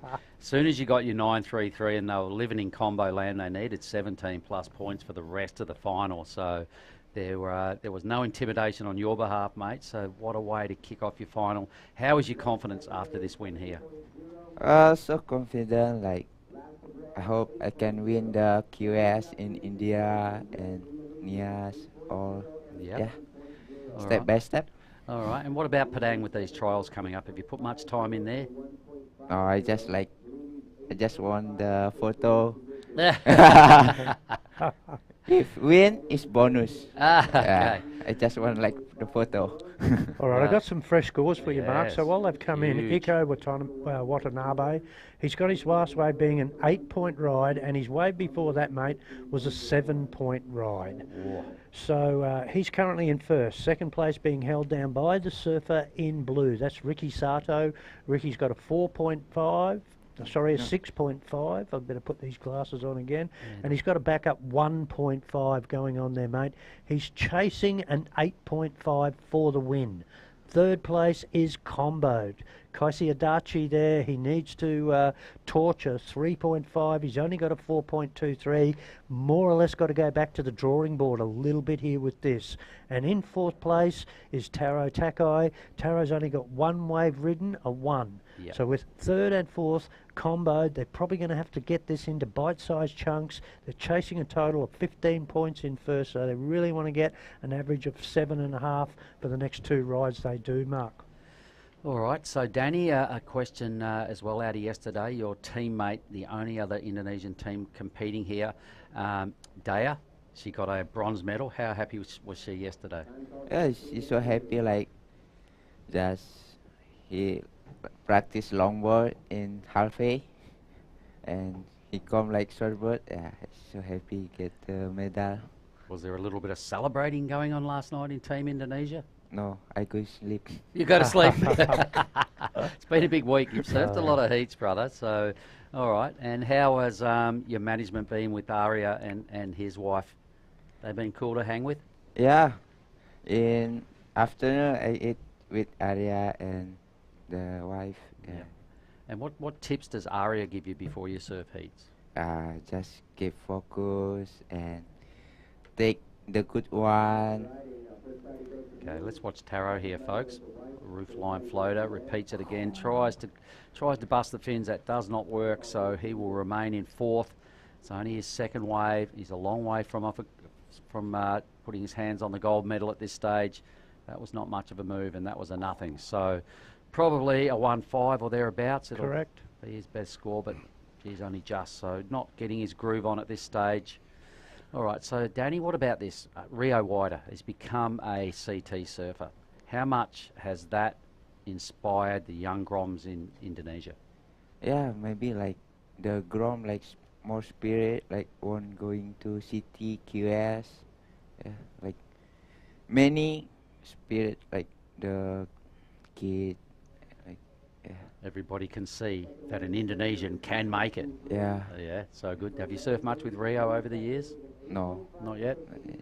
Okay. I just before like going to America with Rio Kecut with the team Indo. Yeah. So Danny, you've been here for 10 days. Tell me, have you been able to free surf any of the waves close by, and any of those waves? Like, what's been your favourite free surfing session? No, I just surf Stay in here. here. Yeah. Wow, you must be the only guy that's doing that. Well, it paid off. That's what it takes to Yeah. win a gold medal. The focus, done. yeah. Yep. Focus. You've talked Focus. about that so many times, and just having that, the blinkers on for Cokes, it's paid off, my man. Yesterday, what a day. 2 933s and some 8s, and what a day. I bet you'll never forget that. Yes. Was that your biggest result ever in surfing competitions? Yep. Now, I know the people out there in web world, they're going to be wondering how you're going to adapt. Over to you, buddy. Yeah, let's just watch Echo. This is a great side view. He threw it up. He got the full rotation going on. Did not get the completion, but blue now. Ricky Sato. He's not far behind Echo for the lead, for the gold medal. 2 good turns. He's got the afterburner on and got some clean green face for a good finish. All right, Danny, did you like that wave? Yeah, like the first turn, like slice, and yeah, maybe good score coming. Mel? Okay, so let's have a look there. Surfer in red here. As you said, just through that. That was going to be a really good frontside air going on with that wave, but just doesn't stick it. Now, meanwhile, here we go. Ricky Sato, I'm liking it. This is a grand slice in the face there.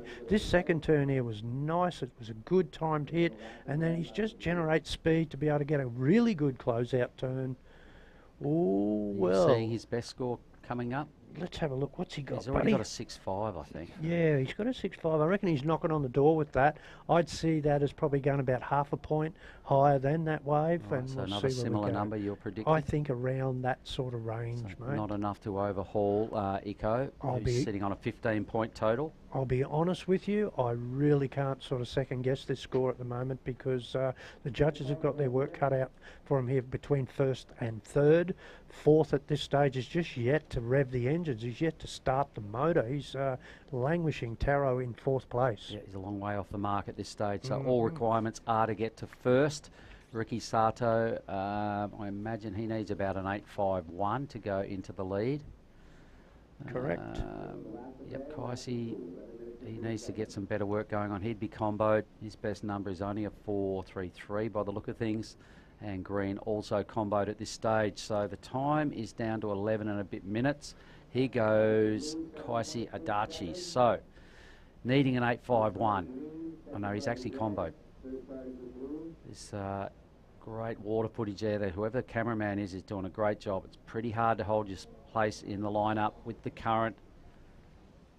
So not much of a wave score going on here for Kaisi. So starting to drop off the pace with the score line and the time remaining. But he goes Green. So Taro's got a real frothy wave. This is hard to surf. There you go. All right. And now... Okay, so let's have a look at this wave here. Not really seeing too much being on offer on this wave here. Just hung dog a little bit up in the top of the roof of that wave here. And then this second turn here, yeah, that's sort of meat and potatoes, but just then gets him caught behind. And the wave is breaking quite fast down the end mark. So that wave there's really only going to be scored on perhaps 1.5 odd turns. Ricky Sato, though, looks like a bit of a mover going on there. A 7.67, the last for Ricky Sato mark. He is now in the hunt. What was it again, sorry? It's a 7.67, buddy. Woohoo! Geez, he's not far behind, is he? It's About not. 3/4 of loving a this. point almost. So to win now, is he still need, what does he need now? All right, so let's go. We'll give you an upgrade. 7-3-7-4. Yeah, there we go. Danny gave that to us in a 7-3-4, mate. We'll take him to first place. Ooh, or better. Game on. It There's is. a duke out going on for the gold medal. And if Sorry? Oh, not much of a wave going on here. This is the replay for green, so that was a throwaway. Cool. Okay, so a combination of 2 fresh scores needed, and it looks like red live action, mate. Yep, Iko Watanabe. Look at this section. Is he going to boost here? Oh, decides to tag the lip and just brings it under the lip that time. So he's trying to improve on a 7. Not sure that happens on that one. So he's probably left the door open a little here. Sub 10 minutes. Yeah, just a bit of a slow, sleepy carve that first turn. Carve second turn. Now the action. No, There's just a lot of moves going on, actually. Certainly there. And then this turn here. Yes, not too bad. A little lateral, but the closing turn was to dive for. All right, let's see what the judges saw in that wave. I think up the reef, not much work getting done, mate. So we'll see where we go with that. Let's see it. He's got to improve on a 7 to make that worth doing. Yep. Okay. Anyway, 4 Japanese surfers here going nuts. Here is our women's finalist ready to get out there and strut their stuff. That is Seiji Young in the red. What a performance she's put on here this week. She's representing China. Sumomo Sato is right next to her in the blue. She won herself a gold medal yesterday. Her teammates will feature as Kanon Takahashi, who'll surf in green, and in white will be Mirai Akita.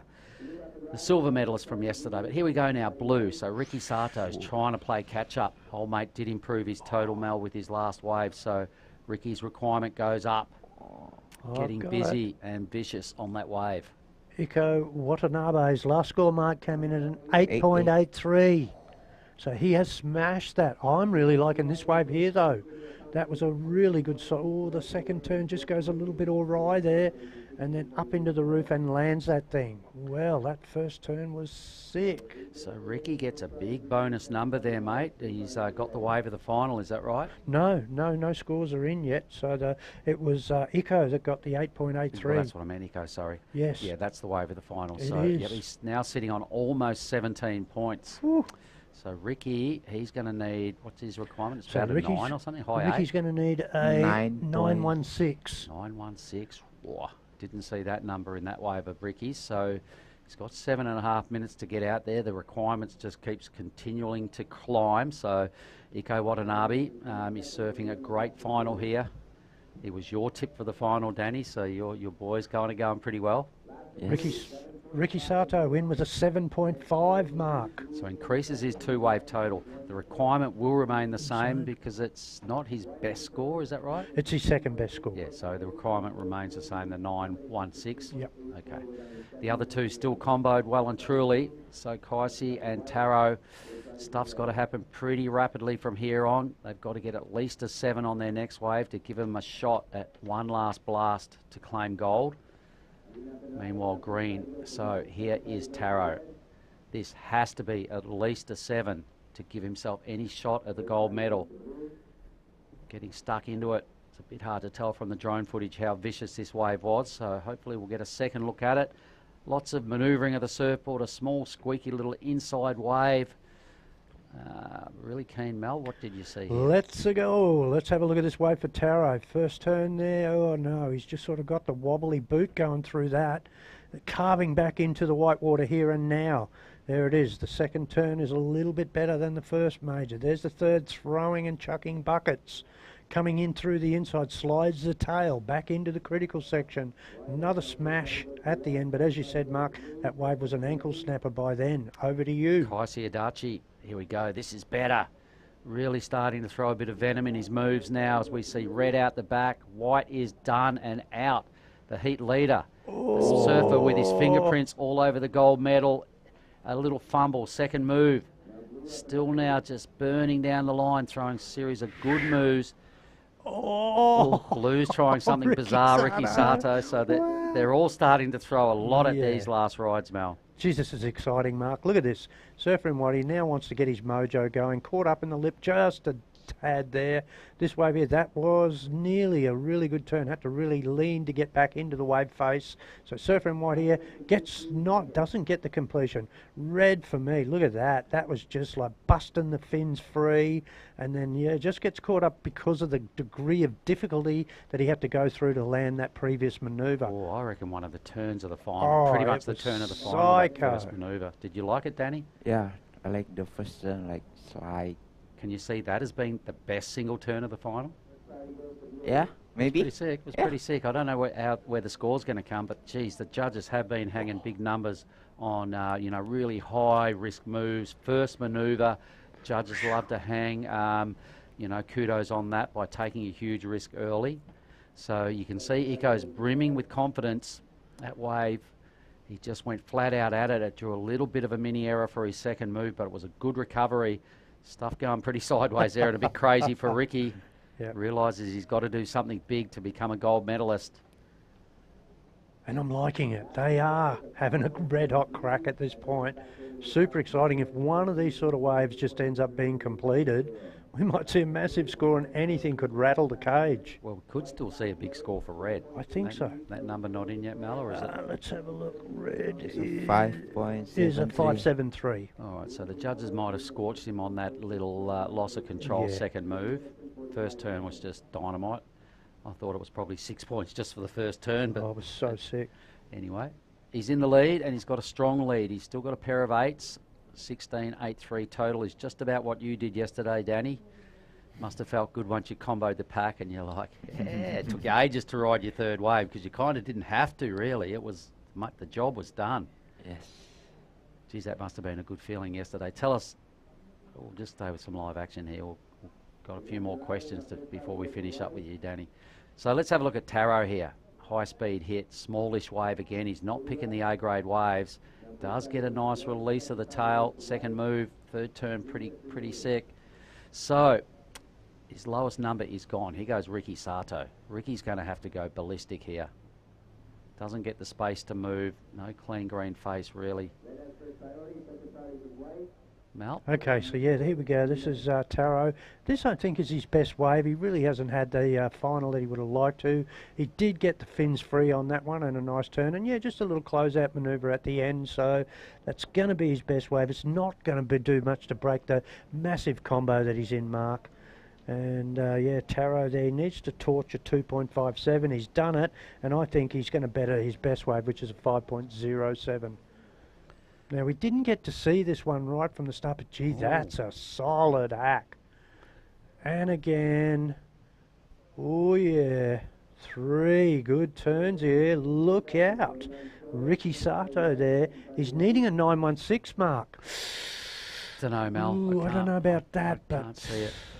I can't see it, to be honest, but it was still really strong surfing. 3 good, fast, top to bottom hits, a real confident surfing coming out of Ricky Sato. Let's have a look again, buddy. That was great. Oh, that's awesome. I'm not quite sure here. This was pretty damn good, the second turn. Now, look at this money. That's big. All right, so it's got to be the wave of the final to win. It goes high 8s. 8, 6, 7. I was just going to call it. He's half a point behind Iko Watanabe. What does he need now, Mel? Now, mate, he only needs an 817. He's just got to duplicate that again in 90 seconds, sub 90 seconds. He's putting on a stellar comeback here, mate. He's the silver medalist right behind Danny yesterday. Yep. He probably wants to go one better and take home some gold as well. But you raised a good point. That needed to be a really strong wave to turn the final, and it was knocking at the door. He needed one more turn out of that end section. Probably did, because he did everything that he could on the first 3 with hits. what he had. Yeah, there's our judging tower. That's been us all week. Yeah, guys. Perry Hatchett up there, looking over the shoulder of the judges as our head judge. We're in the little booth down here talking to Danny Widianto, gold medalist from yesterday. Danny, tell us what it was like when you got to the beach yesterday after the win. Yes, like many people come, like happy, like many cameras. Many camera. All right, what a moment. Here we go. Big time affair going on here. White takes it. He's miles away from a win here. It is Kaisi Adachi. Good hit. can't get anything else going on right there. So down to 35 seconds. And it's a surfer in blue we've got to keep our eyes on, Mark. He's the one that's got the best chance of this. Overtaking Iko. Yep. Whoops, Oh, hang on. Wow. That's it. That'll be There it official. is. Iko Watanabe, you picked him, Danny, so well done. Well done. Men's champion. That was you yesterday. Your photo came straight up there. Your photo came up there yesterday, right after you won. But today it's all about Iko Watanabe. Put together a 10-point ride yesterday as well, so a worthy gold medalist. He'll pick up his medal this afternoon at the closing ceremony. So will you, Danny. That starts at 4 o'clock. I'd really like to say thanks for coming and having a chat with us. That was really cool. Awesome, buddy. Like your work. We appreciate your time here in the booth. Would you like to sign off with saying perhaps thank you to your sponsors, or would you like to sign off with something else? Thank you for my sponsor, Flanagan, Jason, Troy, and thank you for Omaria for support me, and thank you for Ima, Jungle Store, FGS. Yeah. Unreal. Well, we wish you all the best of luck in the trials of the Rip Curl Cup starting, we think, Thursday. It could be on. For your other ventures, your India event, your NIAS attack, and on into the future, buddy, because you're a champion. We love your work. Go Indo. There you go. Good stuff. All right. Well, I think we're going to have a recap of that final, and we'll see exactly how Iko Watanabe won this thing. It was so sick.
Minutes to the start.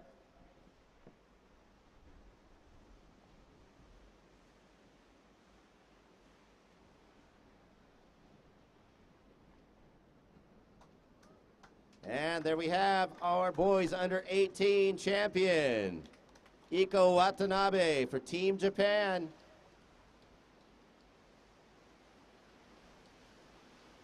Omedetou gozaimasu. Iko Watanabe, what an amazing performance for Iko throughout this entire event.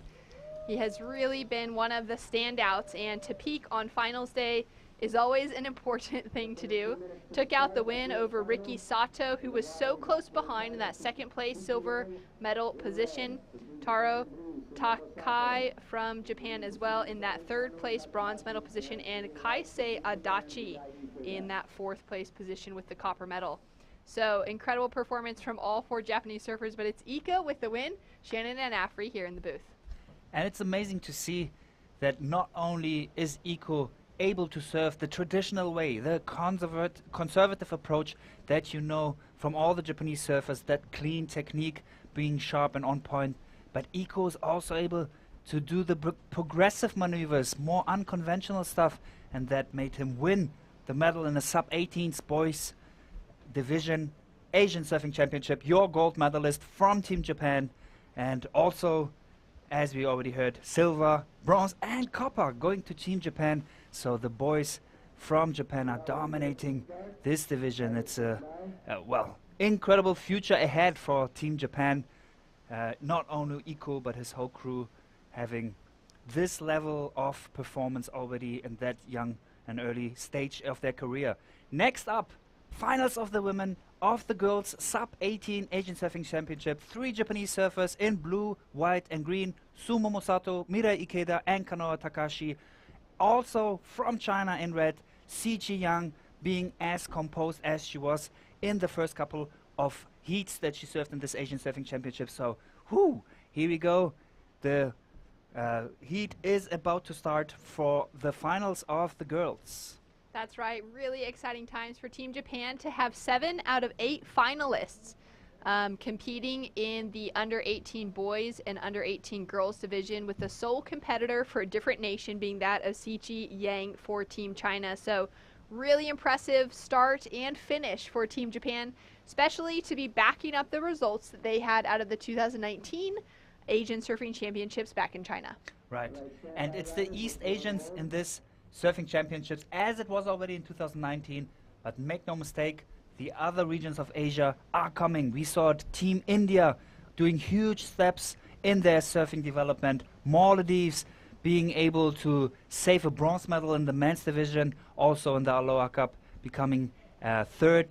And, well, the West Asian countries, all the Arab countries, Lebanon, Palestine, Saudi Arabia, surfing in the Asian Surfing Championships for the very first time. Team Iran from Western Asia, also Team Afghanistan, of course, let's not forget about that. But then in South Asia, we also have Sri Lanka. We have Central Asian countries in this Asian Surfing Championships. So we can see Asian surfing is on the rise, all the different areas. But today and for this Asian Surfing Championships is still Team Japan dominating. They really have. Out of 18 countries that we began with for this year's ASF Asian Surfing Championships, we had 87 surfers in the draw.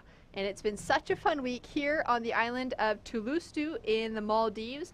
Beautiful location to be traveling to. We highly recommend booking your next trip anywhere overseas. If you've got some time to take off of work or just to go on a surf trip anywhere, come to the Maldives because the surf is absolutely world class. The conditions are incredible. The water is crystal clear, so warm and so inviting. Exactly. And, you know, depending on your surf level, you can really choose which time of the year you're coming. Right now, July is the peak swell season. This is why you saw in the first couple of days of this event, you can have like 8 to 10 feet plus waves, and we're talking about, you know, Hawaiian, Australian measurement here. If you feel like you wanted to have it a little bit softer, you can always come earlier or later in the season, but be aware, you have some coral reefs here, you have some sea urchins, but still the waves aren't as powerful as the ones you might know from Indonesia or Hawaii and those other places, so you'll have plenty of fun, as our next competitors will have, because this is their last opportunity to surf Cokes on their own. This is what they did in the last couple of days. Since the 1st of July, we have Cokes surf spot closed for public and only being able for the athletes and all the staff of the Asian Surfing Championships to surf it, to really assure the maximum performance, because this is what we want to see in this Asian Surfing Championships. Yeah, it's exciting. The buzzer has sounded. We've got 30 minutes on the clock for Ziqi Yang of China, Sumomo Sato of Japan, Kanan Takahashi of Japan, and Mirai Ikeda of Japan. All 4 of these surfers have had some great results within their competitive history so far. Kanan Takahashi's taken out a win at the Aki Grom Comp on the Gold Coast of Australia. Sumomo Sato took out the win here yesterday, got the gold medal for the women's division of the Asian Surfing Championships. Mirai Ikeda took out the silver yesterday, but also walked away with a bronze medal at last year's ISA World Junior Championships. So she's been in that conversation. That final included the likes of Tia Zabrowski of France, Aaron Brooks of Canada, and Bella Kenworthy of the USA. So for Mirai, that was a career highlight of hers at such a young age. And of course, Ziqi Yang of China, 14 years old, has been, you know, a Chinese national champion. She also came very close to Olympic qualification. So close. At the ISA World Surfing Games just 6 weeks ago in El Salvador, where she fell just shy of Shino Matsuda from Team Japan, who walked away with the Asian qualification for Paris 2024. But Ziqi is going to be a front runner walking into next year's ISA World Surfing Games in Puerto Rico with a real chance to solidify herself as an Olympian for Team China. Absolutely. And she proved that she knows how to surf radically and being able to surf critical waves like the one we will see in Puerto Rico. Mirai Ikeda now up and riding, getting her campaign started. First wave of the women's final now underway. Nice snap to start after that opening turn. Drives hard off the bottom and slips off the wax, unfortunately, for her last turn. So she'll wipe that off, get back into the lineup as we take another look here. I love of all the different angles that we have from that wave, very first wave in this heat of the finals of the women. So she fights her way through from the white water to the top of the wave on her first maneuver, goes on second maneuver with a carve, and sticks out all her board, but is not able to land that one. Still will be the best score, of course, in this heat because it was the first heat. And you know what, Shannon? Seeing that wave at the beginning from the water, and once again this camera angle, I really love all the footage that we were able to produce in this Asian Surfing Championships. It's high class. You know, without a doubt, you can compare it with the very best events. I would say is at least as good as the footage, as the production we see in WSL or in the ISA level. So big shout out, big respect to all the crew of the Maldivians, of the ASF, to be able to pull out this one, not only providing the very best surf, but also the very best footage you can have in a competition like this. Oh, it's been world class to be able to work alongside such an incredible team here of local crew that have been running the broadcast behind the scenes, as well as all the crew from Asian Surfing Federation that have helped to organize this event from the back end. It's been really showcasing the best of surfing that we can, show to the world, and has been some very inviting footage. Those highlight packages at the end of the day have been so fun to watch and just remember the great waves that were surfed, and really to be enticing more people, I think, to get on a plane and travel over here to the Maldives Islands. Right. So normally, having all those beautiful waves as the one you can see right now, Surfing Green from Japan surfing. Kanan now up and riding. Powerful backhand attack for the opening turn. It's all she'll be able to get jammed in on this one. There has been a lot of waves that are closing out in today's competition. The surf's been a little bit smaller, and so it's been running pretty fast. On her back end on this fast wave, trying to not lose it, but then that section was almost impossible for her to make. Still 25 minutes left for the 3 Japanese surfer and the surfer from China, all East Asian surfers in this finals of the sub-18 to fight for gold, silver medal and copper. Quiet start so far, just a 3.5 on the board for Mirai Ikeda. Kanan with the single turn, she'll be dropping in her opening score. We have yet to see Samomo Sato, yesterday's gold medalist, find herself with an opening wave, and Sichi Yang, who finished out in the top 6 on the women's side of the draw. Same as Kanan, they fell out in the same round yesterday afternoon, and are very excited to be finding themselves into the final conversation here. Guaranteed all 4 surfers are going to be walking home with a medal at this year's Asian Surfing Championships.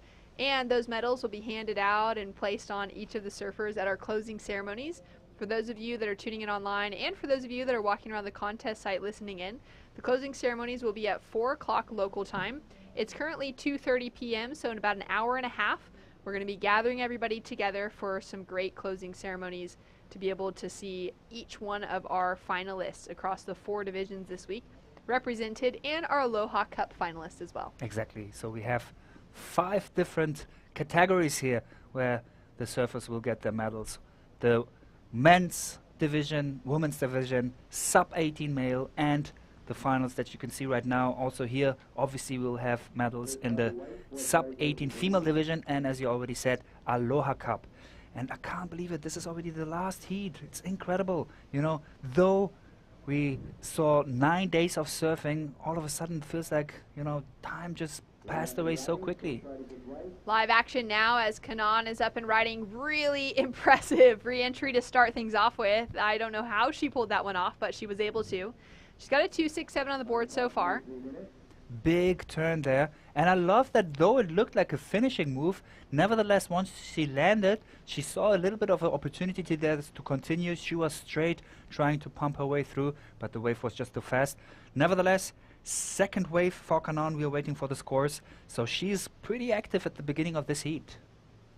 Kanan with a second score to drop through, just one big turn, but that's going to set her up in that leading position, looking at the moment for just a 0.84 to take the lead away from Mirai Ikeda.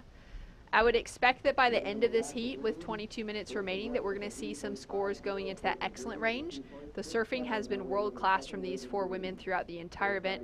We've seen each of them getting into that, high 6 to 7 range, and quite a few waves dropping through in the excellent range across the board for these women this week. So just being patient, especially with 2 of our surfers that have been more the front runners with the eyes on them, Sumomo being that real steady factor within competition throughout this whole week. She's also the oldest of the competitors in the lineup. She comes through at 17 years old from Shizuoka at home in Japan.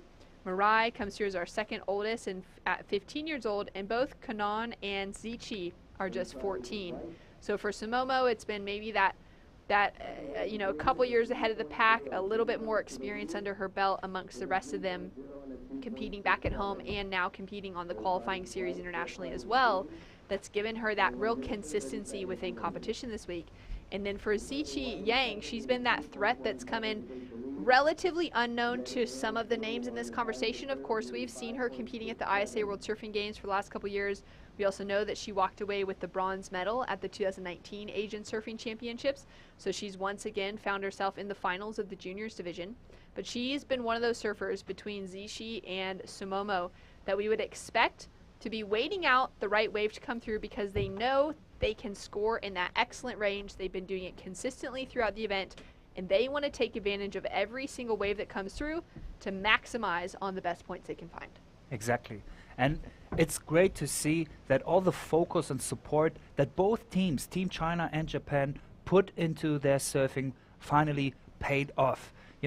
When it comes to Team Japan, there's an holistic approach in many different ways. We talked about the best coaches that they have, the research, all the different spots that the Japanese Federation allows their surfers to compete in and to train in, to really be all around it and be able to surf everywhere, and that high standard that from the Japanese. But it's also the opportunities that they have in Japan. So I'm not only talking about the beach breaks that they have in Japan, but all the new artificial waves that they are able to surf. So Sumomo being from Shizuoka is actually a place where I have a conversation right now to build one more dynamic wave pool, and for sure those pools, they really allow you to fine-tune your surfing. Some people say, like 1 hour in a dynamic wave pool is pretty much equivalent to 100 waves surfed outside there when it comes to technique. And another thing that we see in Japan a lot is static waves. They have a really nice static wave in Japan. And the thing about static waves is it might not be as interesting for the ocean surfers as a dynamic wave, because it's quite different. A dynamic wave being something that moves the same way as it does in the ocean. But the static waves, standing wave, allows you to really focus on the small movements, being aware of your hand positioning, your weight on your foot, and like shoulder movement. All those things you can repeat again and again and again, because it's always the same. So that repetition allows you to surf as sharp as the Japanese do. So that's for Team Japan. But also Team China, we can see they put a lot of stress in training. All the Chinese team that competed in El Salvador 6 weeks ago in the World Surfing Games, they were in Costa Rica before for many months, surfing together with some of the best coaches supporting them. And before they competed in El Salvador, they had another 2 months in that spot to really get along with the conditions and everything. So you can see it paid off for both teams. That's so true. It's been great to be able to hear more from Team China specifically on the time that they do spend away from Hainan Island. Of course, that's where, most of their surfers are living now, coming from different parts of the country originally. But able to travel and to surf and to just be living in one location in Hainan, China for most of the year for their training. But when it does go flat, when it's out of the, kind of prime season to be there, they're on the road spending time in the U.S., out of California, spending time in Central America as well, and just looking for better waves, places that are consistent, that allow these surfers to be in the water for typically up to about 6 hours a day for the Chinese team. They are so committed. They've been putting so much work in behind the scenes, and you can see that work paying off now in the younger generation, where there's been some great surfers in that conversation more from the countryside areas of Hainan and, in that surrounding region, who have kind of paved the way within Chinese surfing over the last 20 years. But now we're seeing this young generation that's coming through, surfers being poured into from a young age, and to be able to see the opportunity for them as well invested in as a national level from their National Olympic committees, with the Olympic conversation now coming into being over the last 5 years. You can really see that support from a national perspective has enabled surfers like Zishi to rise to being some of the best in the world now in a sport that, is exciting to see them now entering into that conversation of becoming the best in the world. Right, and you can see that acknowledgement from both governments with having the ambassadors of both countries here in the shore of Thulusdhoo supporting their nations, supporting Team China and Team Japan for the gold medal in this division, sub-18 Asian Surfing Championships last day.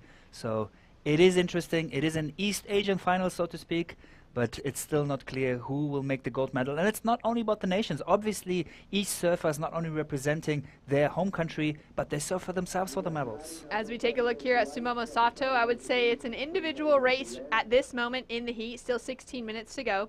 Sumomo taking off on her opening ride. Multiple maneuvers connected together.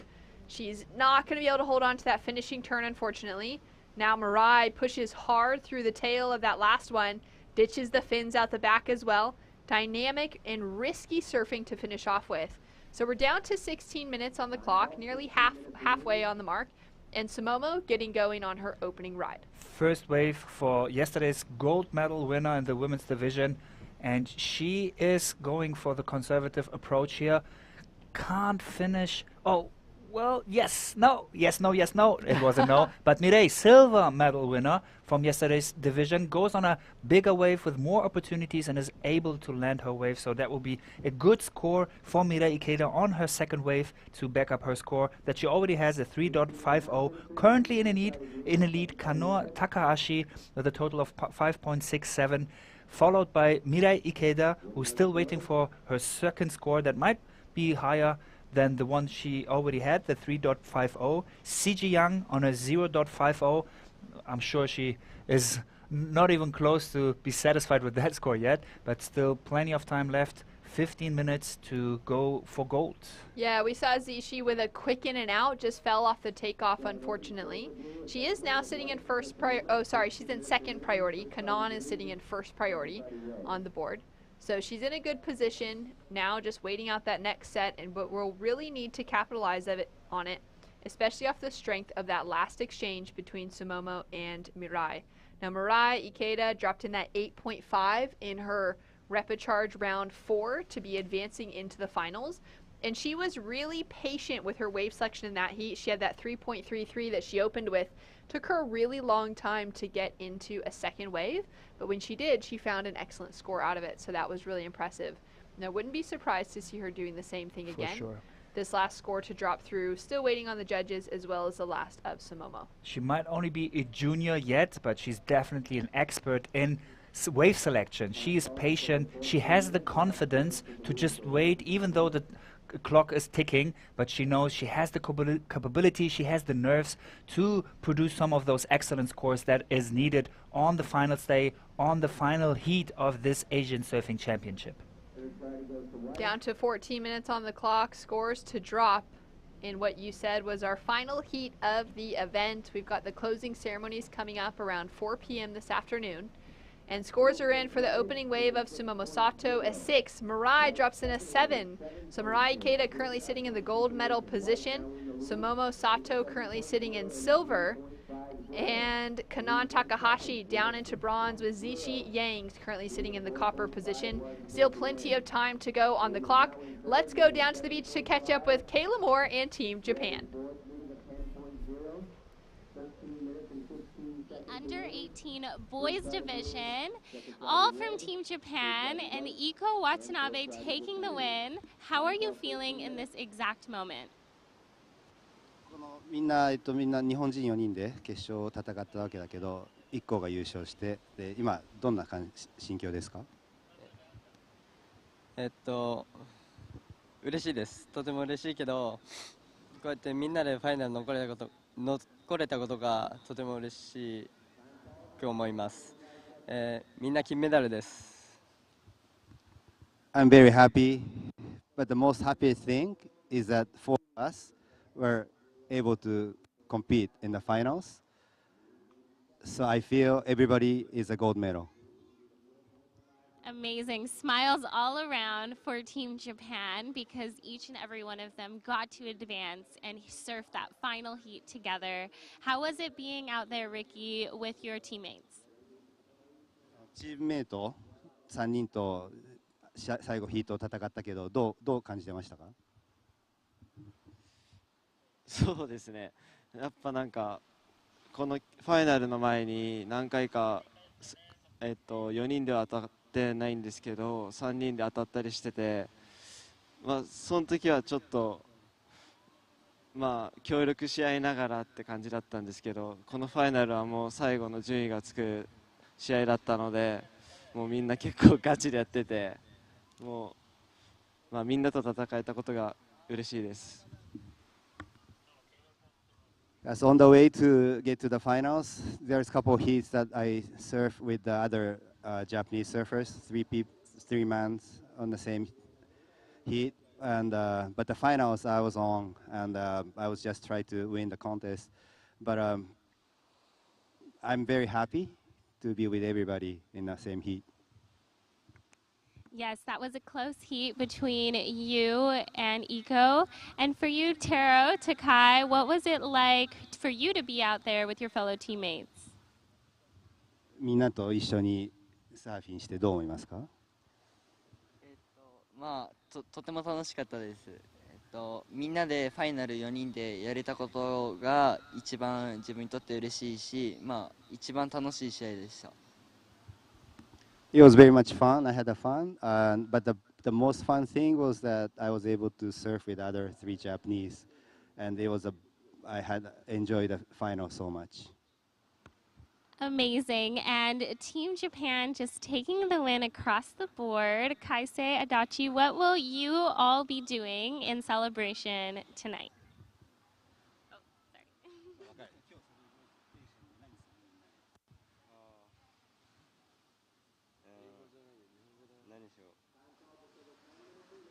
まあ、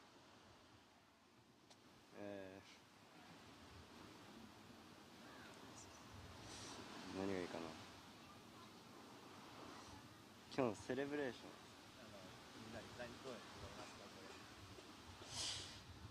ン。まあみんなとファイナルやって今日のセレブレーションはもうとにかくみんなでやりたことを喜びたいです。Amazing. And this last one's for the coach. What has been the biggest part of having Team Japan here at the ASF Asian Surfing Championships 2023 and coming home with a win such as this? Well, we have a best coach actually now leading the girls. Her name is now Omura, and I'm a team manager. But this is now did a really good job. She herself is a professional surfer, and she's kind of role model for all the Japanese new generations. She's been opening a path, same as Masatoshi Ono and those you know, the legends. So no, I mean I didn't do anything pretty much. Everybody, Iko was an amazing captain. He did a really great job leading the teams. Taro is a very funny guy, mood makers. Ricky, always consistent, wake up early morning, practice. Kaisei is a machine. He surfs every day, many rounds. Even he wins or loses from the morning to the evening. So no, these boys are amazing. I mean, I think I didn't do anything. All these boys did everything. Amazing. Well, it was on show today for everybody watching the competition. Congratulations to all of you and to Team Japan. And we look forward to watching the rest of this girls' final. Back to you guys. Thanks so much, Kayla. Amazing to hear that behind the scenes they have now Omura coaching on the women's and the men's side, and what a strong figure of female surfing that she has represented for Team Japan. So love knowing that she is representing behind the scenes. Now we've had a few waves ridden, and Zichi got a piece of this one with just a single turn. She drops through a 4.67 off the strength of the single maneuver, still sitting in 4th place, chasing a 5.84 for gold. But if she's able to get 2 of those turns together, she could be looking into that excellent range. For sure. And we know she's capable to do so. I mean, it seems like there's a little bit of a lull right now with the swell, though in the horizon there might be something up. So on first priority right now, Kanon Takahashi from Team Japan, second Sumomo Sato, and Mirai Ikeda, third goes to Sumomo Sato with priority, and CG Young, since she just surfed the wave before, needs to paddle back. Still over 7 minutes to go to produce some of the excellent scores that we are looking for in this finals. Mirai currently in that driving seat with the 6-point ride, also close to having that first priority, so if there's a 2-wave set, she'll have a piece of it. Kanon now up and riding, using her priority on this one. She's only got a couple small scores on the board, so this wave's going to be really important towards her campaign for the gold medal. 3 smooth turns connected together from that water angle as we now transition to the land and get to see how critical each of these maneuvers is through this inside shallow section. A lot of power coming through for the young surfer who resides on the Gold Coast of Australia. Her twin sister, Karine, is often out in the water with her, the two of them traveling and surfing together. So this has been a trip for Kanon without the family right behind her. They be tuning in to cheer on from back home. And beautiful surfing in this one could have her looking close to that 7.5. And tries to fit as many maneuvers as possible in this wave. That was the 3rd one already. Looks up the line, goes for the 4th one, all with nice spread there. 5th one, a little bit of a check top turn there. 6th one, wow, 6 maneuver on a small wave like this, and nice little finish there on the 7th one and kicks out. So plenty of maneuvers in this smaller wave. Well, the beginning was actually not that small considering the size of the rest of the waves so far in this heat, but it was one of the slower waves, as you can see, and these are the waves that allow you to go for more waves, since you have time to really go for the bottom turn and up to the lip. The other waves that normally tends to be faster allow you in this kind of size more like a radical turn, so she went for this quantity approach, and what she needs is 2.67 to drop her backup score. For sure that was enough, but the question is, was it more than a 7.5? Because that's what she needs to get a crack on the first seat. It was 4.93, so that brings you in 2nd position. All right, so 5 minutes on the clock. A 4.93 drops through for last of Kanon Takahashi. Wave now being ridden from Zichi Yang, and we'll see how that finish looks. Nice and complete. She's going to put another score on the board, momentarily chasing a 5.84 to take the gold away from Mirai Ikeda. 4 minutes, 45 seconds remaining, and it's getting really busy out in the water. We had a bit of a dead period there during that interview with Team Japan where it was just being really quiet. Now Sumomo finally getting to ride her 2nd wave. Opened on a 6th. Strength of that first turn is looking really good already. Connects with the lip on the 2nd. Wrap and full rail engagement as she comes through to the inside section. That's going to be the moment that sets her apart from the rest of the field, I believe. As she's only chasing a 4.5, we do have scores to drop. It's the clean technique that gave her the gold medal in the women's division, and it will be the clean technique that will be decisive for her too in this finals of the sub-18 Asian Surfing Championship. So that was her 2nd wave. We are still waiting for both scores of her and CG Young's 3rd wave to see if there will be a change in the positions. Mirai Ikeda from Japan, the silver medalist in the women's decision, currently 1st place, which would mean she would add a gold medal in her participation in the Asian Surfing Championship. And there you can see Sumomo's 2nd wave. Look at the beautiful bottom turn that allows her to do those clean maneuvers on top. Nice roundhouse cutback there, and on the smaller part of the race still being able to do a flowy maneuver at the end. So that will be a great score and will add up to her 6.00, which is her first wave, the score of her first wave, and that is the second highest score so far, the 6.00. Down to 3 minutes on the clock, and scores are dropping through, changing the situation across the board. It's an 8-point ride for last. A blue of Sumomo Sato takes her into the lead, pushes Mirai Ikeda down into second, and Sishi Yang jumps up into third with a 4.9 for her last wave. Taking another look here, the first excellent score of our under-18 girls final. Seamless surfing from Sumomo Sato. Beautiful. It's not only the attempt, the approach at the beginning of the maneuver, but you can really see it's all the way to the end of the maneuver that makes the difference. That is the reason why Sumomo is one of the favorites of this team, one of the favorites in this heat, currently first position with an excellent score and a 6.00. So Mirai Ikeda would need a 7.00 for gold.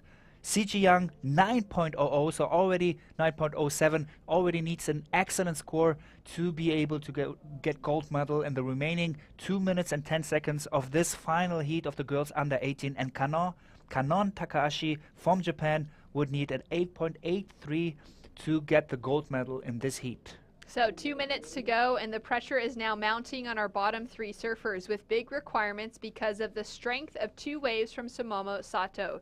She took out the gold medal in yesterday's Open Women's Division amongst three other amazing surfers from Japan, Thailand, and Indonesia. But she's now heading up the charge for the gold medal once again in today's event. Mirai Ikeda holding on to that second place position. And we have got a paddle here. It's Mirai now up and riding, battling to get away from that silver medal that she found yesterday. And that wave's not going to give her the opportunity for a score. So she's still going to be chasing down that 7.01 as she's just caught behind the section. And at the moment, the woman who took away a quarterfinal at the QS 5000, the Krui Pro in Bali, Indonesia, is currently sitting in that leading position, looking very strong to be able to take away the win with just 1 minute remaining. Siji Yang, priority number 1, and Kanon Takahashi, priority number 2. So these two have a chance in the last minute to go for the best waves that are coming. You can see a set rolling in. Is this the set that they will decide to get to be able to get a gold medal? You can see two surfers paddling for the wave and surfer in red on the wave, Siji Yang. She's chasing down a 9.07. We know she's capable of it. Great opening wrap, sets herself up for a float for the second. Huge maneuver to finish off with. For the Chinese competitor out in the lineup, originally from a sailing background, she's now a surfer, and she's absolutely blowing our minds. Siji Yang, in a critical moment, she was able to stand that wave, land that wave. So that really shows that the little bit of downer that she had yesterday is away today. Question is, was this enough? Was this a 9.07, an excellent wave? That is what she would need. And you can hear the end of the finals of the sub-18 just happened there. We are waiting for scores for Siji Yang. Will Siji Yang become the first gold medalist for Team China in surfing, in the Asian Surfing Championship? We don't know. We will find out soon. The judges will have a close look on that one because obviously that matters. Yeah, that's going to be a tough one, and it's a 7.07 for Zishi Yang. It's not enough to take her into gold, but she does fall through in the silver medal position. And it's Sumomo Sato as our girls under 18 champion for the 2023 ASF Asian Surfing Championships. It'll be Siqi Yang from China who walks away with the silver medal, improves on her result from the 2019 games where she walked away with bronze. Japan's Mirai Ikeda walks away with the bronze medal, and Kanon Takahashi from Japan with copper. So an incredible result. And back-to-back wins for Sumomo Sato. She is going to be feeling so stoked as she takes this victory lap on her way in. That right now might be the wave that she enjoys most in this event. Being happy, second gold medal. Wow, incredible. What a champion. Yesterday, gold medal in the women's division. Now, second gold medal for her in the girls under 18. Also a silver medal for her in the Aloha Cup. So a lot of medals. I hope she booked some extra luggage on her way back to Japan, because that will be heavy extra luggage that she has to carry on back to Japan. Incredible performance. Back-to-back gold medals for Sumomo. She's going to get the ride up on the ski back into the shoreline. And I'm sure we're going to hear from her and all of the Japanese competitors in just a moment. But what an incredible run to the finals day once again. Walking away with really solid results throughout the event so far. Held it through in both divisions. She was the steadiest surfer in holding herself in that main round across, having avoided the repechage round on both the women's and the under 18 girls division this entire week. The strongest surfer in the lineup, and her consistency being untouched by the rest of the field, able to find herself with 2 final wins day after day. Shizuoka, you can be proud of your surfer in blue from Team Japan, winning her second gold medal. She is happy having that little cruise on the jet ski with Jet from Western Australia. Wow, I mean, incredible. That's incredible to be able to do the performance that we saw from her. And she was actually the favorite together with Sichi Yang at the opening of this event, of the Asian Surfing Championship. And believe it or not, it happened the way everybody thought it is going to be happen. The 2 favorites earning gold medal and silver medal. And in Sichi Yang, it was the buzzer, it was the very last wave that allowed her to get the silver medal. So big applause for Sichi Yang, surfer from China, who will stay in the podium together with the 3 Japanese actually, since we also have a copper medal. So Sumomo Sato, the gold medalist from Japan, Sichi Yang with silver for China, and Mirei Ikeda with the bronze medal, Kanon Takahashi from Japan with copper. Well, what an amazing day of competition here for the final day of the ASF Asian Surfing Championships. Sumomo Sato and Iko Watanabe walking away with the gold medals. So many other surfers with great results behind them. Let's take a look at the recap for what we got to enjoy today.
Well, what an amazing opportunity to be able to witness the finals here, to be able to see the women. What a great battle as well for, Japan to be walking away with 7 medals out of the 8 handed out today.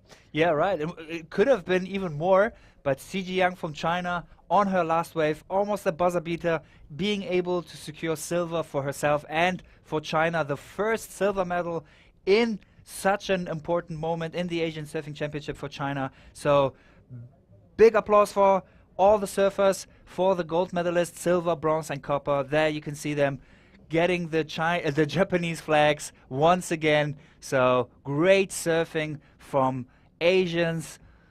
Well, you can say like that, most dominating nation when it comes to surfing so far. They're all happy. I'm sure they will celebrate. Yesterday, Sumomo asked for ice cream after the gold medal. Let's see what she wants now. Today she gets a few ice creams as well as some celebrations with the entire team. And now the chair up the beach, always a special moment to see teammates or friends alongside, with her board up high behind and the Japanese flag waving for Sumomo Sato, the gold medalist for this year. Such an outstanding performance throughout and for the entirety of Team Japan. Awesome. Well done, boys and girls, men and women. Congratulations to all the medalists, but also congratulations to all the participants in the Asian Surfing Championships. You are all winner. You found some new friends. You surfed some epic waves. You enjoyed the paradisical whatever. I can't even talk anymore after all this beauty that we experienced in those last couple of days. And Shannon, thank you. Thank you too for commenting with me here in the Asian Surfing Championships and to, well, share the joy. Oh, it's been amazing. I mean, we really have been here in paradise in the Maldives. Specifically, we've been spending our week on Thulusdhoo Island, part of the Kaafu Atoll. It's been an incredible week to be able to see world-class surfing here at Coke specifically, but also to just be able to recognize, you know, the fact that there are 1,200 islands here in the Maldives. There are so many waves that probably have yet to be discovered. We know that the surfers from this area, from you know, this entire region, are just learning more and more about the surf available here.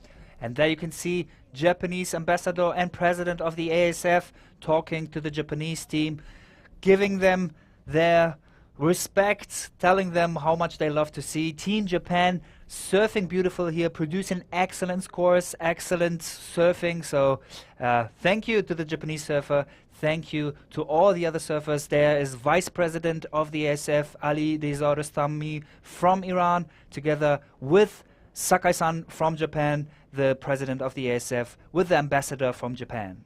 Amazing to be able to see, you know, the crew that are really supporting things behind the scenes for making events like this happen, for the next generation of surfers to know that these men and women are there supportive and wanting to drive surfing forward, not just for Japan, but for the entire region of Asia.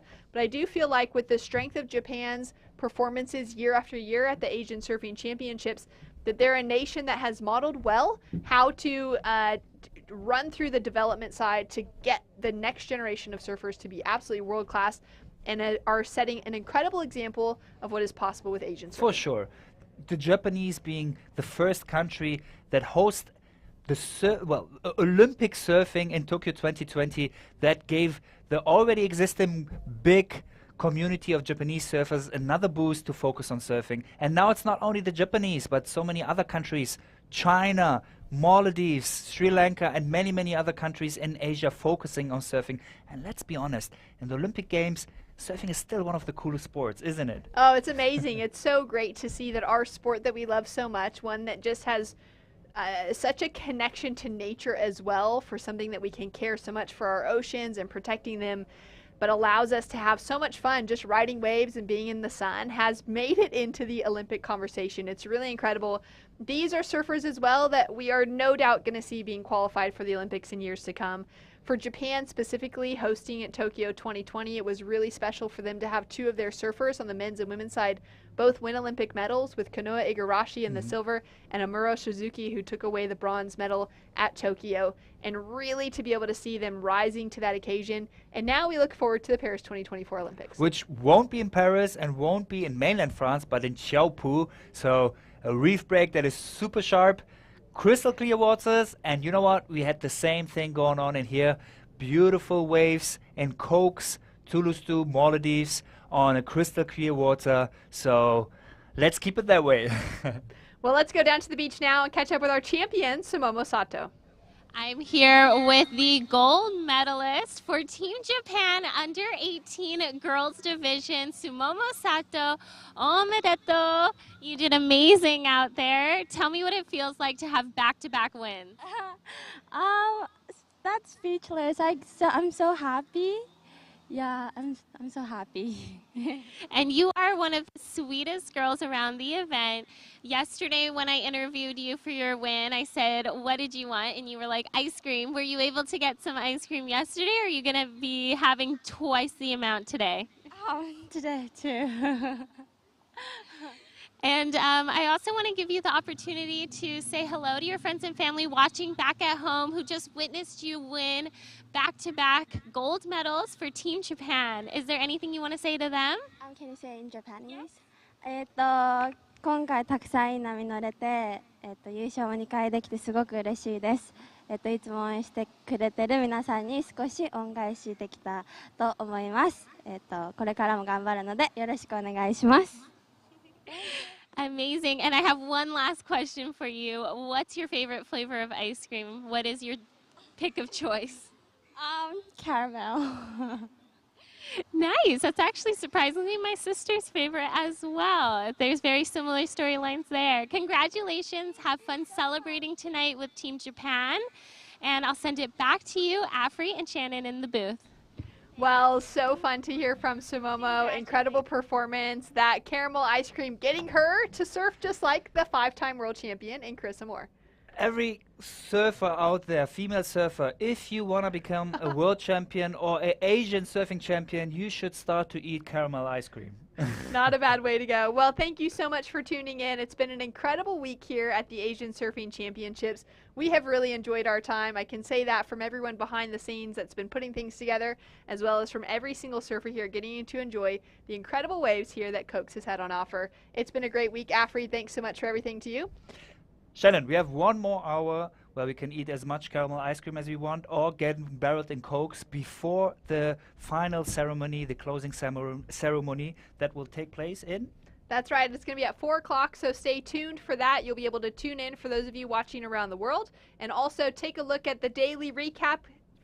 See the link below. And we will be back in your ears in about an hour. Thanks.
going to get into some exciting action for both the men and the women's finals.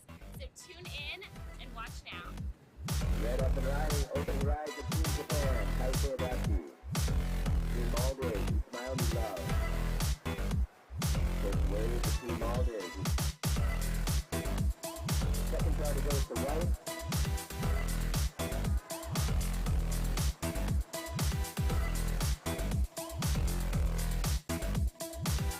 Green up and riding, now first party goes to blue, second party goes to red.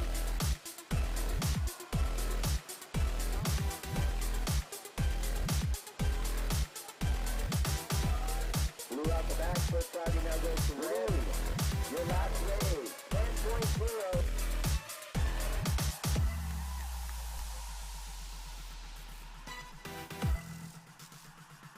We have white up and riding. Second party green.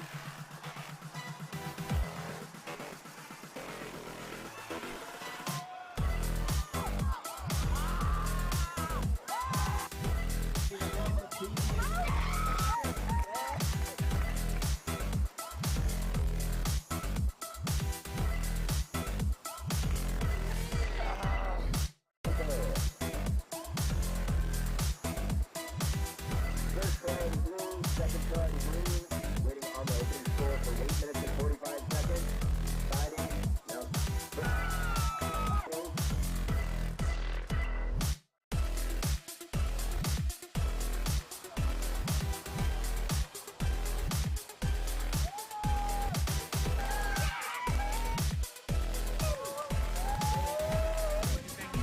Wave 4.0.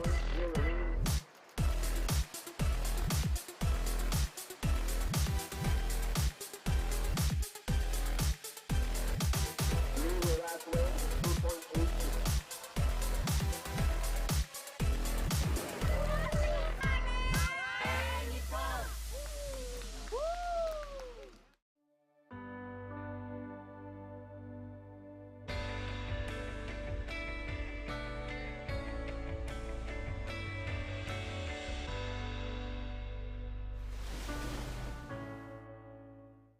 Welcome to day 7 of the ASF Asian Surfing Championships 2023.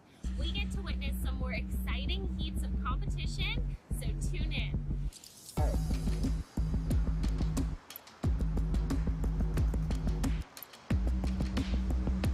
Alright, blue up and riding, opening right for Team Indonesia, Danny Widianto.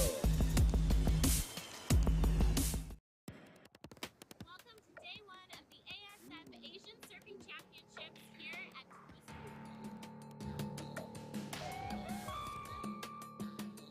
This will be the opening ride for blue.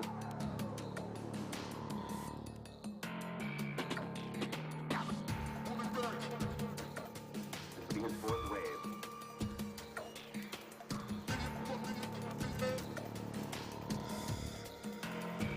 Now second party goes to white, third party to green.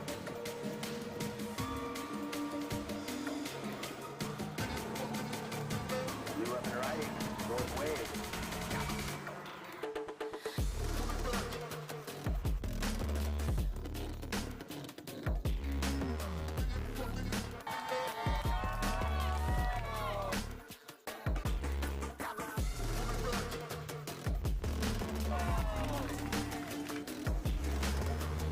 All right, blue up and riding, local talent.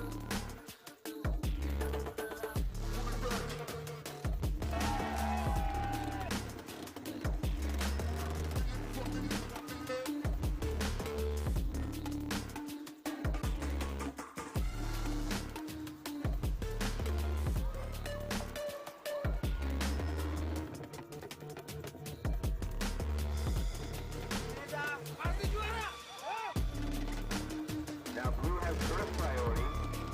Time called 16 minutes and 20 seconds.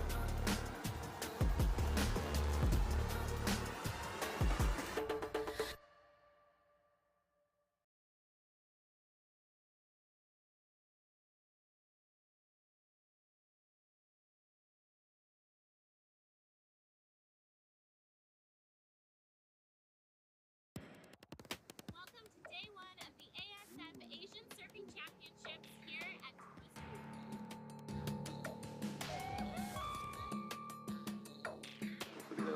for blue.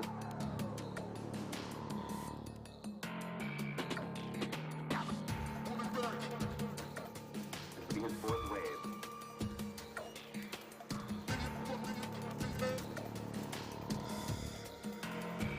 Now second priority goes to white, third priority to green.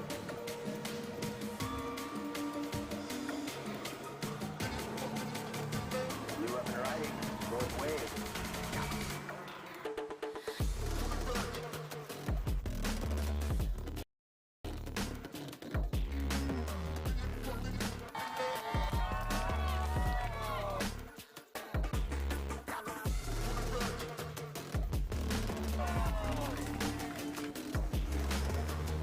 All right, blue up and riding, local talent.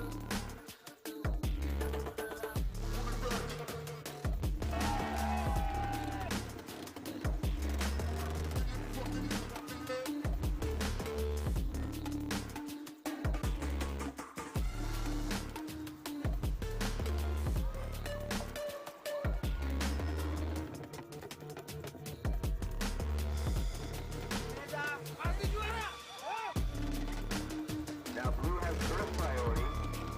Time called 16 minutes and 20 seconds.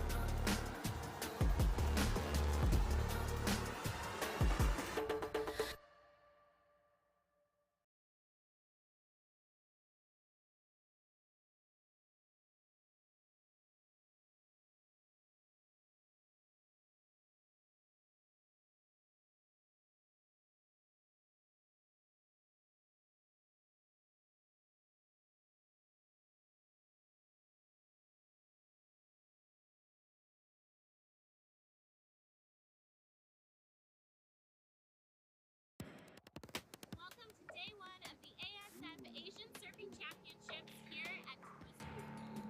Welcome to day 8 of the ASF Asian Surfing Championships 2023. We're going to get into some exciting action for both the men and the women's finals, so tune in and watch now. Red up and riding, open ride to Team Japan, Kaafu. Team Maldives, smile me love. First wave to Team Maldives. Second priority goes to white.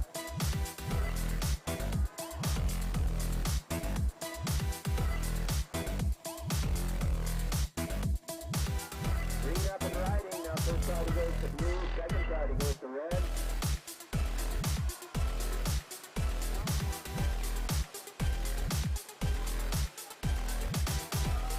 Blue out the back, first priority now goes to red. Your last wave, 10.0.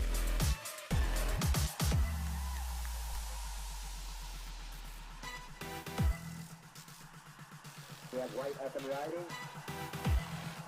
Second priority green.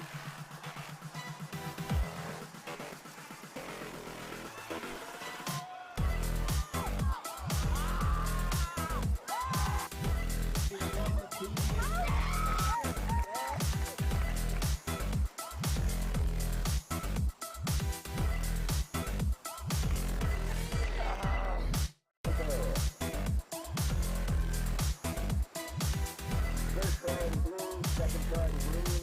Waiting on the opening score for 8 minutes and 45 seconds. Fighting. Now.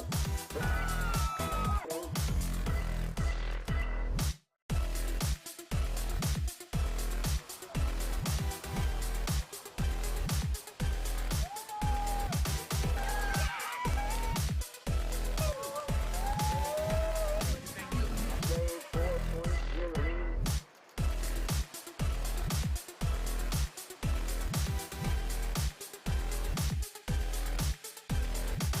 Blue, your last wave, 2.8.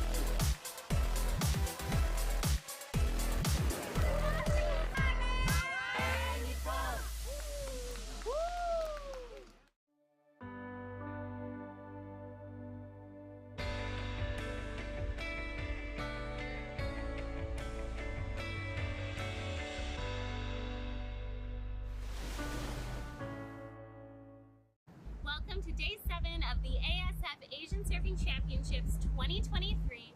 We get to witness some more exciting heats of competition, so tune in.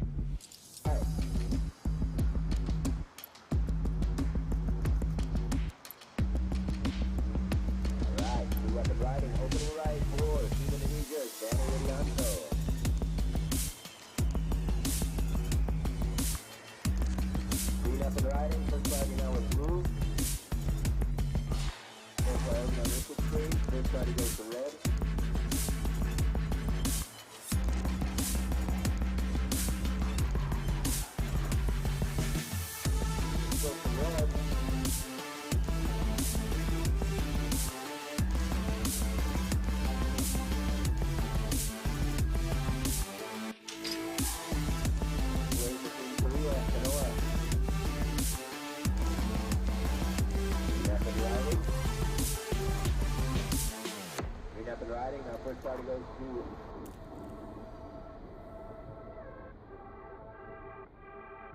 the blue, third party goes to white. And in green, 21 minutes.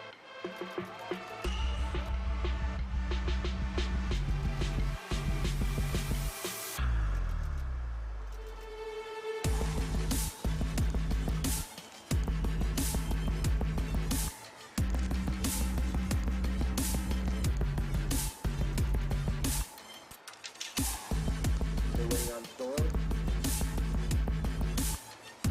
This will be the second word to the band. Lead up and right, first party blue, second party white. 2 minutes, 30 seconds. Here's white up and so blue is riding now again.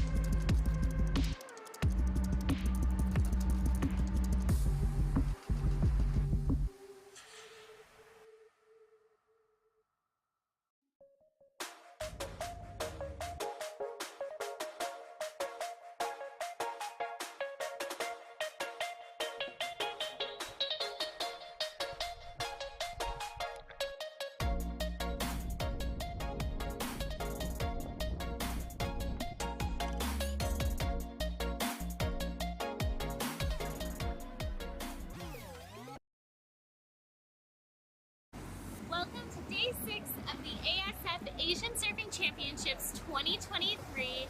We had another beautiful day of competition here, so tune in to watch.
Opening wave, 22 minutes remaining.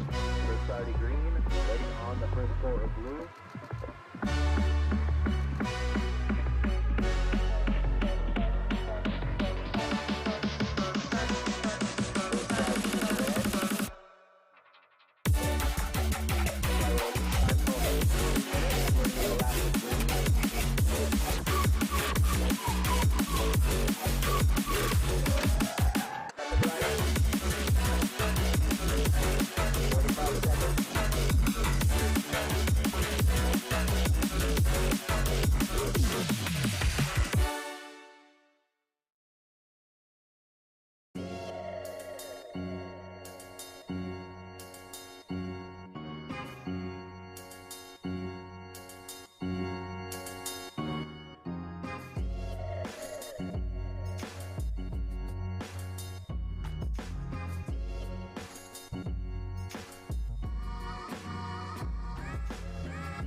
Welcome to day 4 of the ASF Asian Surfing Championships 2023. The waves are still absolutely pumping. Nations from all over Asia are here to compete. Tune in for all of the action.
Welcome to day 3 of the ASF Asian Surfing Championships here at Thulusdhoo.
It's the end of day 3 of the ASF Asian Surfing Championships 2023, and we saw some amazing action from all the surfers, including the women today. Tune in tomorrow for more.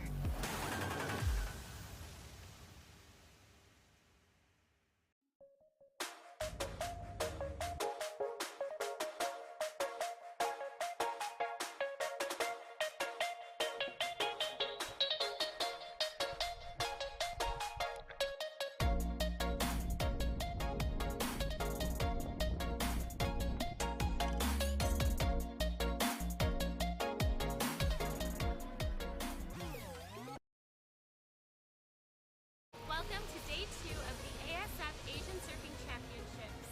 Waves are absolutely amazing here today in the Maldives, and we're on for another day of competition. Tune in. Third wave.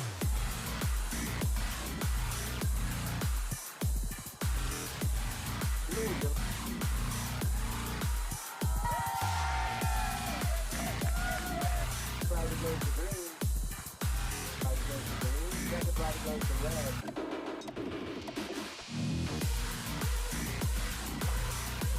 30 seconds.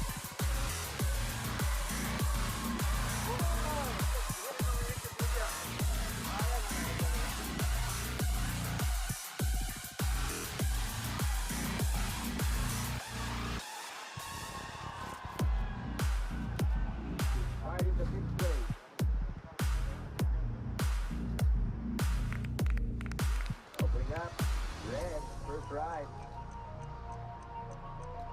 Keep Japan, Iko Watanabe.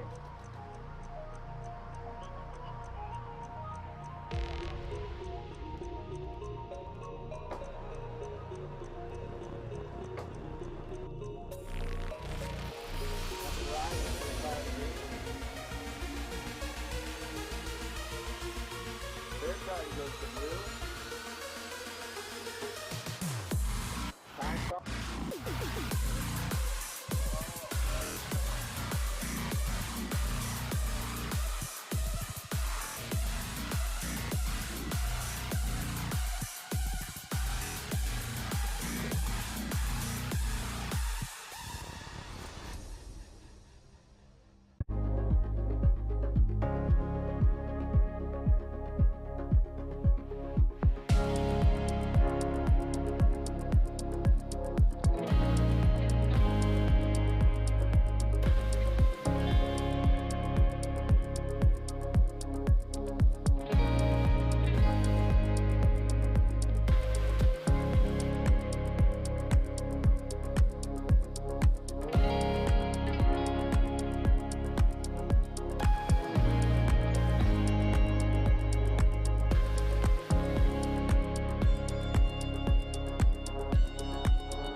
Welcome to day one of the ASF Asian Surfing Championships here at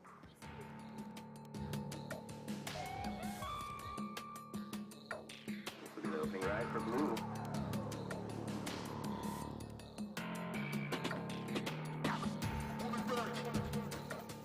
Putting his fourth wave.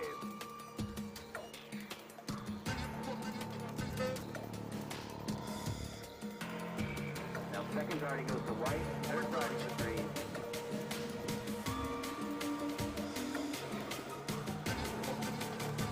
Blue up and riding, fourth wave.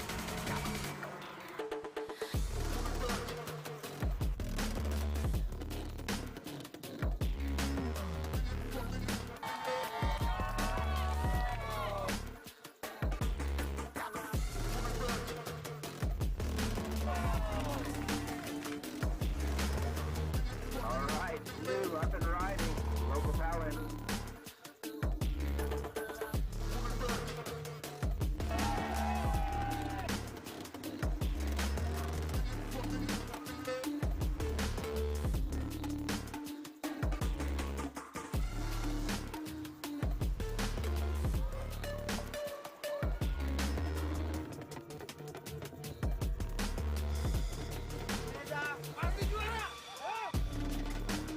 Now blue has first priority. Time called 16 minutes and 20 seconds.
2023.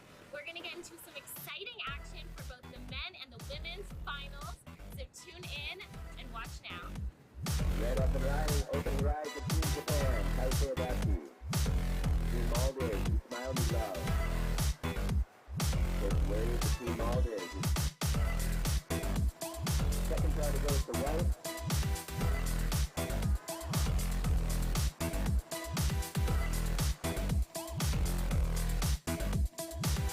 Green up and riding, now first party goes to blue, second party goes to red.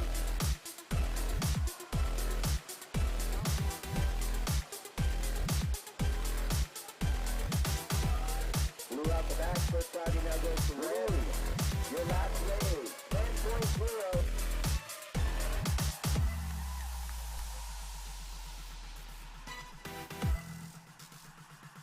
We have white up and riding. Second party green.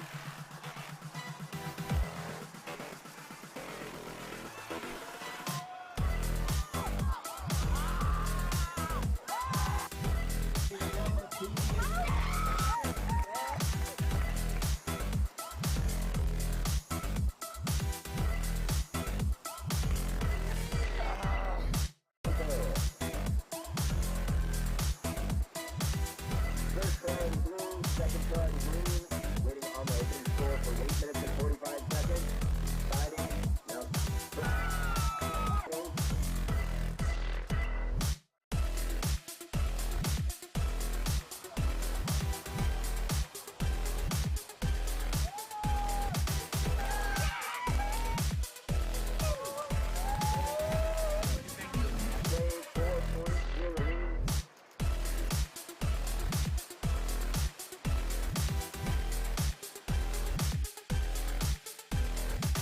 Blue, your last wave, 2.8.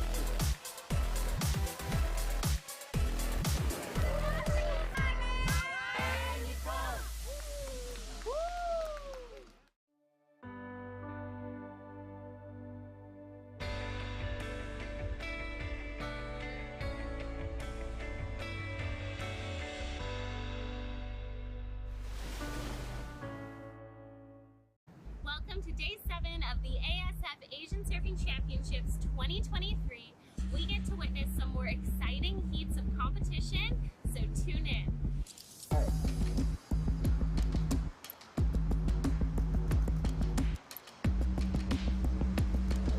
blue up and riding, opening right for Team Indonesia, Danny Widianto.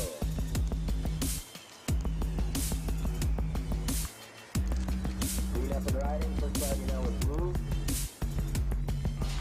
Fourth party now liquid green, first party goes to red.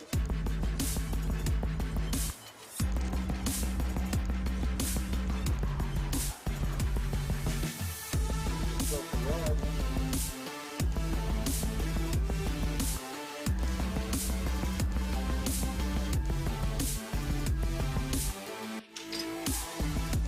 Wave between Korea and Kanoa. Green up and riding.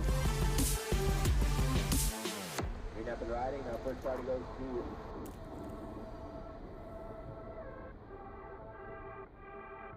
the blue. Third party goes to white. And in green, 21 minutes.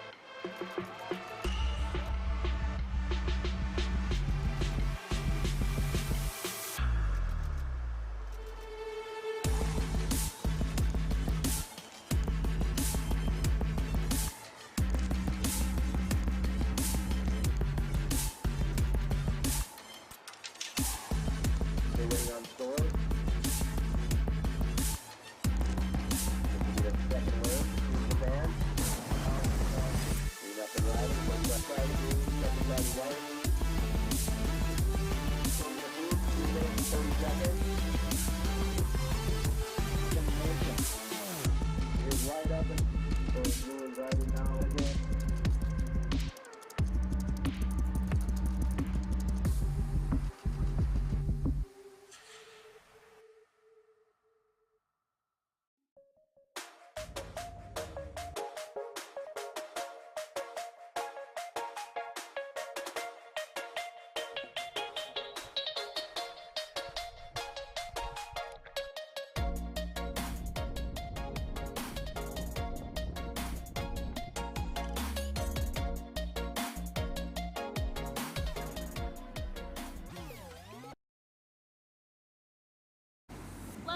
day 6 of the ASF Asian Surfing Championships 2023. We had another beautiful day of competition here, so tune in to watch.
Opening wave. 22 minutes remaining. First starting green. Ready on the first floor of blue.